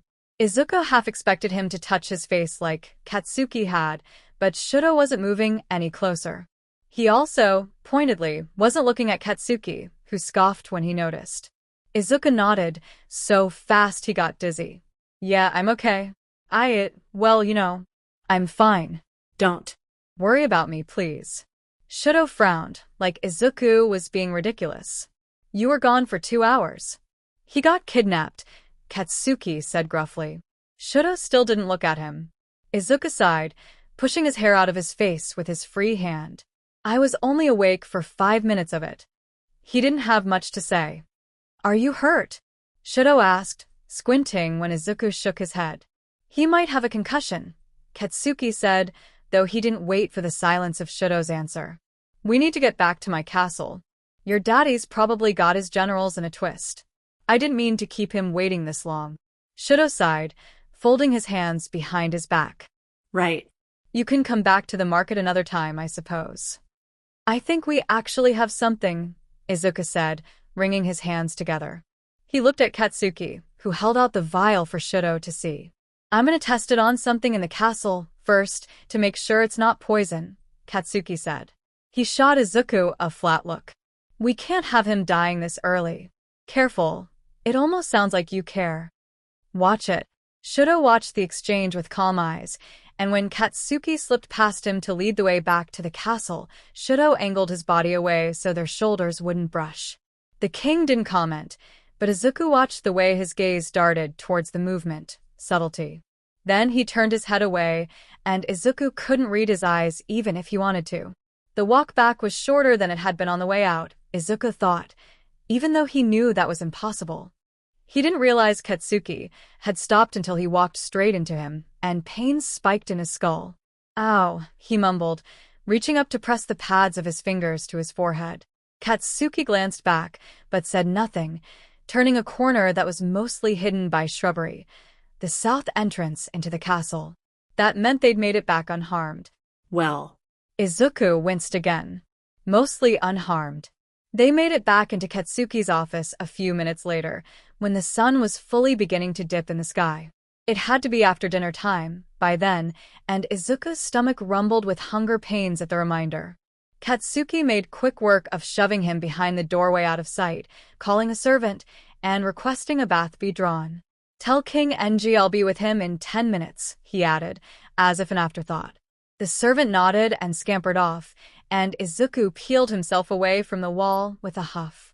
You're cruel, he told Katsuki. Katsuki rolled his eyes. Get used to it. Are you feeling nauseous? Nauseous? Izuku blinked, letting his blanket shift down his shoulders a little. No. Why? I'm trying to check if you actually have a concussion, dumbass. Stand on one foot. What? No. Katsuki shot him a look from the doorway, rubbing at the paint on his arms. You need to check your balance. I'm fine, Izuku said. The servant came back a few seconds later, and Katsuki nonchalantly pressed his palm against Izuku's chest and pushed. Izuku stumbled, but caught himself just before he hit the wall and made a sound. He shot Katsuki a dirty glare through the crack in the door, and saw Katsuki's lip pull up in response. "This way, your majesty," the servant mumbled, bowing quickly before turning on her heel to lead Katsuki away from them. He shot one look back into the room, raising an eyebrow at them. "Don't break anything," he said. Then he was gone. Izuku felt his breath leave him when the door clicked shut, though he wasn't sure why. It was almost like the significance of Katsuki leaving marked the official end to the stress of his day, like that chapter was finally over, now that they were refreshing from it. Shudo seemed to agree in the sentiment, because his shoulders slumped and he sank heavily into one of the plush chairs pushed against the wall. Izuku caught his eye and couldn't help the little laugh that escaped him. Maybe it was from the ridiculousness of it all. He wasn't sure. 2 hours, huh? He asked out loud. "I'm sorry to make you look for me." Shudo shook his head, rolling out his shoulders and heaving a very deep breath. "It's fine. I wanted to. Kaken was too?" Shudo hesitated, but nodded again. Yeah. He was stressed. "Who took you?" Izuku hummed, filing away that he was stressed for later and pushing himself away from the wall. The sunlight streamed through the window. Mina, Kaminari, and Siro had clambered through hours earlier, casting golden rays on Katsuki's desk. Izuku peered at it curiously, brushing his hand over a few discarded papers thrown about. "He wouldn't tell me who he was, but he knew my name. Said he wanted me gone or something." Shudo blew air through his nose. "Sounds rough." Izuku shrugged. "It wasn't too bad. I wasn't hurt and Kaken found me pretty fast after I woke up." The closer he looked at Katsuki's messy scrawl, the more he could make out his scratchy handwriting as something legible. They were letters, addressed to names Izuku wasn't familiar with. He skimmed over a few of them, frowning. "But, well, it was kind of scary. Me being here is disrupting something, but it's not like I can turn tail and leave." Shudo was watching him when he looked up. Some of the light caught on his two-toned hair. Izuku hesitated. Shudo was attractive for sure. Even he could see that. His perfectly symmetrical face, the intense look in his eyes, even the angry, scarred skin around his left eye fit well in bringing the picture together. Here he was, with his cream button-up tucked messily into his breeds, lounging in a chair with less than perfect posture and staring at Izuku like he couldn't decide what he wanted to do with him. Izuku was always going to be a little intimidated by that, especially without Katsuki there as a buffer. That acknowledgement made him falter. What if Shudo was still hung up on him and decided to freeze Izuku into a chicken icicle for wanting to kill his ex? Izuku certainly wouldn't be able to stop him, and it wasn't like he could call for help. Oh, gods, was he going to die? What a way to go, really, for a hot prince with cold hands to dig him an early grave. He didn't even have time to ask how his magic worked. "You can't go back," Shudo filled in slowly.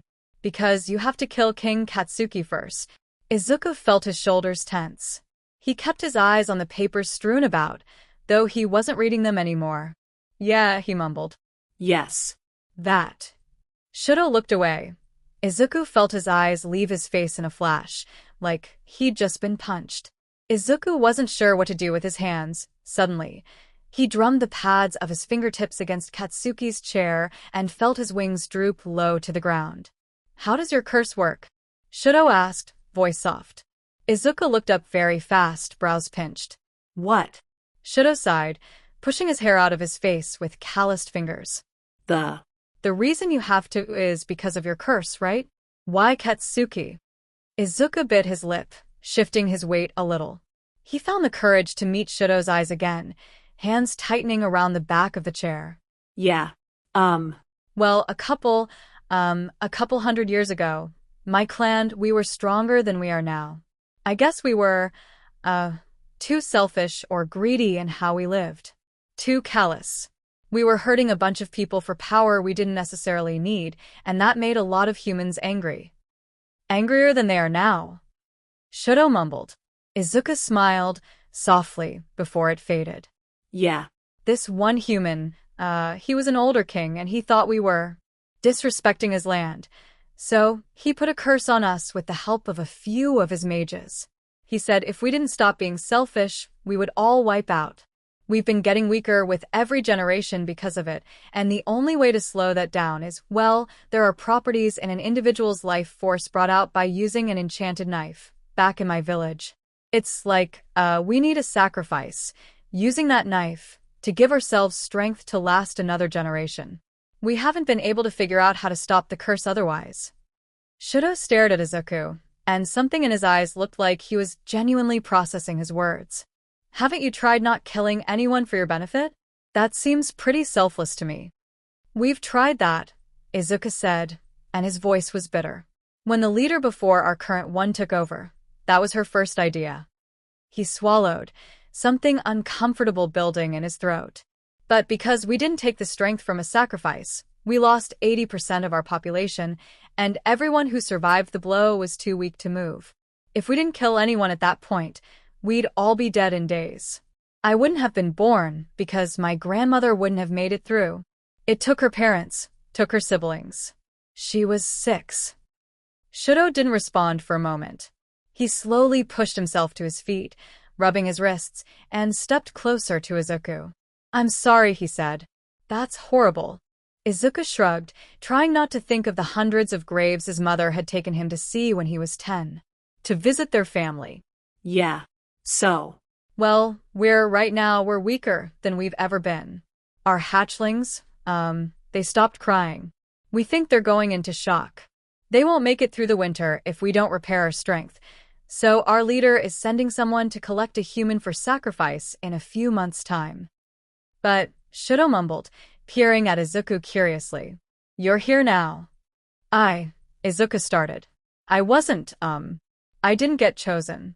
I came on my own because I thought I thought that maybe if I could convince a human to come with me instead of just, taking one, it would be, less selfish. Katsuki, Shudo said.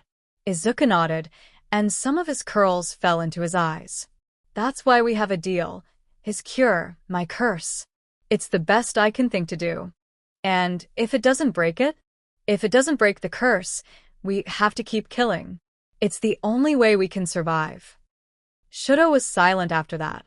Izuku felt exposed, suddenly, under his stare. He tried not to show it. When Katsuki returned from his meeting with King Enji, hours later, he pushed the door to his office open and leaned on it heavily. Izuku and Shudo both halted their conversation, looking up from where they were lounging among the furniture in the middle of the room. Izuku studied Katsuki's face, at the harsh lines in his expression, and knew something was wrong. He pushed himself into a crouch, feathers puffing. Kaken? Katsuki ignored him, sliding his gaze to Shudo's. Get out. Izuku watched Shudo bristle, suddenly defensive. What? Katsuki pushed the door open further and stared at Shudo resolutely. Your daddy's waiting for you at the front gates. Get out. What happened? Todoroki, Katsuki said. Izuku watched his expression from where he sat, frowning, and tried to understand what his expression could have meant. Shudo must have picked up on this, too, because his brow pinched. The tension that had evaporated from his body over the time Katsuki was away returned in full force, locking up his limbs and trapping him in place. Katsuki was still staring at him, eyes unreadable, but Shudo didn't cower away. He pushed himself to his feet, slowly, as if approaching a wild animal. Izuku looked between them, trying to figure out what the hell happened between Katsuki and Enji that caused this reaction. No one spoke, no one breathed, until Shudo had crossed the room, passing Katsuki on his way out. He looked back to catch Izuku's eye, just for a second, but he was gone before he could see anything in it. Just like that. Katsuki pushed his full weight back onto the door when Shudo disappeared, listening to it close with a sharp thud and pushing his hands through his hair after. Izuku let him be for a few moments, content to simply watch before calling out. What was that about? Katsuki's entire body jerked at the sound of Izuku's voice, startling like he'd forgotten he was there. For the split second before Katsuki's gaze slanted with Izuku's, Izuku caught something vulnerable in his expression. What? Katsuki asked. Izuku shrugged, careful not to tip the boat. He hated walking on eggshells, but sometimes it was necessary. I know you two don't get along, but that was a little much, don't you think? Katsuki bared his teeth, frustrated. You don't know what the F you're talking. Then explain it to me, Izuku said, voice sharp enough to cut steel, and Katsuki faltered. He kept his voice low and continued. If I don't understand why you reacted the way you did, explain it to me. I can't empathize otherwise. Katsuki frowned, taking a few steps into the room, and stopped. His voice was deadly when he asked, and why the hell would I want you to empathize? Izuku shrugged again, keeping their gazes locked. How's anyone going to if you never say anything? If no one understands you, Kaken, you're going to be very alone for a very long time. Katsuki didn't respond to that. Now that Izuku was really looking at him, he could see that the paint on his arms had been scrubbed away to reveal the intricate tattoos marring his skin. The paint around his eyes was also gone, and the feather was still threaded into his hair. His robes had been draped around his shoulders like they were before they left the castle. Katsuki said quietly, King Enji gets on my FING nerves, and I didn't want to see his son here any longer than I had to. Izuku let out a small breath he didn't realize he'd been holding, tilting his head curiously. Katsuki looked away from him when he noticed, looking very much like he wanted to collapse into one of his chairs. He told me to tell Prince Shido to meet him outside, like I was his servant. There it is. Izuku bit his lip. What did he need to talk to you about? Katsuki's expression snapped into a glare so fast, Izuku instantly knew he'd pushed too far. His mouth twisted into a frown when Katsuki bit out, That's none of your FING business, now is it? Izuku sighed, resisting the urge to roll his eyes, and stood. Sorry, Kaken. I was trying to help. I don't want your FING help, got it? Izuku pursed his lips when Katsuki turned away. Got it, he mumbled. And then he said very pointedly, Where am I going to sleep? What? Katsuki asked, stopping in his tracks. In here, like last night. I couldn't sleep last night, Izuku said, taking a few steps towards him. The couches were too small, and the ground was uncomfortable. I need a bed. The F are you talking about the couches were too small? My wings, Kaken, Izuku said. They don't fit, and it hurts when they drag down to the floor. Gods, Katsuki swore, pushing his hands through his hair. Gods. I just need someth, Kaken. Katsuki pulled on his arm where he grabbed it, dragging him towards the door without another word. Izuku barely managed to steal his blanket from where it sat heavily on Katsuki's desk, wrapping it around his shoulders just as they hit the hallway. Where are we going? Shoo. Katsuki hushed him, and Izuku's mouth clicked shut on instinct. He let himself be dragged, stumbling aimlessly behind Katsuki's purposeful strides. The halls were dark with the absence of the sun streaming through the windows. They passed paintings and decorations, though there wasn't a large amount of either, and Izuku barely had time to focus on any of them during the walk. Before long, they pulled to a stop in front of a closed door. Izuku stumbled into Katsuki's back from the momentum, but Katsuki didn't snap at him for it. All Izuku got was a quick flash of his eyes on his face before he turned away, pulling open the door without flourish. The room waiting for them was dark. It took Izuku's eyes a second to adjust, but when they did, he could make out the outline of a bed pushed up against the wall, a dresser in the corner. The walls were bare, detached. Katsuki gestured uselessly inside. There. There? Izuku squeaked. A spare room, idiot. Oh. Katsuki rolled his eyes, moving to pull away from the doorway. Izuku jumped in his skin before he could and grabbed Katsuki's arm. Hold on. Katsuki looked back at him. What? Can we talk? About a plan? At least what we have to collect. Katsuki suddenly looked like he would very much not like to do that. Yeah, sure, he said anyway, and followed Izuku into the room when he pulled his arm. Izuku sat heavily on the bed, and, after hitting the lights, Katsuki followed. They watched each other warily for a few seconds, predator and prey, before Izuku cleared his throat to speak. Okay, he started, keeping his voice soft as not to disrupt the quiet. Do you know anything about how it behaves? Is it airborne or is it, I don't know, in the water or something? Katsuki seemed uncomfortable at that, but Izuku knew he knew what he was talking about. He looked down at his hands, something pinched in his expression. From what we can tell, it's able to be passed through the air, like a normal sickness. It's pretty easy to transfer. Izuku considered this. Okay. That's cherry roots, then. Cherry roots. Izuku nodded, wings shifting behind him. It would have been so easy to melt into the comfort of the mattress, if he really wanted to. Yes. Roots of a cherry tree? Do you have those in your kingdom?